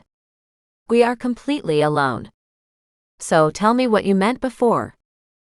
I swallowed hard, trying not to laugh, although a giggle escaped through my lips. This was getting ridiculous. I wasn't trying to be silly. God, that was the last way I wanted him to view me, but I couldn't help it. I was hoping you'd forgotten what I said, I admitted. And why is that? He asked as he began walking around me, slowly, stalking me like an animal on the hunt. His eyes left a hot trail as they moved up and down my body. My face heated up, even though I tried to ignore it. I was doing a shit job of it, though. I just hoped he couldn't tell I was blushing when he finally stepped back in front of me, and his eyes found my face. I shivered as pleasure coursed down my spine. I tried to brush it aside. Oh God, how do you do that? I said, closing my eyes so that I didn't moan. I dug my nails into my palms, hoping that would help. He grabbed my arms and my eyes popped open. What are you talking about, Ava? He demanded, his voice rough. My eyes snapped open. You seriously don't know how you affect me? I met his gaze as he stared down at me. Affect you? He said. You mean that I scare you? Disgust you? Which one is it? I raised my hand and he let go of my arms. He blinked as though surprised, like he wasn't expecting to hold on to me so tightly. I couldn't stop myself as I cupped his face. Are you serious right now? I asked, searching his eyes. You're the most beautiful man I've ever seen. Every time you come near me, I let my voice trail off. I didn't want to admit how he made me feel. What? He asked, his voice still wary. It was almost as though he thought this was a big joke on him. I want you. I couldn't believe I actually admitted that out loud. Instead of being embarrassed like I thought I would be, I was encouraged to tell him more. Suddenly, I wanted him to know every little detail about it. I wanted him to understand how utterly insane he drove me. My belly tightens, my heart pounds. I don't know how you do it. Is it a phi thing? I mean, making me desire you when I've never even kissed a man before? His eyes darkened to black and lust swept through me. I shivered and stepped closer. I swallowed. It did nothing for my throat, which had gone dry. Like that. I didn't know how my voice got husky. In fact, I didn't know what I was doing at all. But I couldn't stop myself. How do you do it? His hands went around my waist and pulled me into his heat, until our pelvises connected and my whole body shivered with need. When he dropped his face and offered his lips to mine, I couldn't stop myself from going up on my toes and meeting his mouth for my very first kiss. It was wrong. It was so wrong. But I wasn't going to let something like that stop me. Chapter 15. His mouth pressed down on mine and my eyes slid closed so I could focus on the sensation. The kiss was sweet and light and beautiful. Then something changed. Tavlor's passion drew me into a darkening spiral, and I moved my hands up his face until I could twirl my fingers in his long hair. He growled in his throat and my knees buckled. He caught me and wrapped his arms around me, pinning me against his body as he deepened the kiss, pressing my lips open and sweeping his tongue through my mouth. I gasped and moaned against his mouth. Tavlor's hands slid down to my ass, and he kneaded the flesh in a hypnotic pattern. The burning of my locket against my skin became so strong, I couldn't ignore it. I started to pull away to deal with it. Tavlor dropped his hands away from me and stepped back, holding my arms to make sure I didn't topple over. I grabbed for the locket and my mother's voice came blasting through. "Stop. He's a mongrel." I dropped the locket with disgust. "Why does everyone have such an issue with your mixed blood?" I asked, glancing up at him. "I think you're kind of intoxicating." I bit my lip and then ran my tongue over the bite, loving his taste on me still. Tavlor stared at me like I had two heads. "What are you, Ava? Something mixed as well?" "No. I swallowed, stopping myself just in time. "I suppose I am. My father was a normal human, my mother was a powerful witch." "Was?" "Yes, they're both dead now." The words tasted like acid in my mouth, and I conjured a bottle of water to wash away the taste. I hated lying to him like that. "I'm sorry," I said, recapping the bottle. "I'm really killing the mood, aren't I?" He cocked his head. "No, I find you utterly." He didn't finish the sentence, and I found myself wanting to fill in the words. "Intriguing. Bewildering. Strange. Incredible. And different." I shrugged. "Well, I've been called worse." I walked away from him with my back turned, not sure how to deal with any of this. My stomach was tight, my breathing labored. I still couldn't believe I'd had my first real kiss. To distract myself from the emotional turmoil rolling through my body, I strolled around the edge of the room, taking in the weapons that lined the walls. "So, how are we going to train? What would you like me to do? Do you have any questions about the testing tomorrow?" he asked, his voice once again cool and businesslike. I missed the heat of the last few minutes immediately. I cleared my throat with a rough cough. "Well, yes. What's going to actually happen? What are they going to ask? Or do to me? How long does it last? Can we do like a test run?" I glanced back over to him as he removed his robes and sweater. I didn't have any cumbersome layers of clothing to remove, but I tugged off my boots and walked into the middle of the room. He sauntered toward me wearing nothing but a pair of black, loose-fitting pants. "Damn. Now this is a problem." "That's not fair," I said with a silly grin. "I can't think straight." He barked out a laugh, short and sharp, then stopped as though he were pulling the emotions into himself again. I cocked my head to the side and stared up at him. "Why are you laughing now?" "Several reasons, actually. You are remarkably straightforward and honest for a witch." Another smile flared to life on my face. I was having fun. "How about that? I'll take that as a compliment." "You should," he said, smiling softly. "And there had to be more to it." His smile dropped. "I don't know how to explain this to you, but generally only 5 women find me attractive, and even then, it is limited to only a few, as my warlock blood is considered offensive by many." "Yeah, right." I crossed my arms over my chest and glared up at him. He was extremely handsome, dominant, and covered in scars that spoke of his bravery and strength. What woman wouldn't find that a powerful aphrodisiac? A side of his mouth flickered, as though he wanted to smile. You don't understand this world, so you don't. He trailed off under my stare and then shrugged. If he was telling me that the witches were blind to his sculpted abs and perfect face, then more fool them. I pushed aside my need to protect and reassure him. We were here to work, although both of us seemed to have forgotten that. I dusted my hands together, theatrically. Let's do this. Okay. Well, tomorrow, they'll ask you some basic questions about what you like and don't like. What your strengths are, weaknesses, and so on. Yeah. Sounded like a basic interview process from the human world, almost. And then they'll do some physical tests. I perked up. Now that sounded like fun. Okay. Show me. He took a few steps back. All right. The first one is designed to determine the strength of your defensive spells.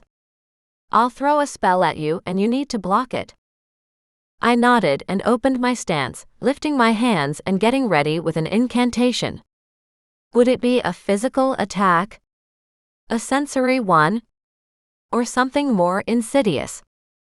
The anticipation was exhilarating, making my heart pound and my mouth water. Tavlor held out his hand and suddenly a black wand appeared in his palm. It was beautiful to see such a natural-looking, ornately carved piece of magic. I blinked, surprised that he had one, let alone would bring it into our practice session. We're allowed our wands? If you can conjure it fast enough. He raised his wand and began speaking low, and in a language I didn't understand. I whipped my hand through the air, casting an impenetrable shield, and then pulled my wand from the magical pocket on the side of my thigh. Mother had taught us all to carry our wands in a way that was hidden, so we would blend in with the human world if necessary. Despite being raised in an isolated realm, from the age of 13, we were required to carry our wands with us at all times. Our mother had been paranoid about us being hurt, injured, or kidnapped, and had taught us how to defend ourselves from an early age. I'd never realized how important that lesson was until now. Not just for the human world, but for this very magical realm that she'd once called home. Our wands, of course, weren't needed to create magic, but they were a fantastic amplifier and funnel for magic, especially when someone was first learning. Tavlor's spell came at my shield like 1,000 needles, sharp and cold. But I could also sense how much he was holding back. Very good, he said, and dropped the attack. My shoulders slumped. Was that it? He narrowed his eyes at me. What do you mean? Oh, come on. My mother used to throw harsher spells at me when I was 10 years old. He narrowed his eyes and I laughed at him. You're holding back, I said. Don't. A grin lit up his face, transforming him from handsome to fucking gorgeous. My knees shook. I pointed at him. But no smiling. Using your looks to seduce me isn't fair. His face fell, wiping the beautiful smile from his face, but light and amusement danced in his eyes. Okay, Ava. You asked for it. He whipped his wand through the air and I pushed out with a stronger, tougher shield. His spell hit with the strength of a hurricane, and I took 2 steps back as I wrapped both hands around my wand. Holy shit, he was strong. I clenched my teeth and focused on making the shield stronger, bigger, wider. He flicked his wand back and forth, until I felt the sting of his spell on my face. A technique I'd never seen, but one I obviously needed to learn. Then it was gone, and he dropped his arms. I win that round. So we move on to the next one. Bullshit. Why? Because you got a fleck on my skin? That's not the end. He chuckled and shook his head. Listen, Ava, this is a simple test, okay? It isn't a battle. As soon as they score on you tomorrow, they will stop the challenge immediately, give you a mark, and move on to the next thing. I lifted my chin and dropped my arms, relaxing my magic for a moment. Well, what sort of score would you give me? He shrugged. About a 6. You need to be more flexible and channel your magic faster. Anger boiled in my belly, and I clenched my fists. Despite my attraction to him, I had the overwhelming urge to punch him. I hated to lose, especially when the opponent found me easy to dispense with. Fine, I snapped. Thanks for the critique. What's the next test? Offense. You attack me, and I see how strong you are in that mode. I nodded and gripped my wand with one hand. What sort of attack would you like? His eyebrows fluttered up. Surprise me. I don't want to hurt you. Not seriously, anyway. His smile was a little too smug, but then again, he was almost immortal. Right? You won't hurt me, Ava. I gripped my wand, already speaking the first words of my casting spell inside my mind. That sounds like a challenge, I said. His lips tipped up even more. Give me your best shot. Maybe I could just knock him on his ass? Would serve him right for underestimating me. I flung a tackling spell at him with as much strength as I'd ever used on anyone. He didn't even move. He must have a shield up. That spell would have put both my sisters in the dirt. It had several times before, in fact. I grinned and inched forward, testing the boundaries of his spell with ice. The shape of it was like a giant globe. Clever, and obviously very effective. He grinned beneath his bubble, as my snow filtered down and wrapped around his shield, testing its limitations. But had he protected the floor beneath him? I cast my magic down and set fire to the ground beneath his feet. He hopped between one foot and the other, grimacing, but amusement lit his eyes. I laughed at seeing the crack in his shield. I let the flames grow and box him in, inside his bubble. Sweat formed on his face. With a grin, I pulled the spell back. He wiped his arm across his forehead. That was very good. Excitement shivered through me. Any more? Well, they do have a straight power challenge, but generally they don't do that with the witches. It's a warlock challenge. I marched over to the far wall and faced off against him once more. Let's do it.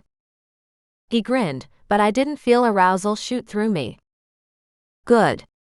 Hopefully, I'm getting immune to him now. Raise your wand, he instructed, and I did. Now fire at me with all of your strength. What's going to happen? I asked. Our magic will connect, weave around, and then one of us will drop our wands. Why would that happen? Because one magic would dominate and overcome the other. Because it loses? I asked to clarify. He nodded and raised his wand.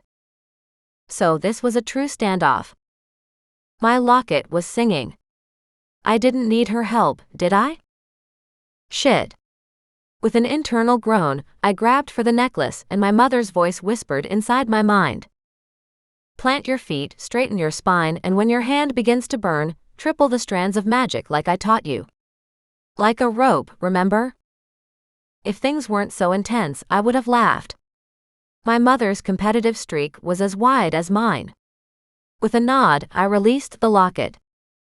I corrected my posture and sucked in my core, centering my body and stabilizing myself to the floor. Tavlor met my gaze. Ready. And go. I threw pure magic at him, a single thread of white-hot power. Tavlor's magic came back, traveling over my single thread so swiftly my fingers cramped on my wand with the strength of his power. I hissed at the pain, but refused to give in. This was what my mother had been talking about. I conjured 2 more threads and, beginning at my wand, wove them along my magic, adding strength, adding power. Slowly, I shoved Tavlor's spell back at him. He began to falter, his feet slipping on the wooden floorboards. I focused harder, wanting to prove to him that I wasn't weak. He grabbed his wand with both hands. How are you? Don't hold back, I said through gritted teeth, as sweat beaded on my forehead and my legs shivered with stress. Damn it, he's strong. He grunted and pushed back. I pulled one of my hands away from my wand and put my palm in the air, pushing against his power with as much force as I could. Tavlor growled, his biceps bulging, his teeth exposed in a grimace. I pushed harder than I ever had in my entire life.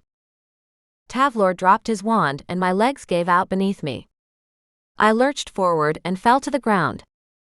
Tavlor crawled over to me and pulled me into his arms. We were both panting. The air around us was electric, sizzling with white magic. He caught my gaze and his eyes narrowed. Between breaths he asked, words slow and deliberate, "Who the hell are you?" When Tavlor kissed me this time, part of me felt like I was flying. The other part felt like I was sinking.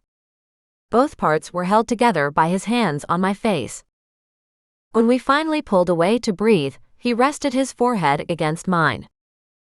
"What are you?" he asked again, his voice low and in disbelief. How did I answer that without giving everything away? As much as I liked him, I didn't know if I could trust him. Not yet, anyway. "I'm Ava," I said as though it was the most obvious thing in the world. "I already told you that." His face twisted up and I realized that my frank, sarcastic answer probably didn't go down so well. He didn't have the same sense of humor I did. Which was fine. I could work with what I had. "I mean, really," he pushed. "Are you sure your father was human?" I let my body relax. I could lie my way through this. If I was able to do it with everyone else, Tavlor should be no different. Look, that was what I was told, but... I shrugged. I hoped he understood I was trying to tell him that anything was possible. He stared at me, his gaze intense. "You're lying." He said it so simply, like it was a fact. Like he knew it, so I shouldn't even bother trying to argue with him. I smiled at him. "Do the Phi have some sort of hidden lie detector?" I teased. He leaned forward, lowering his eyebrows and glaring at me. I clenched my teeth together. My heartbeat quickened. I sucked in a breath, preparing myself. For what? I wasn't sure. I swallowed hard as fear crept through my veins. There was dark, powerful magic swirling in his eyes, and it was such a turn-on. I looked away.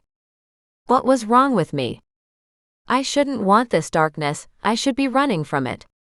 It made no sense. Like mother, like daughter.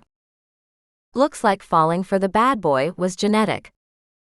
I almost reached up to clutch my locket, but I stopped myself. "I may need to report this to the council, Ava," he said, looking away from me. My body tensed. No. What did he mean? Report what? That I'm more powerful than you realized? That's not a crime. I mean, I'm competitive, that's all it is. I just wanted to win. I rushed through my words, stumbling over them in the way I'd stumbled over my heels yesterday. He leant even closer. I hated how badly I wanted him. "Ava, if you're what I think you are, then you could be a danger to our realm. I can't let you just walk around." His tone was firm, and it was obvious he wasn't going to argue otherwise. But his eyes. They were regretful, as though he didn't want this to be true. He didn't want it to be this way. I staggered back, putting up my hands in a universal language that said, "Stop." "What are you going on about?" I asked, my tone defensive. "I am not a danger to anyone." There was a heartbeat of silence, and then Tavlor said, "Prove it." Gah. I threw up my hands again. "I don't know anything about this world. How do you suggest I do that? How can I prove anything to you when I don't even know what you would consider a threat?" "Easily. Tell me who your parents were." "My mother was a witch. A powerful one. She was born in this realm 50 years ago, but left before I was born, and hasn't lived here for over 20 years. All the words came out in a rush, as I found myself desperate to prove to him that I wasn't lying. That I wasn't dangerous. And your father, he pushed. I opened my mouth to tell him the lie I'd made up, but one look from Tavlor and I couldn't do it. It wasn't just that I sucked at lying, I didn't want to. And yet, I couldn't risk my sister's or my own safety. I was caught. I can't. I'm sorry. I looked away. I wished he could see the struggle on my face, how difficult it was to deny him his request. You can't? Or you won't. He stepped forward, his entire body tense. I walked toward him, my hands down, my shoulders slumped. I didn't want it to be this way. I wanted to be able to tell everyone who wanted to listen that my father was the High Warlock of all the magic realm. That I was one of his 3 illegitimate daughters. I was proud of my heritage. I was proud of who I was, even if I didn't really understand it. But my sisters came first. They had to. I lowered my gaze. I wish I could tell you everything, but I can't. Did someone make you promise you wouldn't? He asked. I nearly smacked my forehead with my hand. Why hadn't I thought of that? I could have just told him about Aunt Allison's vow. It wasn't even a lie. Just because I was powerful enough to bypass the magic surrounding the vow, didn't mean I couldn't at least use it to work in my favor. Yes, I said quickly. Yes, exactly. His shoulders bunched up as he began to pace the room. This is more complicated than I first thought. There is no way your father was a human, not with the power you possess. If you don't wish for that question to arise in your testing tomorrow, then you're going to have to hold back. What do you mean? I furrowed my brow, shoving my hands in the pockets of my jeans. I tried to stop thinking about how badly I wanted him to kiss me again. I had to focus on the trial and not Tavlor's lips. I mean. He shook his head, his gaze on the ground as he began to pace up and down the wooden floor. You need to use about half the power you have in these exams. Then no one will realize how powerful you are. Chapter 16. Then you believe me? I asked, a wave of relief flowing through my chest. That I'm not a threat? I didn't want him to avoid me, or think of me as someone who was a danger to the realm he was paid to protect. That would make us enemies. I do, but I need to make sure. Of course. How do we do that? You submit to a questioning spell. That didn't sound so bad. Sure. So like a truth serum or something? Yes. You allow me to ask questions and poke into your mind for the answer. That sounded dangerous to my father, and kind of creepy. I understood if he didn't completely trust me, but actually looking into my mind felt like a violation of my privacy. Okay. Well, while I'm happy for you to do that, will that spell find out who my father is? Tavlor shook his head. No. I only want to know if I can trust you. He stopped pacing and turned on his heel so he could face me. I promise I won't look any further than that. As long as you don't ask about my sisters. I nodded and fiddled with the hem of my shirt. I'll submit to that. I trust you not to hurt me, if it will mean that it will help you to trust me. Tavlor waited a moment, the silence between us stretching until finally he grabbed my hand and pulled me closer. He could kiss me again if he wanted to. I wanted him to. I'm going to ask you a question, then look into your mind when you answer. You need to keep your guards down. Don't fight me, or my Phi side will see it as a sign that you are trying to hide the truth. I can't totally control that side of myself, and you appear to bring it out in me stronger than most. I didn't quite understand what he meant, but with his hands on me and his hot body so close, I was struggling to focus anyway. I'll try. What do you want me to do? Just close your eyes. Oh my God, those were some of the sexiest words I'd ever heard. I let my eyes close. Tavlor's hand slid up my arms and up to my head, where he cupped either side of my face. I shivered as heat poured through my belly. This man was so beautiful and strong and sexy. I wanted him to kiss me so badly, and yet, he wanted to put some sort of spell on me. Whatever. Are you here for some nefarious purpose? He asked, and before I laughed aloud at his use of a word that Bella would say was well above the average, I felt a cold hand slide into my brain. What the? Don't fight it, Tavlor commanded, and I struggled to relax my mind. My eyes squeezed tight around the weird prickling pain at my temples, as Tavlor's spell poked around inside my thoughts. He hadn't said it would hurt. Why are you here? He asked, and I gasped as more pain exploded across my frontal lobe. Ow!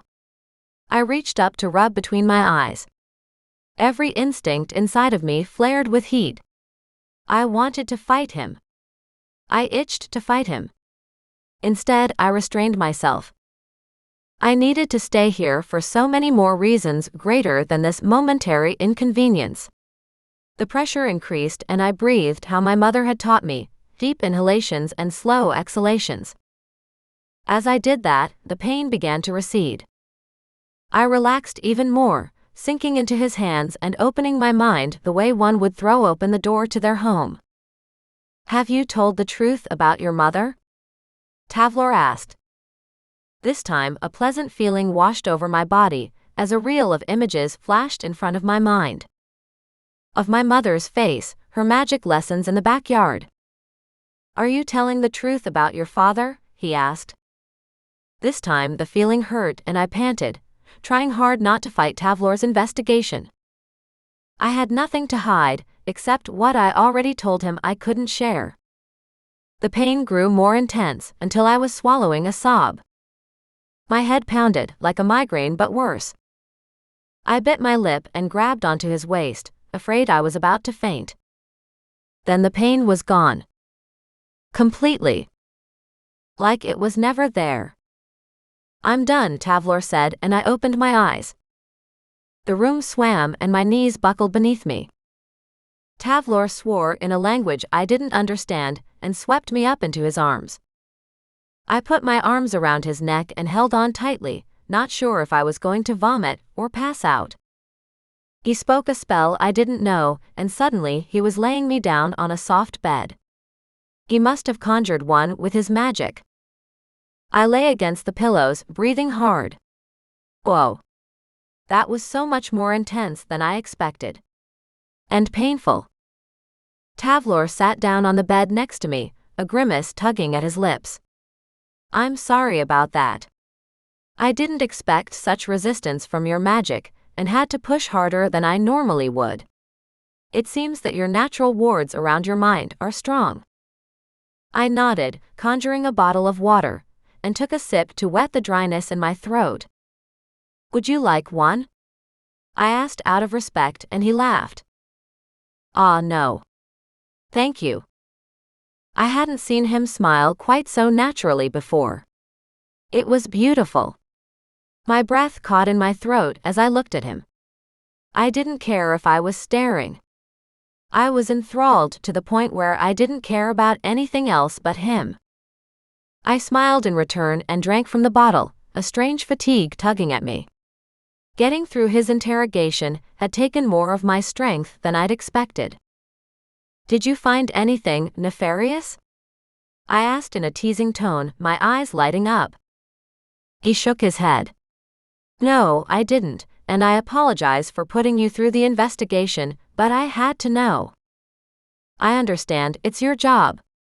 I twisted the cap onto the water bottle and looked down at my feet. The interrogation had taught me more about my magic, and his. I didn't understand how he was able to cast such a spell. Could I do something like that? Or did it come with his position? Or was it something special half-breeds could do that others couldn't? Tavlor was fidgeting with his clothing, and flicking invisible lint to the floor.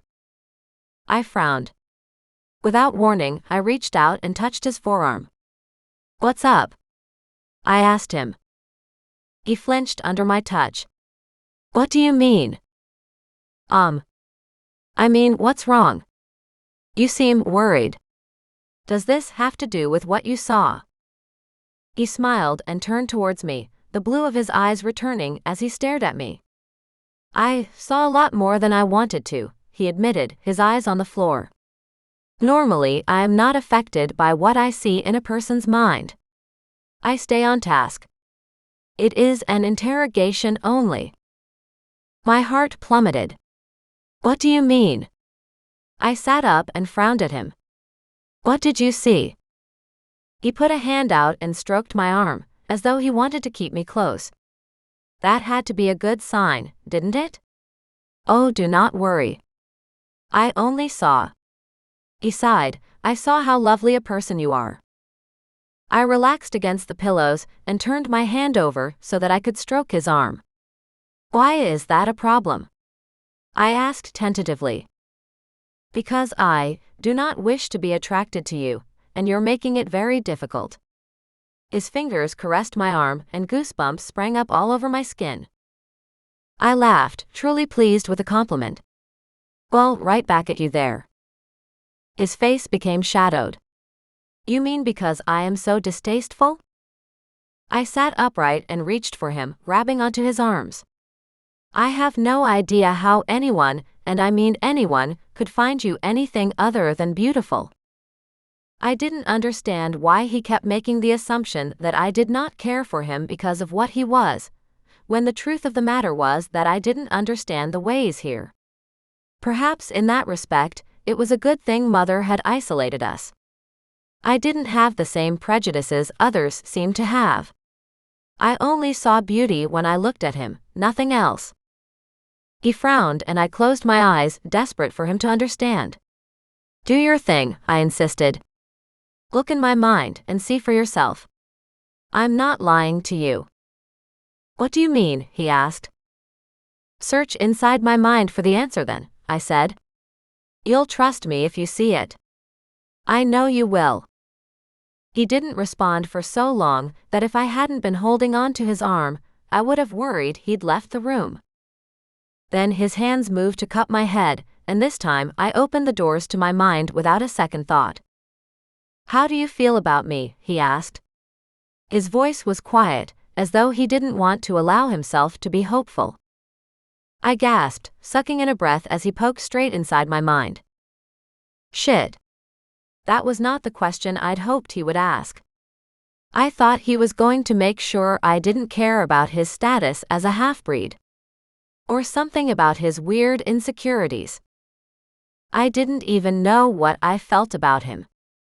I had no idea what he was going to find. The pressure pushed through my brain from one side to the other, and then it was gone. My eyes popped open. Well? I asked. His eyes were wide, shocked. You're a virgin. I blinked. I wasn't sure what that had to do with how I felt about him. A sexy smile tugged up his lips. You want me to change that? I couldn't have been more surprised if he'd slapped me in the face with a fish. Then I narrowed my eyes and stared at him. Of all the things you found in my head, that was the part you're most shocked about? My face was on fire, but I refused to let him get the better of me. I would not let him embarrass me. He opened his mouth to respond, then shut it again, glancing around. The Phi Warlock was at a loss for words.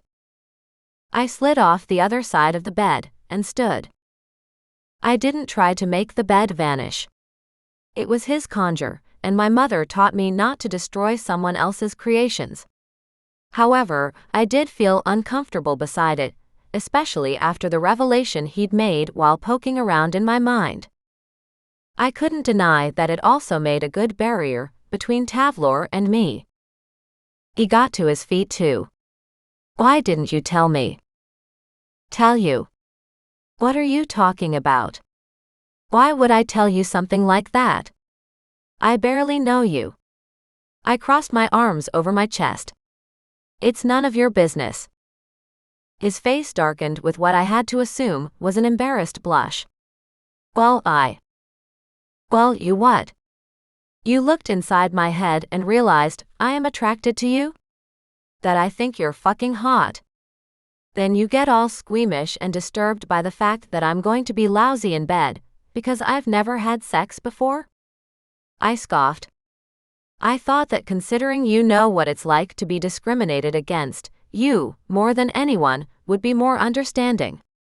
But clearly I was wrong. My hands had planted themselves on my hips, and I was yelling. When had that happened? Suddenly the barrier between us was gone, and Tavlor was pressing up against me, kissing me with all the passion of a starving man at his first feast. I couldn't help but respond. I could sense the urgency, the fear that I would reject him. Pull away. I pressed my hands against his naked chest, wanting to get closer, to feel his skin, to assuage this hunger and ache he'd created inside me from the first moment I'd seen him. He lifted me, and suddenly there was a bench beneath my ass. I opened my legs and pulled him between my thighs, wishing the barriers of our clothes were gone. I leaned back and stared at him. Oh my God, you're... He waited, and the chill returned to the room. No. He was expecting a rejection. I lifted my gaze and let all the heat from my desire burn through me. Spectacular. He possessed a real warrior's body, with old battle wounds and scars covering him. But that didn't detract from the muscles, the strength, the sheer beauty of him as a man. I grinned and grabbed around his biceps, pulling him hard against me. He pulled me into his body and sank his teeth into my neck. I shuddered, not sure how to stop the moans that were rising in my throat. I wrapped my still-dressed legs around his waist and pulled his head up so that I could kiss him again. He froze and cocked his head as though listening. His gaze met mine, and all the heat that had been there moments ago was gone. What's wrong? I whispered, my lips still dangerously close to his.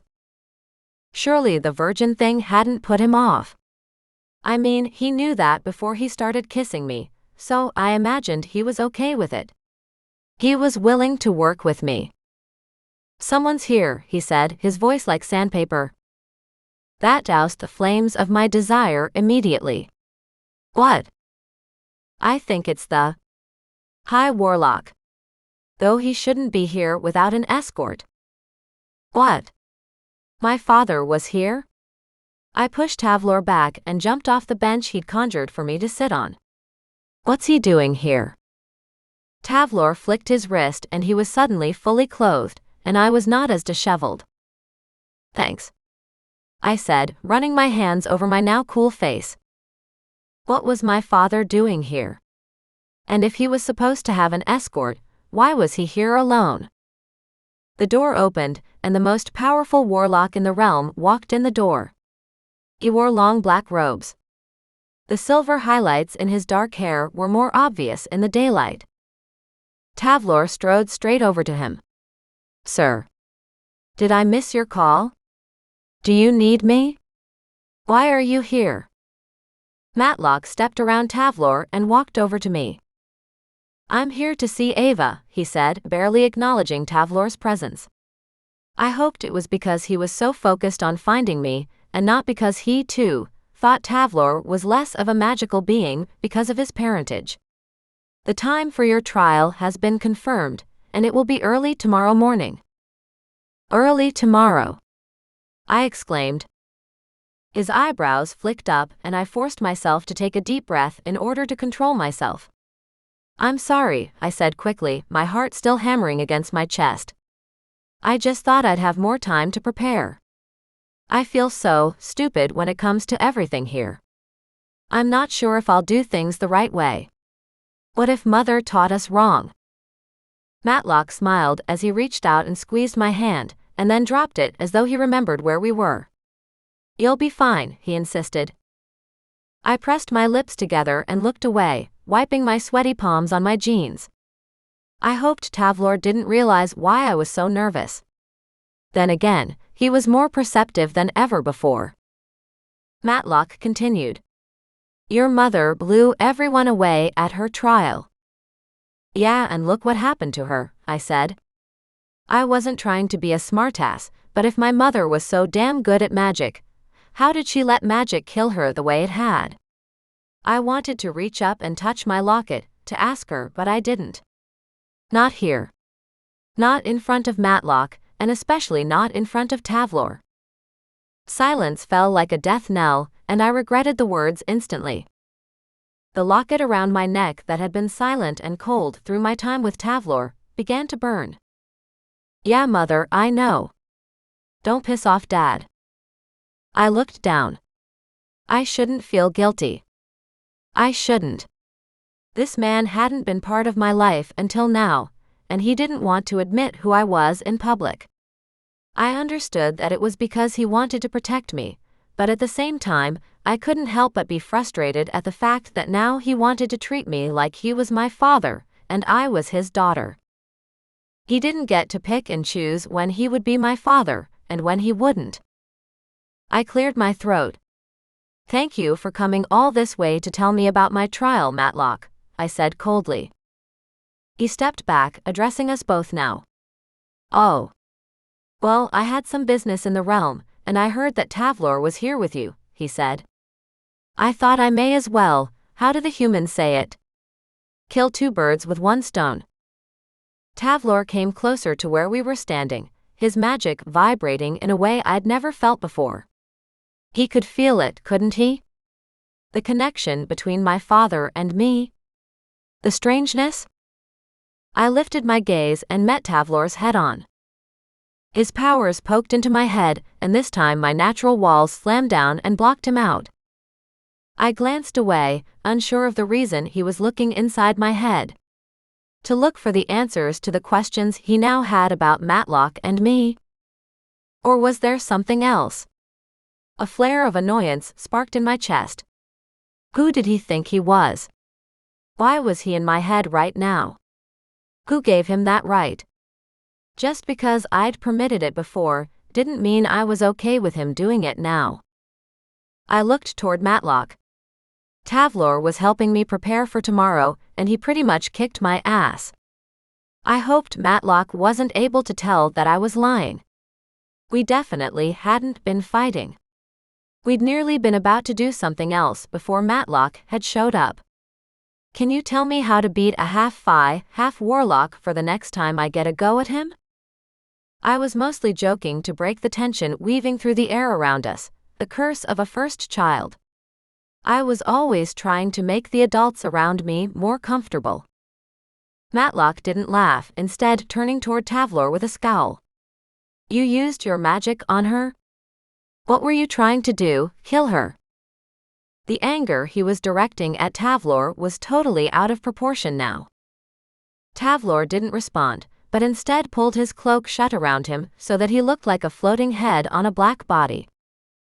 I grabbed Matlock's arm and dragged his attention back to me. Don't scold him like that. Chapter 17. I wasn't sure if I was allowed to harangue him like this. I knew he was High Warlock, and he had a reputation to uphold. Would I be punished for speaking to him this way in front of Tavlor? He helped me a lot. I was only joking about him kicking my ass. I glared at him and tried to communicate something along the lines of, "Stop being so obvious, Dad." Matlock nodded and shrugged my arm off. He glared, a warning to me. I wasn't behaving properly. I understand that you are not from our realm, Ava, but you do best to control yourself, he said. I am the High Warlock after all. He shifted his gaze so it rested on Tavlor before coming back to me. I'm glad he helped you prepare for tomorrow, but as a warrior, he should not have gone anywhere near you. I looked at him with my nose in the air. Really? I asked.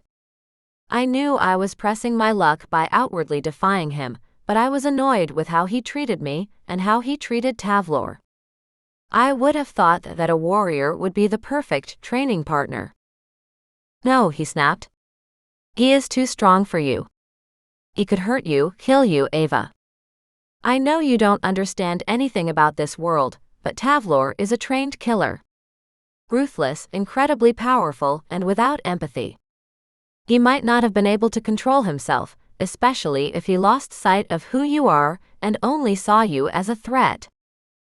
Tavlor didn't respond to the accusations, as though they were an everyday occurrence. As though he was used to being treated in such a way. Like an animal. Well, not on my watch. I wasn't going to let that stand, even if he was the High Warlock.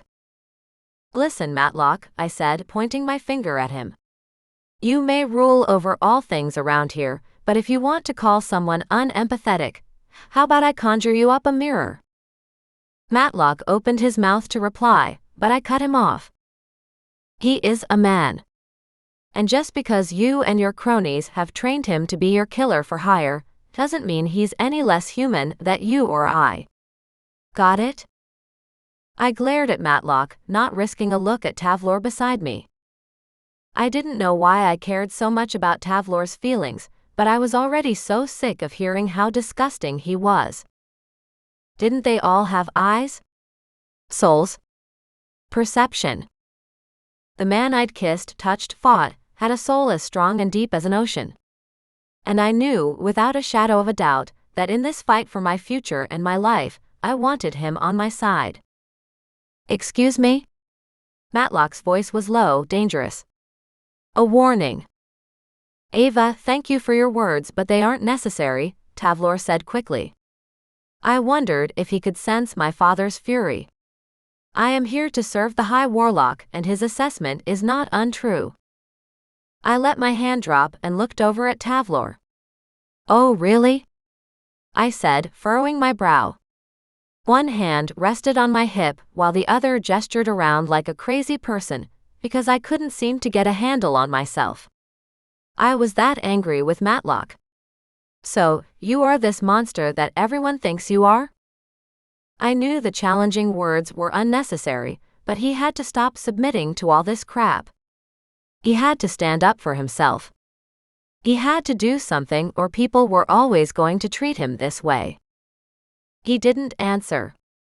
However, the heat in his eyes flared and his teeth clenched so tightly his jaw popped. After a moment, his shoulders rolled back. He relaxed. Instead of responding to me, he turned his attention back to Matlock. Sir, can I accompany you to your business? He asked. Or would you like me to get Ava home? Matlock's eyes narrowed. Make sure that Ava gets back to her accommodations, and I'll see you tomorrow at the council meeting. Yes, sir. Tavlor gave a stoic nod, ever the proper soldier. He held out his hand and indicated I should walk in front of him. Fine, I snapped and marched forward, hauling open the door and wishing I was allowed to use my magic to hurt people. I didn't actually want to inflict harm. I just wanted someone to understand that Tavlor wasn't a monster, and he shouldn't be treated this way. But no one seemed to care enough to listen. Not even Tavlor himself. Both of these men could use a good slap. I'll see you tomorrow, Ava, at the trials, Matlock said. He gave me one long look, as though warning me to keep my temper in check. I was sure no one had ever dared speak to him the way I had. I wasn't sure what that meant to Tavlor, but he was clever. I wouldn't be surprised if he could figure out Matlock was my father from this one simple exchange.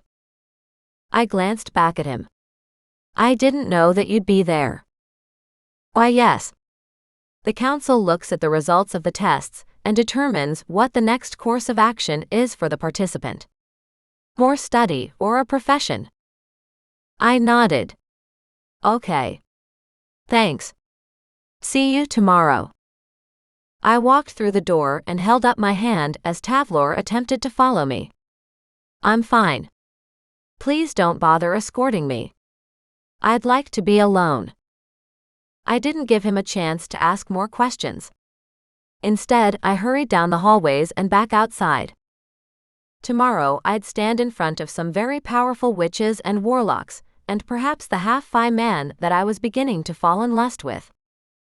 The second I was alone on the street outside the school, I clutched the locket. I never thought I would ask for Mother's assistance again, but I needed her more than ever now. Mother, you've gotta help me get through this, I muttered under my breath. You can do this, Ava. I blinked in surprise. I thought for sure she was going to be on my case about how I'd messed up. Instead, she sounded almost encouraging. You've wanted this your whole life, to be part of your father's world. Now go and grab it with both hands. Despite the fact that I wasn't used to the layout of this place, I managed to find my way to the Black Cat Cafe with relative ease. I hurried up the stairs and into the little apartment Mallory kept above her cafe. She wasn't there, most likely working downstairs. So I headed into my room, collapsing on the bed. My mother's encouraging voice rang in my ear as I drifted off to sleep. I woke the next day with my head in my hands. If it was possible for a brain to throb, that was exactly what mine was doing. There was a gentle knock on my door, breaking me from my thoughts. Ava. Mallory's voice came through my door while I sat on my bed, trying to breathe through my nerves. It's time to go. What the hell was I going to say when they asked me how strong I was? Was it one of those tests where all I needed to do was answer verbally? Or would I be required to prove my answer to them? Surely I could hide my strength. I could lie. I could downplay my talent. How hard could it be faking weakness? I knew women did it all the time. Why else would there be terms like shrinking violet and wallflower? I stood up and cleared my throat. It didn't matter. I had a trial I had to attend. I suppose I would figure it out once I was there. Coming. I called, pulling my fingers through my hair, trying to comb out the knots. There was no running from this, even though part of me wanted to. I showered, ate, and dressed in the most comfortable clothes I could conjure up. The only question now was whether to wear my mother's necklace or not. I stepped back into my room from the bathroom and threw up the protection spell so no one could hear me. I plucked up the locket I'd left on the nightstand and stared at it, as though I could see Mother's face in the faded gold. I wish I could. Mother, what do you think? I asked in a low voice. Should I leave the necklace here, or take it with me? I heard Mallory moving outside my room. Whether she was doing some household chore or she was trying to listen in on my conversations, I didn't know. I still wasn't sure I could trust her. I don't know, Ava. I'd like to be there to guide you. Help you. But there is a chance the council will sense my presence, and that would not bode well for either of us. Then I'll see you after the trial, I said. There was no way I was risking anyone else getting their hands on what was left of my mother's soul. I just needed somewhere I could safely leave her. I took the necklace off and conjured a jewelry box before me on the side table next to my bed. I placed the necklace inside and then spoke a spell to make the box disappear from view. No one could steal it if they couldn't find it. Ava. Mallory called again, and I tried not to groan aloud. That woman's voice grated on my nerves. It almost sounded as though she were trying to be maternal, but she was far from it. I was grateful for the roof over my head, but I was starting to get more and more concerned about Mallory and her behavior. I was worried that she would see through my lies eventually. I pulled open the door and walked out of the room, conjuring a hair elastic and gathering my long hair up into a high ponytail. I'm ready, I said to the woman who'd given me a safe place to sleep, eat, and rest since I'd arrived. She turned to me with a smile, her hair particularly vibrant this morning. All right, let's go. I tried to hide my surprise. You're coming with me? Yes. She nodded once, narrowing her eyes. It almost seemed like she was upset that I would consider going without her. I'll close the shop for 10 minutes and walk you. It isn't far. Okay. I wasn't sure how to respond to that. I couldn't tell her no. Not when she seemed so volatile when I brought it up in the first place. Thanks. I wasn't expecting such attention, but I supposed it couldn't be too damaging. In the end, she only walked me to the same school building that Tavlor had brought me to yesterday. Oh, it's here? I forced a smile. Great. Would you like me to walk you in? She stepped forward, but I raised my hand to stop her. No. Thank you. I'm a little nervous and need a moment to myself. I tapped my foot on the pavement nervously. I appreciate that you're here, that you've walked me this far already. Oh. Mallory looked crestfallen. She fiddled with her fingers and rubbed her lips together. She sucked in a breath, and suddenly, her face contorted into one of indifference. All right. I'll see you after the trial. Really? Before I could think more on it, Mallory disappeared down the street. She stopped at the corner and glanced at me over her shoulder, then she strolled out of sight. Now that was a bit weird. I shook my head. I had a lot more to worry about than Mallory's strange behavior. I had to lie. I had to prevent the council from realizing I was much more powerful than I seemed. I had to worry about hiding who my father really was. I had to worry about seeing Tavlor again, especially after those kisses. As I walked, I reached for my mother's locket only to come in contact with my skin. I shouldn't have been surprised it wasn't there. I'd taken the necklace off to protect my mother and myself. And yet, I couldn't help but feel disappointed that I was alone. Wasn't this what I wanted? To finally do things without my mother telling me what to do in my ear all the time. I thought so, but now that it was happening. I dropped my hand and continued forward. I walked through the gates of the school, in the huge front door and along the corridor, looking for where I needed to go. I had forgotten to ask, and now I didn't see anyone. Was this a test? I didn't know. I stopped, feeling lost and silly. After another moment, I decided I needed to do something about it. I felt the people who were waiting for me. I closed my eyes and focused on the souls nearby. There was warmth and talking and people down the next corridor. I strode down the corridor to my left and opened the door to a room with only 3 people in it: an older man, a young woman, and Matlock. Hello, Ava. The woman stepped forward and smiled. She seemed nice, but I knew well enough I couldn't trust people here. Come on in. She beckoned me forward. Glad you found us. I smiled and forced myself to wave awkwardly. Hello. Matlock stepped forward, careful to keep his gaze reserved. I wasn't sure if this was easy for him or if it was difficult. Regardless, he was able to introduce the 2 people he stood with to me without giving anything away. Ava, this is Nathan, he said. He is on the council with me. He gestured at the nice woman. And this is your tester, Abigail. I glanced across at Abigail. She didn't look any older than me, with hair in dark brown ringlets and an angelic face. Oh, hi. I said to her. She didn't speak but nodded once. That's when I noticed her ears poking out amongst the tendrils of curls. Were they pointed? Was she an elf or something? I shot a questioning look at my father. She's a... Yes, Abigail is a full Fae. I don't know anything about the Fae. No offense. I feel like I'm at a disadvantage since I don't know any of her strengths or weaknesses. A chuckle rolled around me and Matlock said, This isn't a fight. It's a simple test. Abigail smiled at me. I was told of your background, Ava. Or perhaps I should say, your lack of a proper education. I respect your courage in coming forward today. The reason they ask a Fae to stand in for these trials is that we are mostly immortal.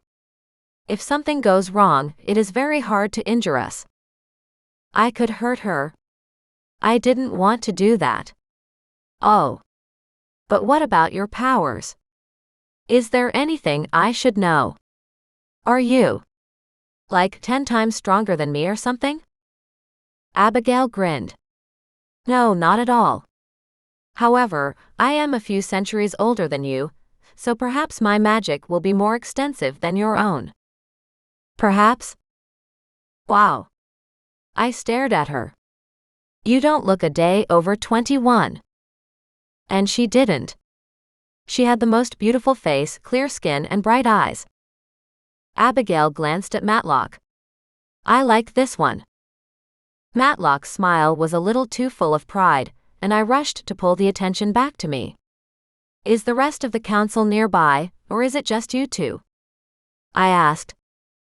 Matlock waved his arm in the air and a veil fell, revealing a group of a dozen or so people sitting in comfortable-looking chairs arranged like stadium seating, observing our every move. I shifted a couple of times, uncomfortable with the scrutiny. I didn't realize I would have this many people watching. At the corner of that group stood Tavlor, drawing my gaze from Abigail. I swallowed. My eyes skimmed his handsome face, noting how a couple of errant black hairs framed his high cheekbones. I couldn't help but stare at his lips. God, I wanted him to kiss me again. Chapter 18. If I were being honest, I wanted him to do a lot more than just kiss me. The image of the bed he'd conjured flashed into my head. I closed my eyes, my cheeks filling with warmth. I shook my head. When I opened my eyes, he locked gazes with me, and fire consumed my body. I cleared my throat and straightened my spine. I couldn't keep looking at him. He would distract me from the testing. Although, maybe that was a good thing. Maybe that was what I needed, so I didn't come across as too powerful for half-human. I only had to do enough for them to sign off on my getting a job, so I could bring my sisters across without anyone knowing, nothing more. Okay. I nodded once. Let's do this. Matlock walked forward and placed his hand on my shoulder. Good luck, Ava. Thank you. I took a deep breath as he and Nathan disappeared behind the veil, and I was left in the room with a disturbingly quiet and small Abigail. She seemed nice enough, but I was already uncomfortable with everything here. This is all very odd, I said to her. I wasn't sure if it was appropriate for me to say that in the first place, but I couldn't help it. She smiled. I have to return the compliment, Ava. I too believe that you are quite odd, but in the best way. You aren't like the many witches I have met before you, or that I have worked with like this. I'm eager to see what you can do. I cocked my head at her, frowning. I wasn't sure how to respond to that. My pride tickled. I wanted to show everyone here what I could do, what I really was, but that was just my competitive side surfacing. That's a compliment, I stated, surprised. I wasn't sure the Phi were capable of compliments. Tavlor surely wasn't. She laughed, actually laughed, then pulled her face into the semblance of calm. It is, she said. Most certainly. She walked across the room and took off her long outer robe, revealing a flowing white outfit. It had strips upon strips of material, and it made her look a bit like a tree. However, it was striking, and it complemented her willowy shape. So what's the first step? I asked, placing my hands on my hips. I rocked my weight back and forth, letting out a breath. She smiled again. You aren't familiar with what's going on today. Was it that obvious? No, I'm not, I admitted. I barely remembered what Tavlor told me about the trial in between our heated confrontation. I struggled to remember. We do 3 tests, I think. And you see how strong I am in each element. Abigail smiled. Yes. Since you don't know the way we do things, I'll give you a little more time than normal. The first task for me is to ask you a few questions. Oh, that's right. Like a job interview. Abigail nodded. Next is to see how well you defend yourself, then an attack spell, then a third test of your choosing. My choosing? I cocked my head to the side. I hadn't heard about that part. Well, yes. It's to showcase your talents. But we'll get to that in a moment. First, Ava, tell me about yourself. Where do you see yourself in the future? I glanced toward the veil that hid all the other witches and warlocks. I nearly rolled my eyes. Mother didn't like us watching television, but Courtney was addicted. This particular question seemed to be common amongst humans, and it was more cliché than I realized now that I had to deal with it directly. Can they hear everything I say? I asked in a low voice. Yes. She nodded once. They take notes and then may ask questions at the end of the trials to clarify points, to ask for explanations, that sort of thing. There's nothing for you to worry about, Ava, I assure you. I wasn't sure about that, but she seemed so sincere, it was hard not to believe her. Oh, okay. I fiddled with my fingernails before snapping my fingers away. Well, I was homeschooled by my mother my whole life. I don't know what sort of jobs I would be good at. Abigail nodded and conjured 2 chairs facing one another. Please have a seat. I did, and Abigail sat opposite me. Well, Ava, if your mother was anything like mine, then she would be the first to point out your weaknesses, she said. I laughed, feeling myself relax a bit. Yes, you're right, I said, rubbing the column of my throat with my hand. Okay, she used to say I was good at conjuring physical entities like food, clothes, that sort of thing when I needed them, but wasn't good at forethought. Planning. I recently learned that my mother had built our entire house with her magic, and we never even knew it. Abigail's brows rose. That's impressive. Yes. I suppose. I can't build big things that are long-lasting, though I've never tried. I shrugged. I didn't tell Abigail that the reason my mother died was because it was too much for her. Or that everything we grew up with had disappeared. How about defensive spells? Abigail asked. Her voice was soothing, so it was easy for me to fall into a rhythm with her. I shrugged, glancing away. I suppose I'm okay at them. My foot tapped nearly of its own accord. I didn't know why I was starting to get nervous. And attacking spells? I nearly shrugged for a 3rd time, but I stopped. I didn't want to be petulant. Less so, I admitted. I haven't practiced much. Except with my sisters, and I couldn't tell her that. And your interests? Abigail leaned forward slightly, raising her brow. She still seemed friendly, warm. Would you like to learn more medicine? Potions. Are you interested in teaching? In working with animals? I took a moment to give myself a chance to think. I really didn't know, but felt the need to respond in some way. What did I like doing? What was safe, easy for me to pick up? Something to start out slow, and that wouldn't draw too much attention my way? I like people, I said slowly. Children.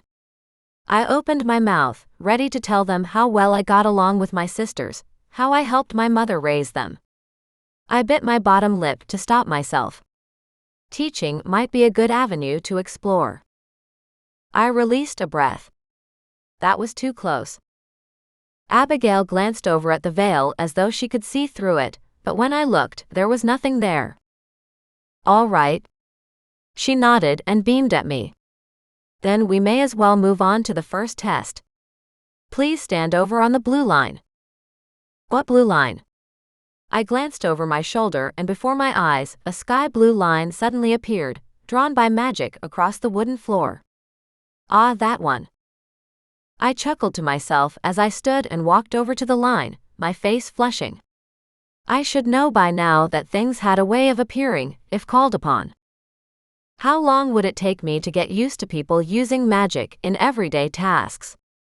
My mother had encouraged us to learn how to cook and clean for ourselves, though magic was 100 times faster. Now I understood why she'd done it. She thought we would eventually transition to the human world.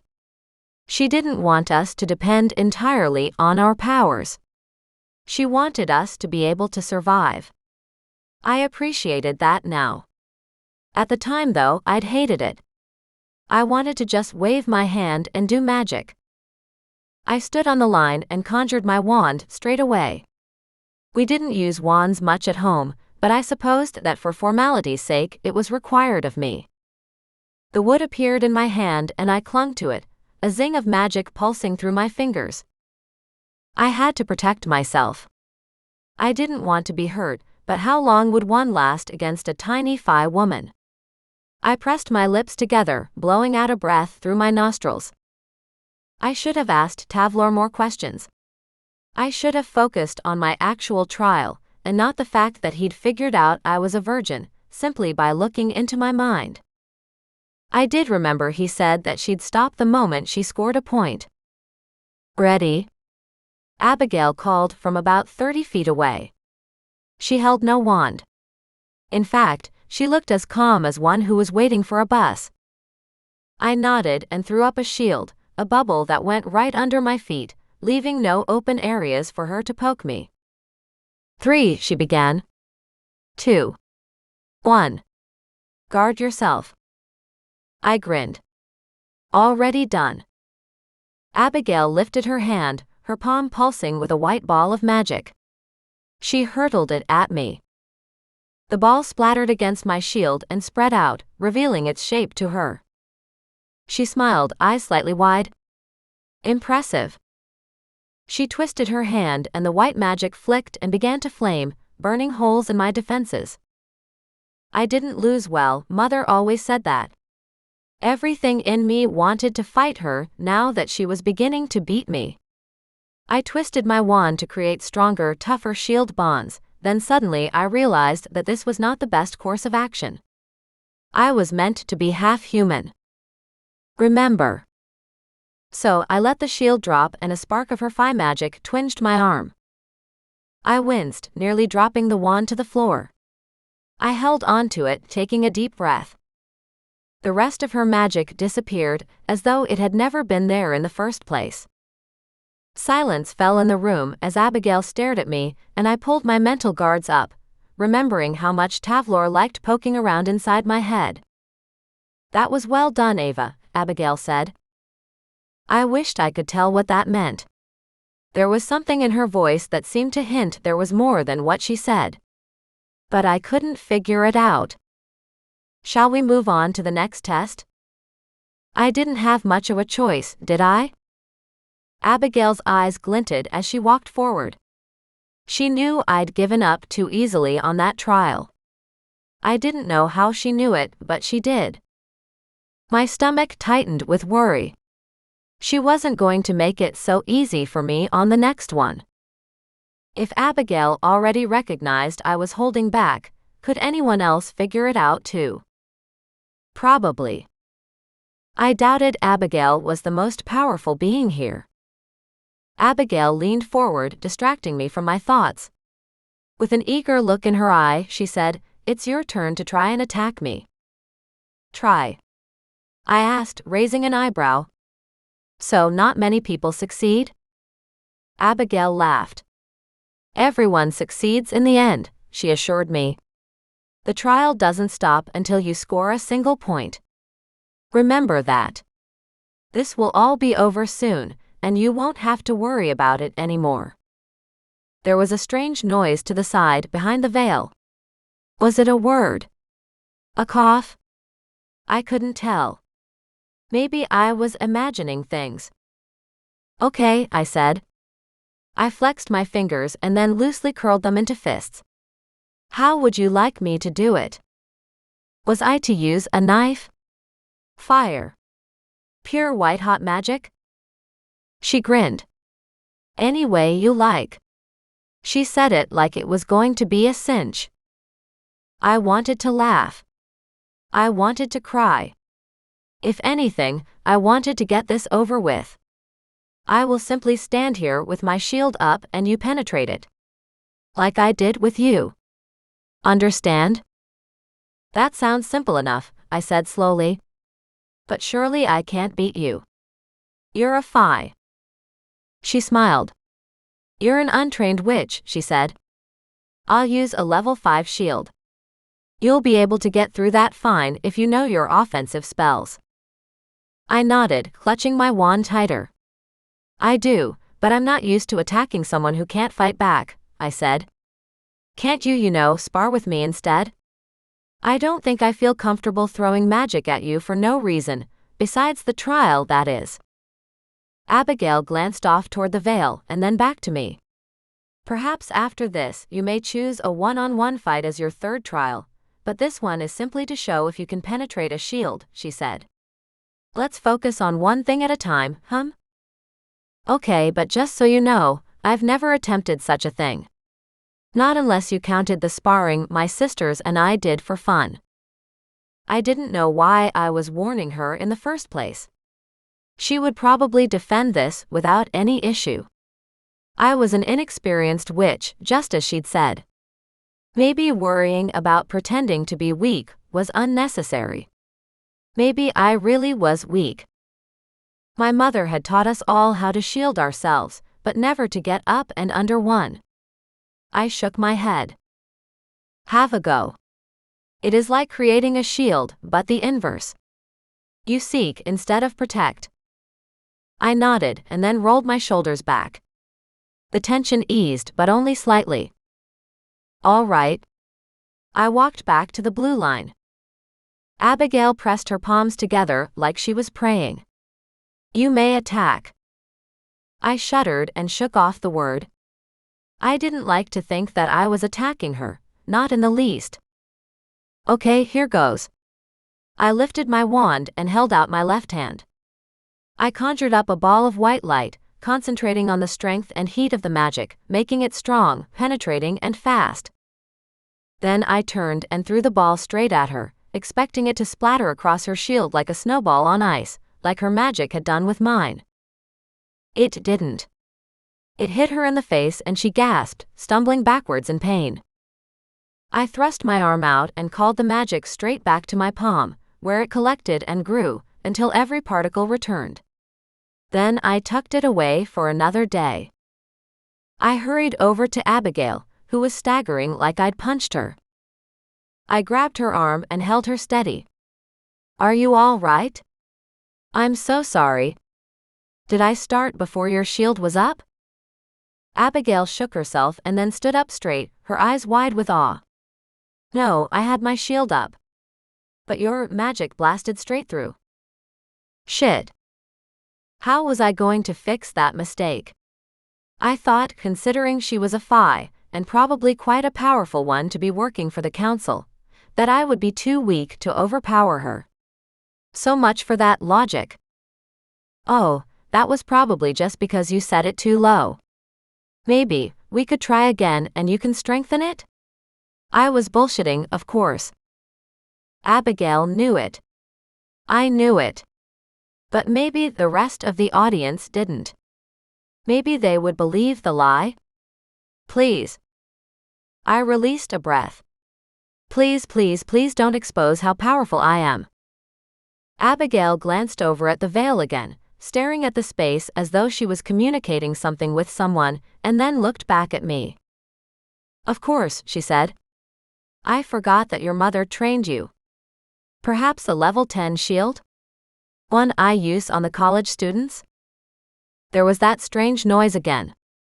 A cough? I furrowed my brow and turned toward the veil.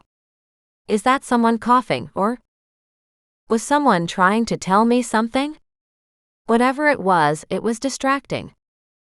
It's fine, Abigail said firmly, not even looking to where I indicated. If you would like to try again, that is fine by me.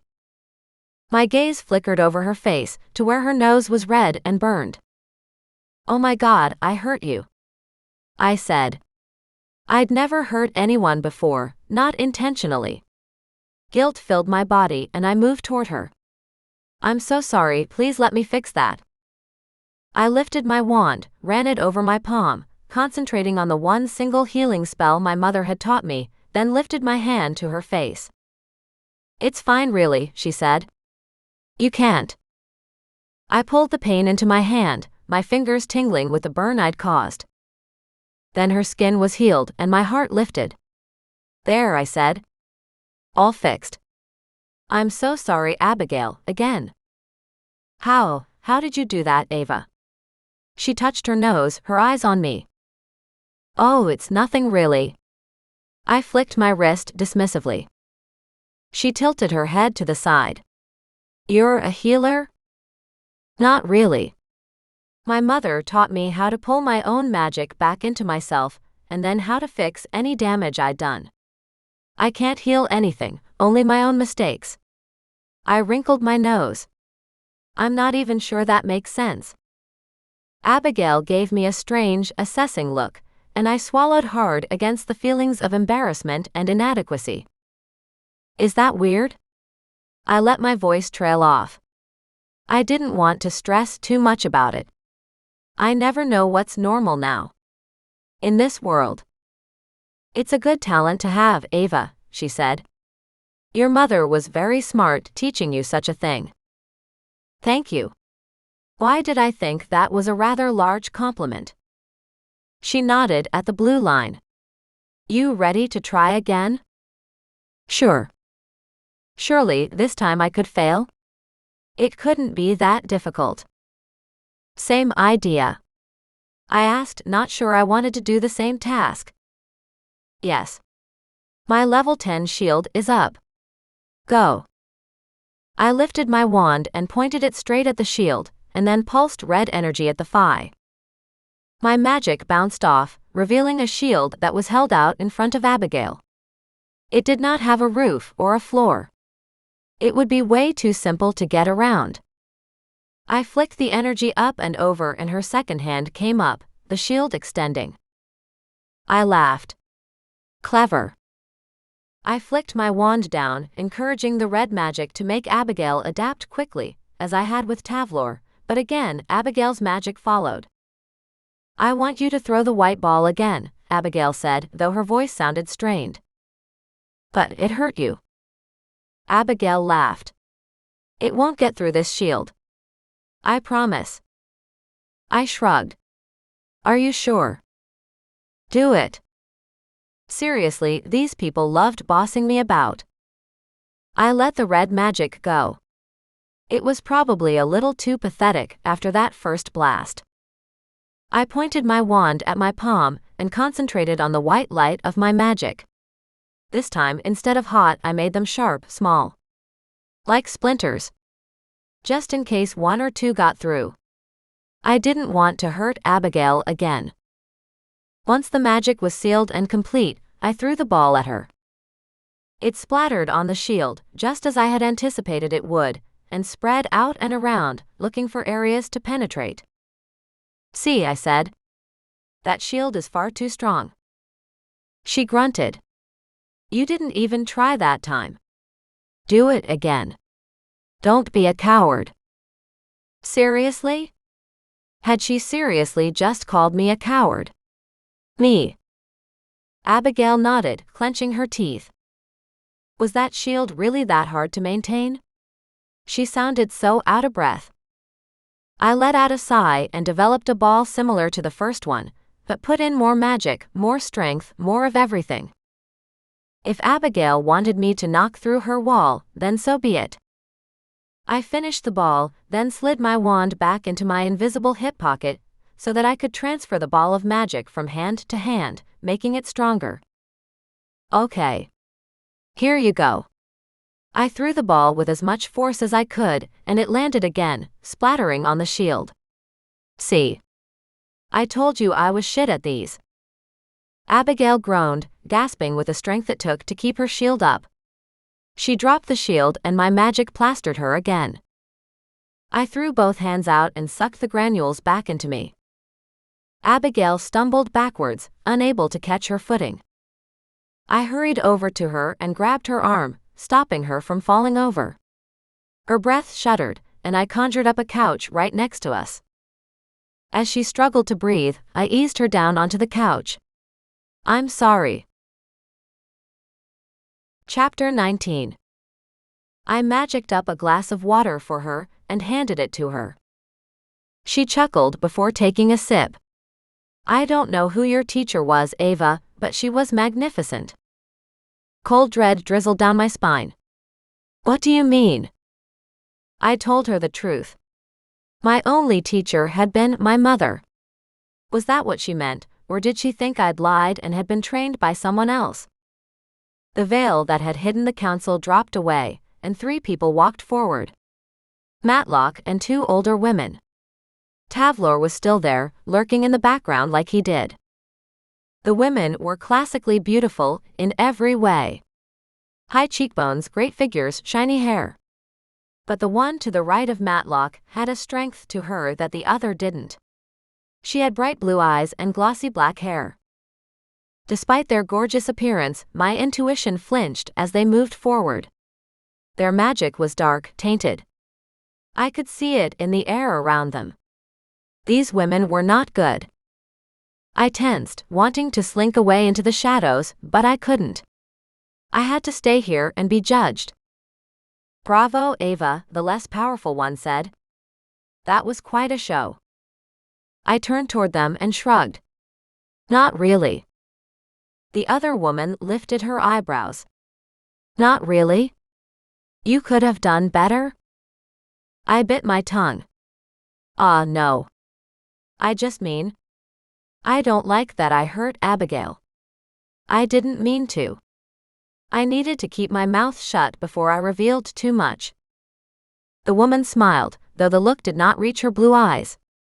No one has injured Abigail in a century. She is a supremely powerful fae. Oh crap. I swallowed hard, cold dread sweeping my skin. So, the shield thing. A level 5 would stop almost every witch in this realm. I swallowed hard. Oh no. I didn't want to ask. I was tempted to look at my father but restrained myself. I didn't want to give anything else away. And a level 10? Which I had smashed through with very little effort, if I were honest.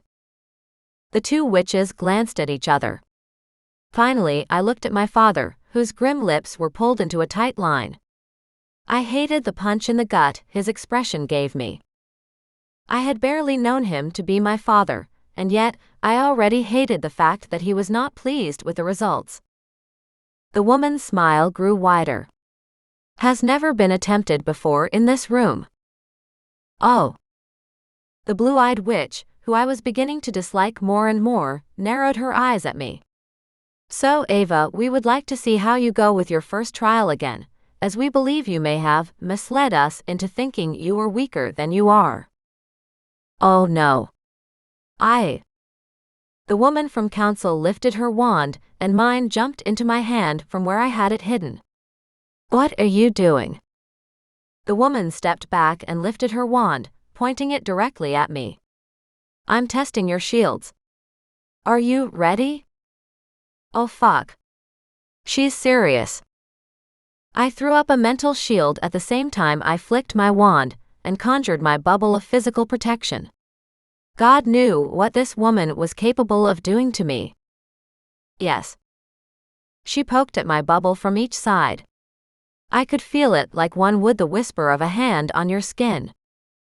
But the supposed attack wasn't very strong, which surprised me. She was a council member, wasn't she?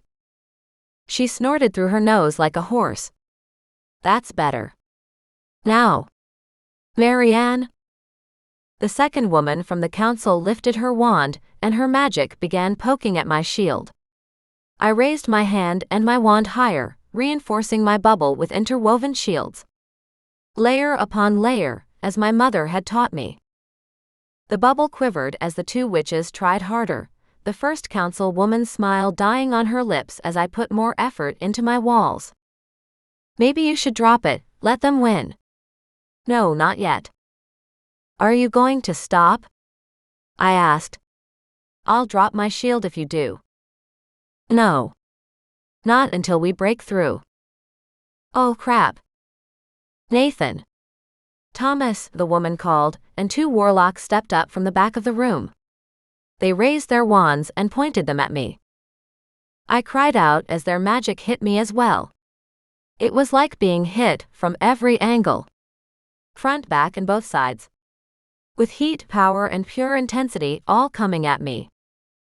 I had to drop my mental shields so that I could concentrate purely on my physical wards. Matlock stared, concern etched on his face. He could stop this, but he wasn't. I understood why, and I didn't need him protecting me. But still. My back ached, my arms burned. I let out a groan. Stop. I could feel the cracks in my shield. They were splitting my magic apart. Finally, I had to give in and let my shield go. I dropped to one knee and stared at the ground, hoping their magic wouldn't slice me in half as the shield dissolved. My heart pounded and sweat rolled down my back. I could barely breathe, and yet anger poured through me. I got to my feet slowly, glaring at the witch who'd orchestrated that trial. Why did you do that? I probably should have been more careful with how I spoke to these people. They were supposed to be important and could have seriously caused me or my sisters great harm, but rage clouded any rational thinking. You, my dear, are not who you appear to be, she said, her eyes glowing purple. And we will not be leaving this room until we find out who you really are. Why the hell did I leave my necklace back at the room? Mother would know what to do. I swallowed hard and forced a smile to my face. What do you mean? Charity, you don't need to terrify the poor girl, Matlock said, stepping in. I wanted to look at him, to demand that he tell me what to do because right now, I was clueless. I almost laughed. My nerves were making me reckless. I had to be careful. Charity whirled on my father. You are our High Warlock, Matlock. You of all people should be suspicious of this girl. She could be here to infiltrate our realm. She could be a spy, a decoy, anything at all. She is much more powerful than she should be. You should be the first of us to question her whereabouts, her parentage. She narrowed her eyes. Why don't you care? Matlock hunched only a little, but it was noticeable. Wasn't he the High Warlock? Why was he letting some woman boss him around? Then the answer hit me in the face like a ball of snow. Are you his wife? Charity the bitch stared at me, her nose twitching in annoyance. Yes. I am. But the question is, who are you? I straightened my spine and stared her dead in the eye. Thank God I didn't look like my father. My name is Ava Melfi, I said, each word clipped. I thrust my hands behind my back, afraid I would start to fiddle with them, and the last thing I wanted to do was give away that I was nervous. I am not here to hurt anyone. I simply came to meet my father, find a place for myself. A community. I've been separated from my people my entire life, but by the way you're carrying on, it's no wonder my mother kept me hidden. She wanted to protect me from people like you. You're treating me like a criminal, and what have I done? Passed one of your stupid tests? Bad fucking luck. I crossed my arms over my chest, my mother's fiery blood pumping through my veins. Ava! Matlock's warning came too late. I was on a roll now. I narrowed my eyes. What's wrong, Charity? Jealous that I'm more powerful than you? Well, that's not my fault. I could feel the power pulsing inside me. Then a cold darkness fell over the room. I glanced around. What the hell is that? Charity lifted her nose with a lofty snort. Tavlor. Arrest her. Slimy cold snakes slithered around my wrists and pulled my arms behind my back. I gasped and tried to look behind me, where I'd last seen him. Was Tavlor seriously going to arrest me? For what? There were flashes and pops and bangs, as several witches and warlocks used their magic to change the room from a hall into a courtroom. Shit. My magic simmered deep in my blood. If I fought these chains now, I might be able to get free. But what then? Would my father or Tavlor be on my side? Most likely not, since Tavlor had just helped them capture me. I was pushed into a large black chair, and before me, rows of pews were assembled. Oh my God. They've put me on trial. This is serious. My heart began to pound and race in my chest as shivers of unease snaked through my blood. Why did I come here? I should have just built my sisters a home and stayed in our realm. Safe. Or moved in with Aunt Allison. Sure, our lives would have been simple, but they would have been our own. Untie my hands. Now. I glared at Tavlor, who stood behind Charity and her other witchy friend. No. Charity's word fell like a lead weight in the room. I tugged at the chains that bound me, struggling to fight my way out. You can't do this. I haven't done anything wrong. Charity's smile was pure evil as she looked at me. This is our realm. They're all our realms, and we can do whatever we want. I blinked hard. This was everything my mother had warned me about. Everything she had dreaded and kept from us. These people were crazy. I wondered if my mother had known about Charity. Did she know what an awful person she was? Was that why Mother didn't care about being with a married man? Was that why she had been so overprotective? Was that why she'd made me promise not to come here, ever? Not because of Matlock, but because of Charity? I looked at my father, who was now standing with Tavlor, looking extremely uncomfortable with his arms crossed over his chest. Could you tie my arms in the front at least? This is uncomfortable. I asked. I tried to sound reasonable, but it was hard not to have an attitude. My father whipped his hand through the air before anyone could stop him. My arms moved as though pulled and tugged into my lap, but my wrists were bound again in the same manner. I sighed as the stress on my shoulders relaxed. Thank you. I looked back at Charity. You were saying? I'd done absolutely nothing wrong, and I had to have faith that this would turn out fine in the end. The most important thing was to control my panic. Charity faltered, so I pushed forward.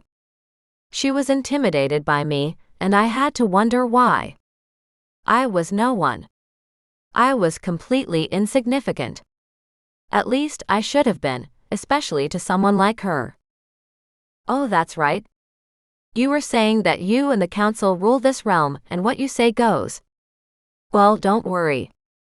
I'm used to following rules like that. My mother ruled our realm with an iron fist. I shrugged to show her that she didn't intimidate me. If I'd learned anything from living with my mother, it was that bullies only responded to strength. Show them weakness, bleed a little, and those sharks circled. Ava, who are you? I groaned and rolled my eyes. I'm Ava Melfi. Charity glanced at the other members of the council before looking at me once again. Why are you here? To find out if this is where I belong, I said simply. To get a job. Find a home. She cocked her head, then looked toward the door. We have a visitor, it seems. The door opened and Mallory strolled in, holding my gold locket in her hand. I gasped and swallowed to hide it. What the hell was she doing here? And more importantly, was she here to help me?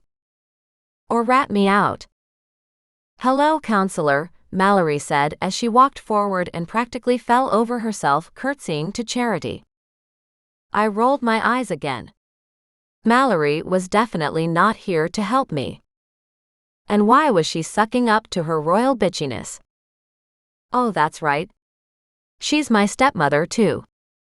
I couldn't stop the giggle that escaped through my lips at that thought. The Baron's stepmother, at that. I was in every bad human fairy tale Mother had ever read me. Cinderella. Sleeping Beauty. Hopefully, Charity didn't turn into a dragon anytime soon. I turned my head away, trying to get a hold of my ridiculousness. I was getting a little hysterical. What are you doing here, Mallory? Charity asked. I came to help if I can. Ava has been staying with me for the last few days, and she has been talking to this locket about her father and all sorts of strange things. She held my necklace up and I scowled at her. That's mine, I snapped. Charity took it with a rather triumphant smile. What is this, Ava? She asked, each word drawled out. It's my mother's locket, I said. At least I didn't have to lie about it. She gave it to me the day she died. Charity raised an eyebrow. And is that all? Or does it contain more than that? She conjured a table and waved Tavlor over to her. Make it reveal its secrets. She practically pushed him toward the table and his gaze met mine. Oh, please don't. But what could he do? And would he help me if he could? Tavlor waved his hand over the locket, and it suddenly opened. I gasped, tears springing to my eyes. Please don't hurt her. Please. My voice reached a screaming pitch. I didn't realize a sound like that could come out of me. Tavlor looked at me and nodded once, as though trying to tell me not to worry. But my heart was in my throat as a projected image of my mother leapt into the room for a single moment and vanished back into the locket. Tavlor picked the locket up and handed it back to Charity. There is nothing special about this locket, other than the love for its original owner. I held my breath as I looked between him and Charity. Had he just lied to her? There's no magic or hidden charms? Charity asked, and I could hear the suspicious tone in her voice. No. None. If Ava spoke to the locket, it is out of sentiment. He said the last words with icy disgust and I sobbed with relief. Please give it back to me, I said. It's all I have left of her. Tavlor took the locket from Charity before the bitch could say anything, brought it over to me and placed it around my neck. He didn't say anything, but the tension in the room increased. I turned to the other people of the council. When my mother died, we lost everything. I didn't know, she didn't tell us, but her magic had created our whole world. Our clothes, our books, our servants. The house. When she died, everything.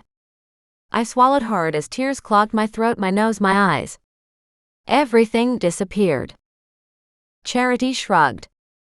That's what happens when you die. Your magic disappears. But I didn't know that. I practically screamed at her. I have nothing. There was a shift in the room.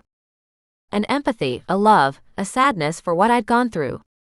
But my shackles didn't come off, so I simply went quiet and wiped my eyes with my bound hands. Charity walked forward and narrowed her eyes. Who is your father, Ava? My father. I stumbled over my response. My father was a human. He died a long time ago. I barely remember him. I swallowed the saliva that had pooled in my mouth, the hairs on my arms standing on end. They could tell that I was lying, couldn't they? Shit. Charity pointed her wand at me and asked again. Who is your father, Ava? She wasn't using her magic on me. Not yet. A shot of fear coursed up my spine, but I didn't dare turn to my father or Tavlor for help. Instead, I focused on stepmother dearest. I told you. He was nobody special. Charity laughed in a strange way. Why don't I believe you? She turned toward another female council member, the other witches and warlocks sitting back and watching. Marianne, tell Ava why I don't believe her. Marianne, the red-headed witch who had attacked me during the trial, lifted her nose and spoke to me like I was a rodent on the floor. If you were half human, there is no way you could be this powerful. None whatsoever. Another mix, perhaps? Powerful witch and a fae. Is that the answer? Is your father a fae? I don't think so, I said quietly. My cheeks burned as my father stared at me. What would he do if it all came out? My instincts were telling me that these women were not going to rest until they knew the truth. The real truth. Charity spoke some words I'd never heard before and pointed her wand at me. Fuck, I managed to say as cold magic wove around my body, wrapping around my legs, my belly, my arms, and my chest. Like a boa constrictor settling itself into place before he squeezed the life out of me. What are you doing? Getting the truth, she said simply. Clearly, no one was going to stop her. I finally let my gaze move to Matlock. I couldn't tell them. But not for his sake. Fuck him. For my sisters. If they found out about Bella and Courtney, my whole family could end up with their heads on the chopping block. I told you. The squeezing began and I couldn't breathe. I gasped and gagged as her magic began to poke inside my head. I wasn't giving up. I didn't care what they did to me. The pain was excruciating, but I wouldn't give her the satisfaction of knowing that she was hurting me. So I closed my eyes and thought about the past. My home. The fields I ran about with my sisters. The bands relaxed and my eyes popped open. Was she stopping? Thank God for that. Tavlor. Get the truth out of her. Tavlor stepped up, and I could see how defeated he was in the look of his posture and his eyes. His shoulders slumped forward a fraction. His lips turned down. There was nothing he could do to fight off the council. He knew it. And I knew it. But I had to say something. Even if it gave me away. Please don't. He stepped closer and lifted his hand. I have to. Chapter 20. I squeezed my eyes shut and braced my mind for the impact. But amazingly, having my mind assaulted was so much less painful than one would expect. Especially from a man as big and obviously brutal as the half-fi Warlock. But Tavlor slipped in and out so quickly I barely felt it. Like a needle in my arm. When I opened my eyes again, Tavlor was staring at me like he couldn't believe he was having to do this. His mouth hung open, and there was more human emotion in his eyes than I'd ever seen. Well? Charity demanded. Tavlor shook his head. I cannot. Oh, for goodness sake. Charity cast a spell straight at my head, and with her snake bands around my body and my mind still staggering from Tavlor's military-style penetration, I had no hope against her clumsy battering ram. Say it aloud. Ava. Go on. I'd never had a coercive spell worked on me before. It was like I'd been turned into a marionette doll, and someone else pulled my strings. My father is the... My mind fought the revelation, and I pushed hard against Charity's magic, and yet I couldn't stop my mouth from forming the words. A powerful warlock.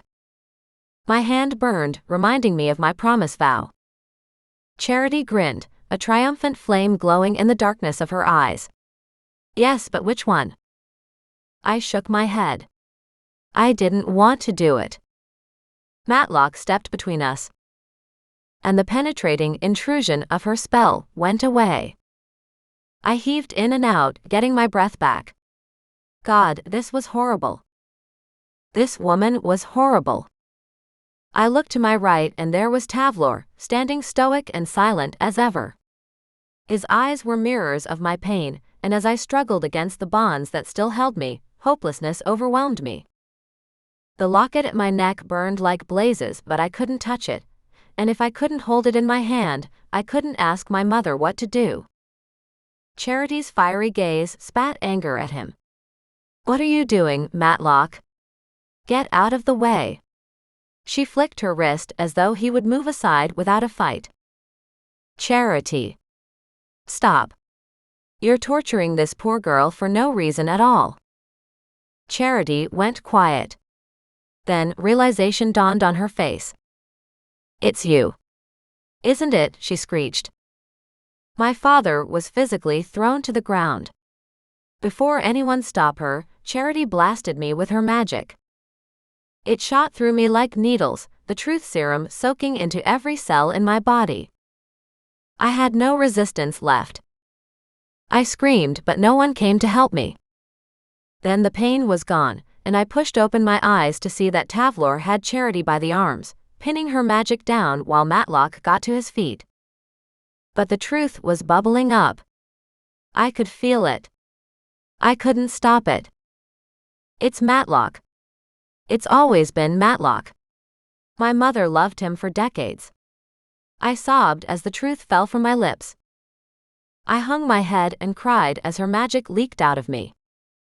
Someone must have released her magic because the bonds around my wrist and body fell away, and I slithered off the chair and down to the floor.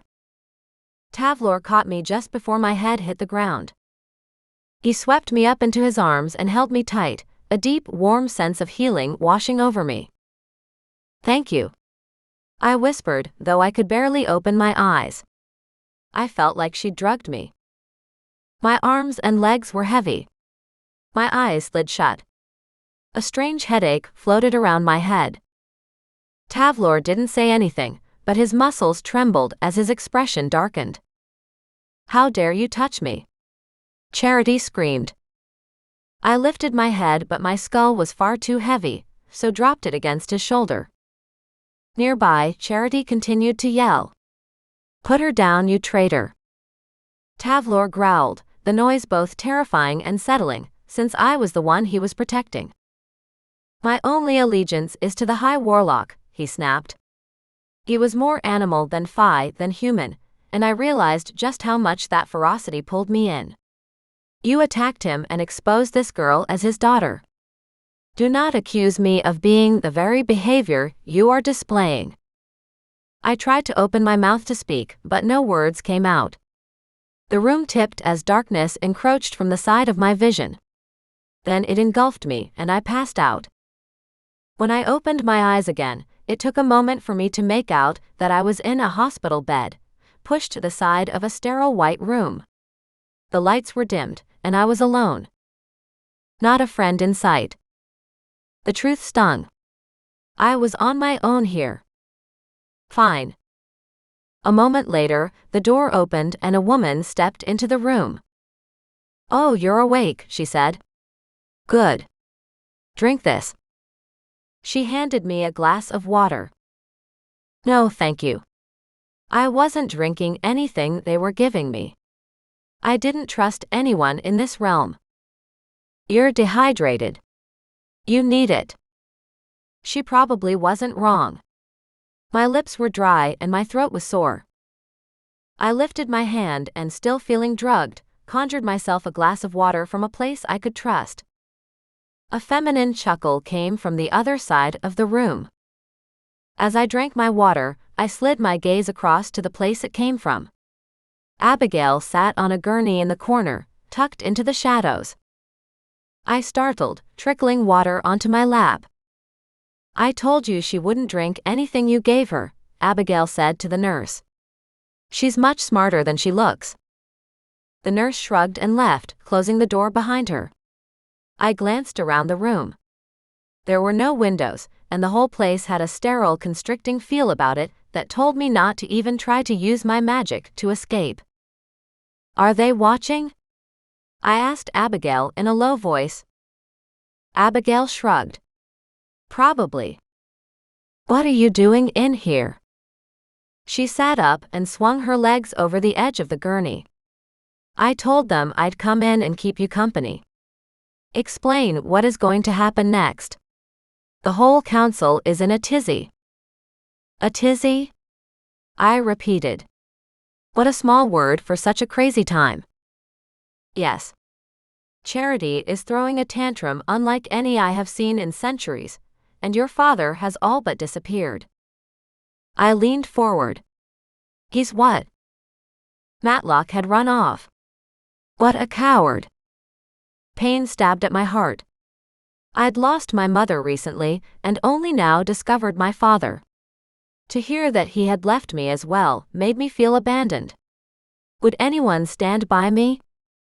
Even Abigail didn't seem to be here on my behalf. She was just continuing her role to guide me after the test. Why, yes. He'll come back for the trial though, don't worry.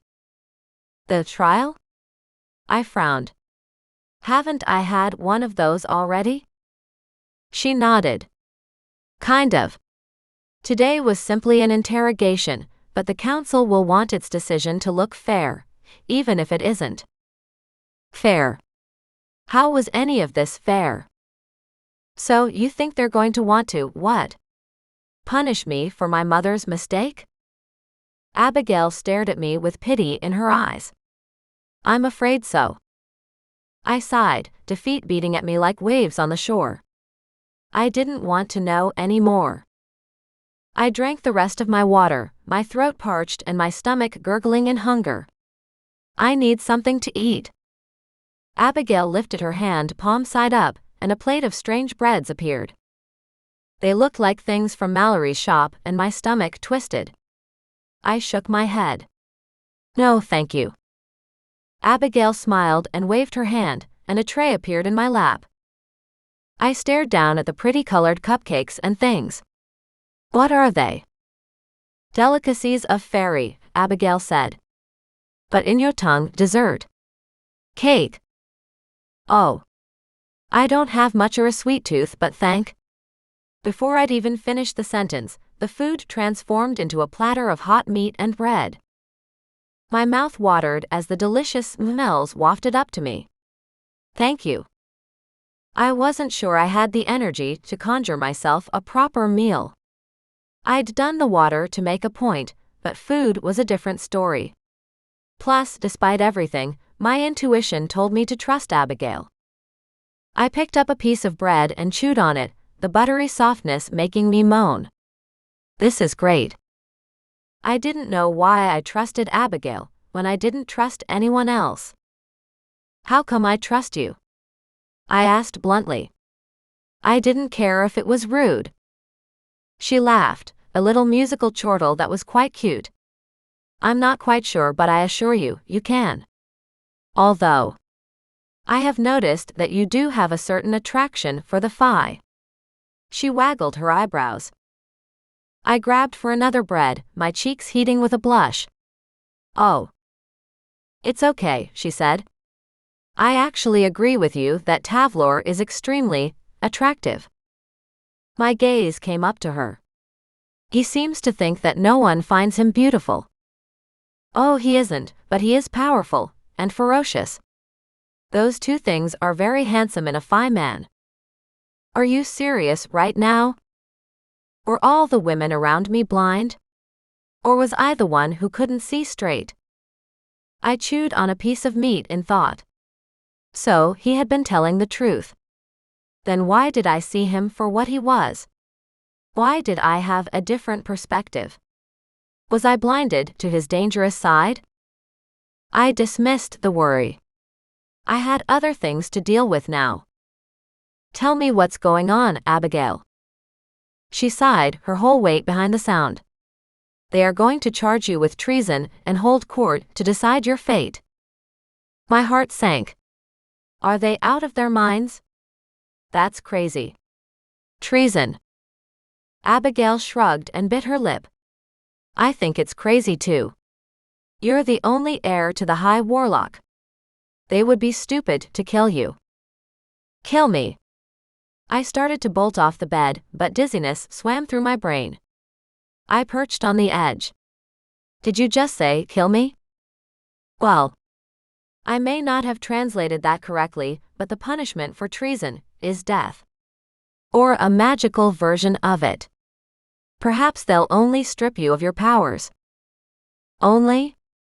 My powers were as much a part of me as my arms and legs were. They couldn't do that, could they? That would almost be worse than death. I looked over at Abigail, remembering the way she'd fought me in the trials. Were you trying to expose me in the trial today? Oh no. Not like this anyway. I knew after the first test that you were hiding how powerful you were, and I didn't understand why. My ego got the best of me, and I set out to challenge you. Unfortunately, you showed me up, so I apologize for my part in exposing you. That was not my intent. I didn't know you were hiding such a secret. I shook my head. No one did. My mother's best friend put a promise spell on me before I left the human world, to make sure I couldn't tell anyone. I sighed and leaned against the wall. This is why, obviously. Aunt Allison must have known that if the truth got out, I'd be in a lot of trouble. Not that I understand this quite right. Can you explain it to me, Abigail? She conjured a glass of red wine from thin air and took a sip. Not really. Then give it a guess. Abigail glanced around and conjured a shimmer that enfolded us both like a globe. Listen, I don't think this cloaking spell will give us much time. There are laws about who will inherit the High Warlock position. For the thousands of years the Council has ruled the realms, the High Warlock post has always been passed from father to son. Okay. What did that have to do with? Never to a daughter. Generally, the High Warlocks don't even have daughters. Okay. I wasn't sure what else to say at this point. This wasn't anything new. So not only are you unusual in that sense, the Council has always maintained power by controlling who the High Warlock married, and thus bred with. Matlock has stepped outside tradition by breeding with your mother and producing a daughter. An illegitimate daughter. A powerful daughter who threatens everything the Council stands for, much less everything charity stands for. So, it's a big deal? In the human world, people had children in and out of wedlock all the time, and it didn't seem to make a difference on what type of person they were. It is for the High Warlock. It throws up all sorts of questions for the Council on whether they should accept you or not. The door to the hospital room was flung open, and a rather harried-looking council member stormed in. Abigail. What are you doing? He asked.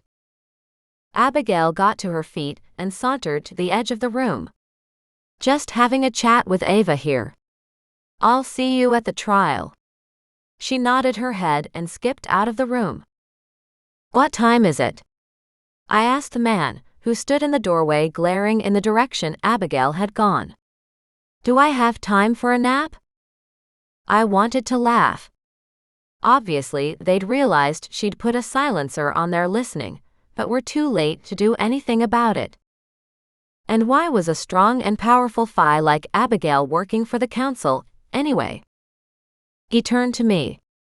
You have about an hour. The counselors are almost all here. How many are there?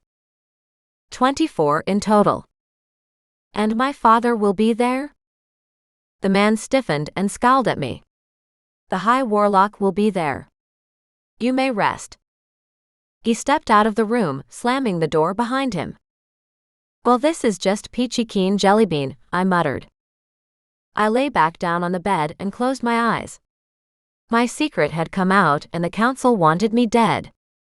I reached for my locket, though it was cold against my skin. My mother didn't say anything, but inside my head, I heard her voice anyway. I told you so. Chapter 21. My mouth opened and closed like a fish, the tears running down my face in hot rivulets. My mother had trusted me with her essence, her soul. She'd spent the last moments of her life slipping everything she was into my locket, and now it was gone. She was gone. Oh. My God. My heart began to break, my chest imploding with pain. I began to sob, pain racing down my throat as I collapsed. So, when they walked in, I was laying on my makeshift hospital bed, sobbing my lungs up. My nose ran, and I could barely see, my face was so puffy from crying. A man cleared his throat loudly from the door. I forced myself to sit up, though I could barely move. In my palm was my mother's locket. She was gone. She wouldn't speak to me. Whatever Tavlor had done to my necklace, to my mother's soul, he had destroyed it. And unfortunately, I didn't know enough about this kind of magic to even try to retrieve her. If it was possible, anyway. A box of tissues magically appeared in my lap, and I pulled them from their holder and wiped at my face. My throat was sore, as though it had been stripped of all moisture, but I couldn't magic a glass of water up. I didn't have the strength. Suddenly the door opened, and when I lifted my head, there was a friendly face, with pointed ears and beautiful sorrow in her eyes. Abigail was there in front of me, holding my hand and pulling me to a stand. "You can do this, Ava," she said in barely more than a whisper. "Stay strong. Not long to go now." I looked into her intense eyes, the color of emeralds, and nodded. I cleared my throat. "Water." She nodded once and handed me a bottle of water from her hand. I still hadn't worked out why I trusted this woman, when my head told me that I hadn't been able to trust a single person since I'd stepped into this realm. But my instincts told me that she could be trusted, just as my instincts had warned me about Mallory, and had hated Charity the moment I'd first seen her. They weren't often wrong.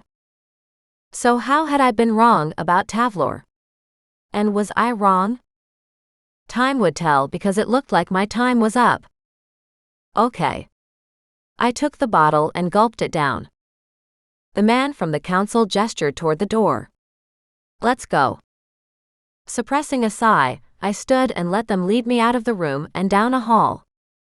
At the end, he opened a door, and we stepped into a room with a portal.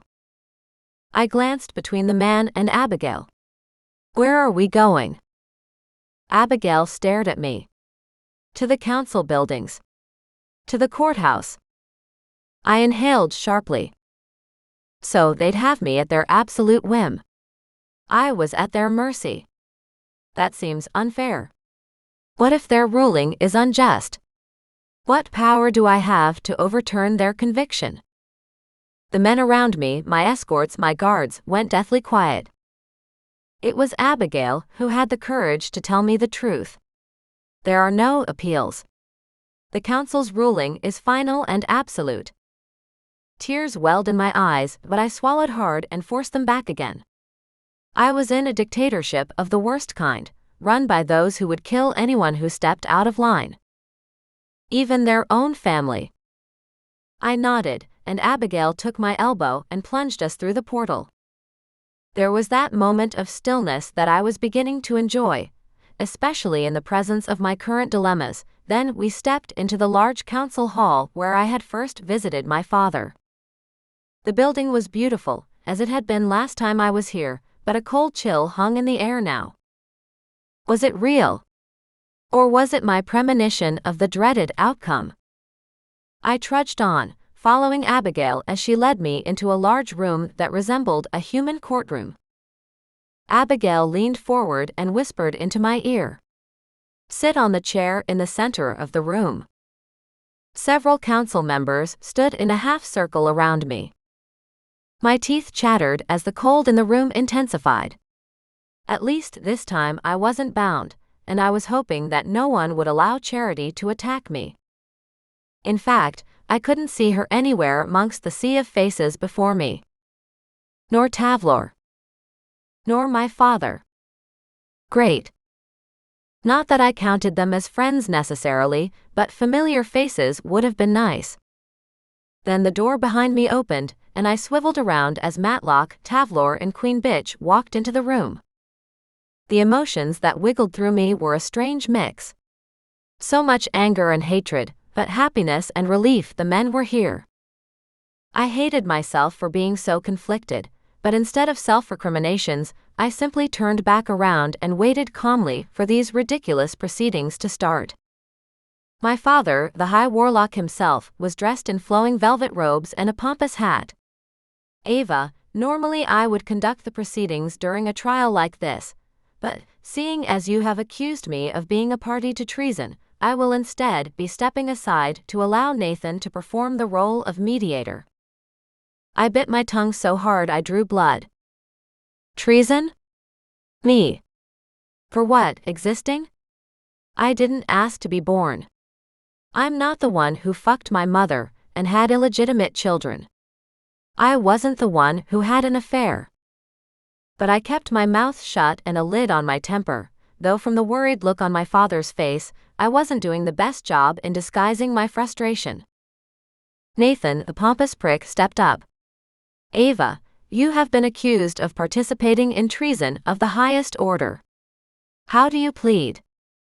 I stared at him. "Are you guys serious?" "Not guilty."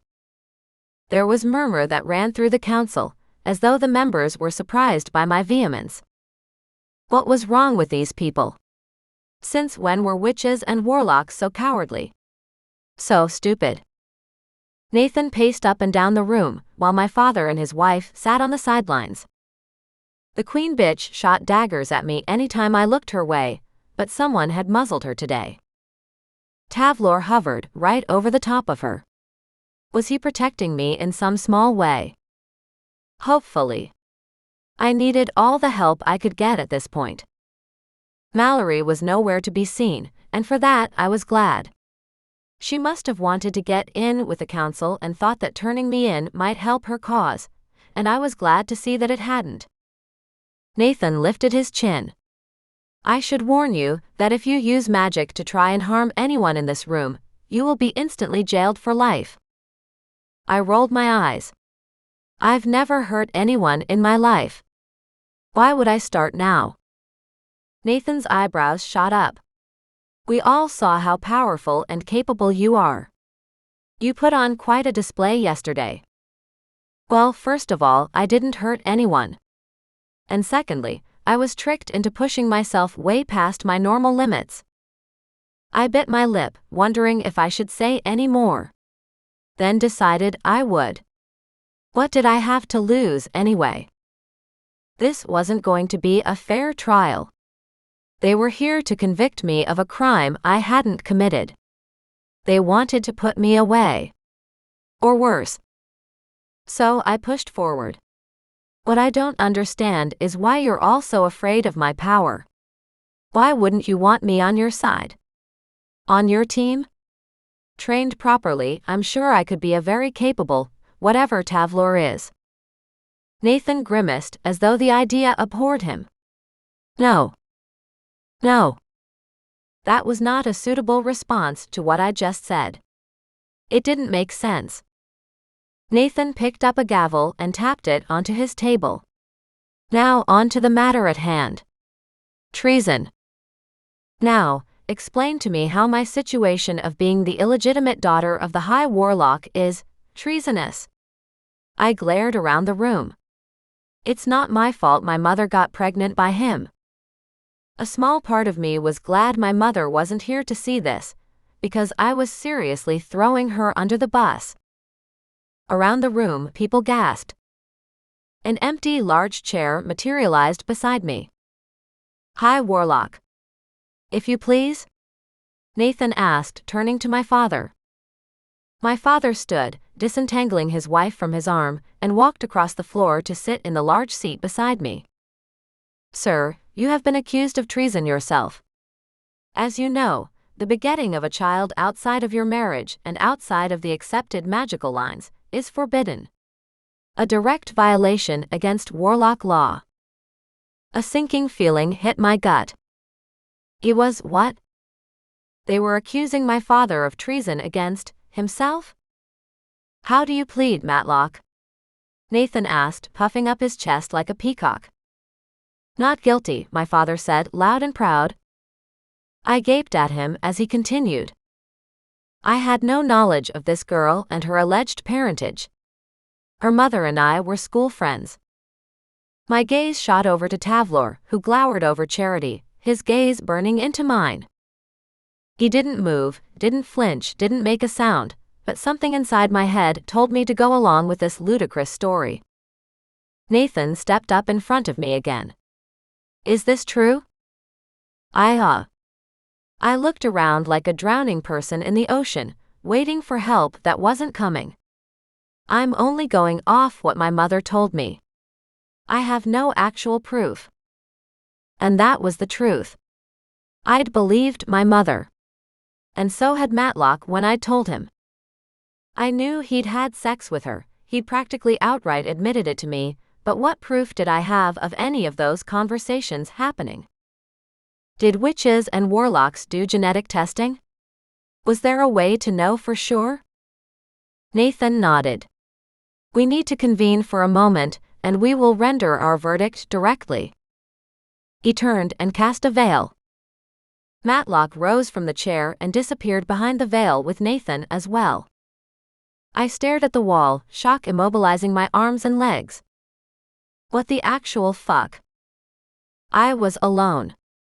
In a pretend room in a magic realm, on trial for being illegitimate. This had gotten beyond ridiculous. This was insane. Surely they saw that. The veil fell and I saw my father's face. It hit me like an axe across the chest, slicing into my heart, robbing me of breath, of blood, of life. Nathan stepped forward. Ava, you are guilty of breaking one of our most sacred laws. You have accused our High Warlock of treason, and are thus guilty of treason yourself. And therefore, you are sentenced to mort magique. The look of satisfaction on Charity's face was enough to tell me that this was going to be very bad. For me. I swallowed hard and met Nathan's gaze head-on. And what is that exactly? It is death by magical execution. You have 3 days. I didn't know where to look. I gasped like a landed fish, spluttering to find words. Out of the corner of my eye, I saw Tavlor move his hand, a shimmer of light happening before a momentary flash. Then the locket around my neck began to heat and glow. My mother was back. Chapter 22. I blinked, and I was magicked back to my cell. Well, in the hospital room, passing for a jail cell, still sitting in my chair. I rolled off the chair and landed on the bed, grasping for my locket. Mother, I whispered. Mother, what should I do? If they were watching me through these two-way walls, then they would think I was crazy and talking to the memory of my dead mother. It was close enough to be the truth, but it wasn't the whole story. Oh, Ava, I'm so sorry, baby. I don't know where I went or how I got back. But I'm here now. I think I knew what had happened. Tavlor had taken her spirit out and then returned her to me. But why? Why would he have done so in the first place, and why had he brought her back? Perhaps there was more to Tavlor than his blind obedience to the council. Mother, what do I do? They? I couldn't even say it. Yes, I heard. They have sentenced you to death for your father's crimes. Pathetic, narcissistic asshole that he is. I sobbed out a sound that sounded half like a laugh. You chose him to be my father. Mother groaned. Not exactly. I never expected to get pregnant the first time, Ava. I wasn't sure I believed her. I wasn't sure what I believed anymore. But you kept going back. I reminded her. Silence. Didn't you? Yes. I know it was my choice to go back and try for Bella and Courtney. Both times I didn't expect to conceive so easily, and yet both times I did. I loved him, you know. And I wanted a piece of him with me always. It was selfish. And a terrible thing to do to you all. But you know I love you, Ava, don't you? Yes, I know, I said with a sigh. But how am I going to get out of this now? We need to find a way. Not just for you in this moment. But for your sisters. Bella and Courtney. They were lazily reading and relaxing their life away in a beautiful house in a quiet realm. They had no idea that over here, our father was an integral part of sentencing me to death, and that same man knew what they looked like. An eerie chill shot through my body as tears coursed down my face. Oh my God. The room began to shake. I cried out and grabbed for the bed on either side of me. What's happening? I was plunged into darkness and a hand grabbed my arm. I screamed, trying to pull away. Be quiet, a female voice hissed at me. Abigail. My heart pounded harder and my muscles trembled. I froze. Is this an attack or a rescue? A rescue, you idiot, she said from right beside me, though I couldn't see even an inch through the darkness. Hold on to me. I'm going to portal us out of here. Without another word, I gripped my locket and closed my eyes. Wind rushed past my face and my hair whipped in my eyes, so I squeezed them tighter. Then the cold air dissipated and warmth engulfed me. You can open your eyes now, Abigail said. I cracked one eye open. Abigail bent over where I lay on my back on hard ground. She peered into my face, scowling. Are you all right? My shoulders dropped down from their place near my ears, and I opened both my eyes to take in my surroundings. We were in a rainforest, with an earthy, fresh smell around us. The scent of flowers permeated the air, dotted amongst the trees, and I could feel the magic humming in the surroundings. Where are we? I asked. We're in one of the 5 realms, she said, gesturing around. I've brought you to my home for your safety.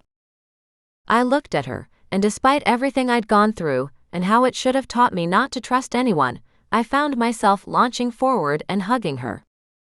Thank you, I said, breathless. Thank you so much. Abigail was stiff in my arms but patted my back. I pulled away, wiping my tears off my cheek. What a horrible and ridiculous few days, I said, forcing a chuckle to cover my embarrassment. I took a few calming breaths. So, what do we do now? We need a plan to keep you safe while we work out a way around your illegitimacy. I glanced at her. Oh, so you believe me about Matlock being my father? Abigail rolled her eyes.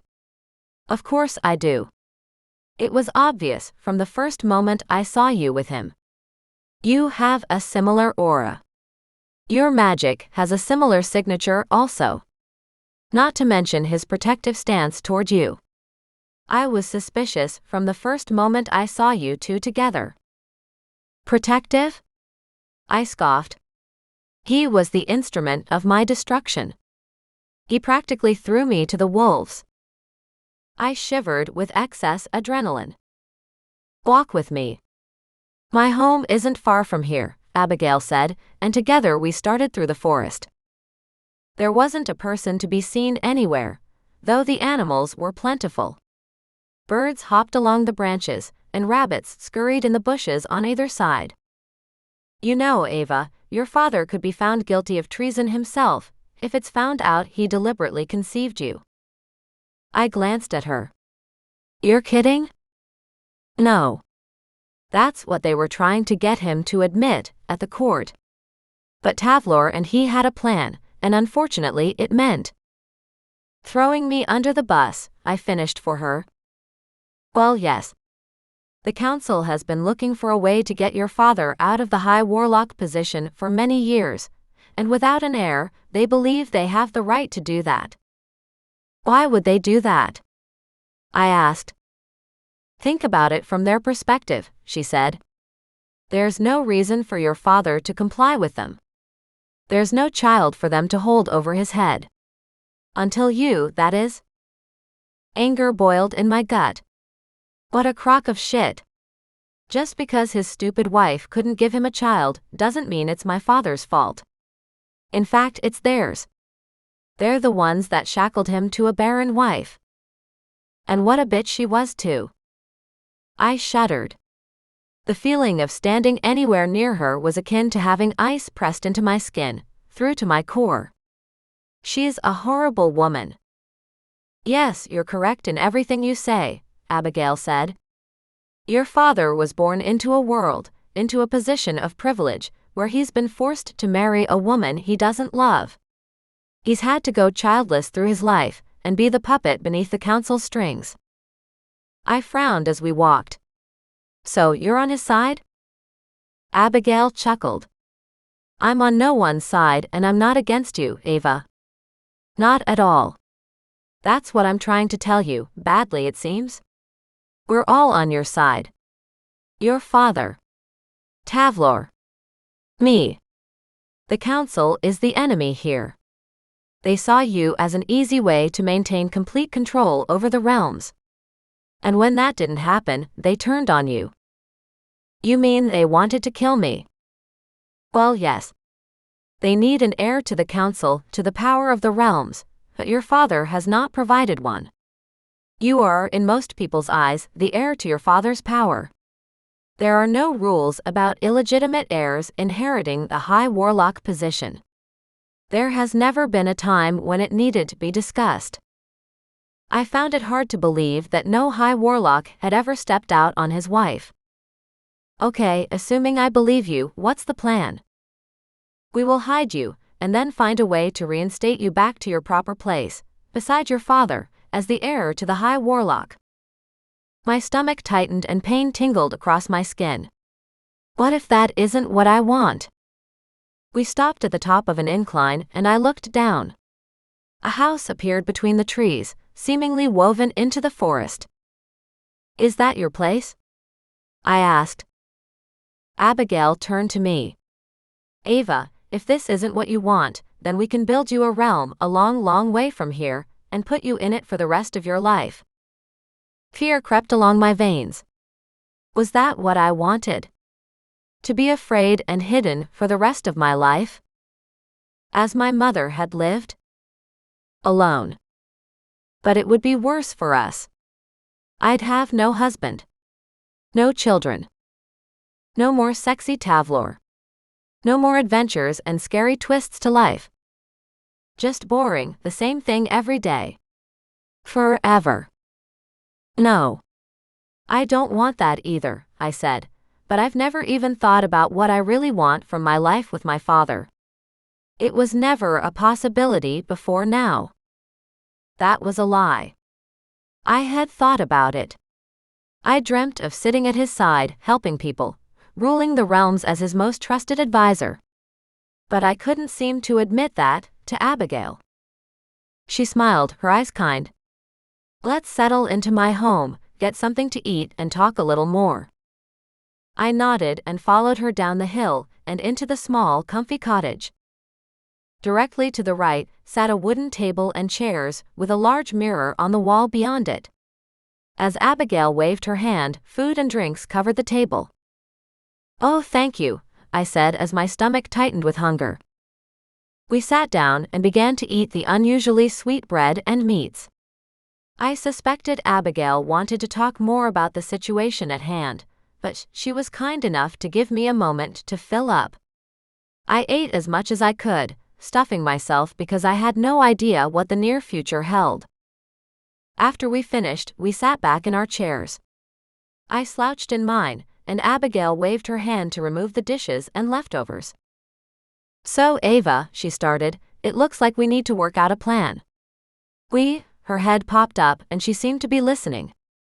Hang on. With that, she stood up and waved her hands over a large mirror on the wall. The mirror transformed into a portal of some sort, the surface rippling with silver, and then the image of Tavlor appeared. Ava. Is she safe? He demanded. I stood up and walked over to the mirror.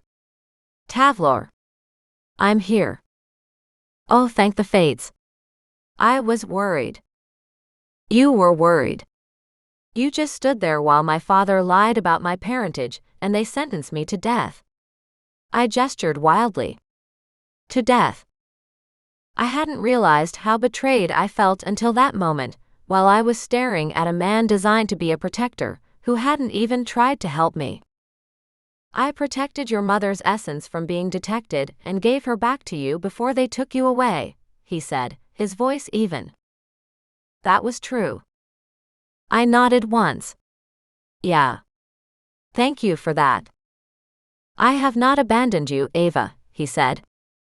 Also, I bring news. What is it? Abigail asked from next to me. I didn't want to know, because it was all bad. Nothing good seemed to happen lately. The council has issued a warrant for Ava's immediate capture. Yep. All bad. Abigail groaned. Of course. They're not just going to let her get away. My heart thumped hard as my stomach dropped. What does that mean exactly, Tavlor? His lips tightened into a grimace. They want me to hunt you down and kill you. I was given the order 10 minutes ago. I reared backwards and landed in the chair behind me. Oh my God. He glanced out of frame and then lowered his voice. They're coming. I must go. I will portal later for our next plan. He disappeared, and the mirror reflected the room I was in once again. Abigail turned to me. Ava. Are you okay? She took my hand and I struggled to speak as the shock of it all hit me. I was a fugitive. On the run, with the best killer the council had on the hunt for me. A killer who made my blood burn, my skin crave his touch, and my lips long to taste him. Holy shit. Where had my quiet existence gone? I grasped the locket that was burning around my neck. Well, my girl, came my mother's voice. You're in a real pickle now. The end, to be continued in Book 2, Hiding from the Council.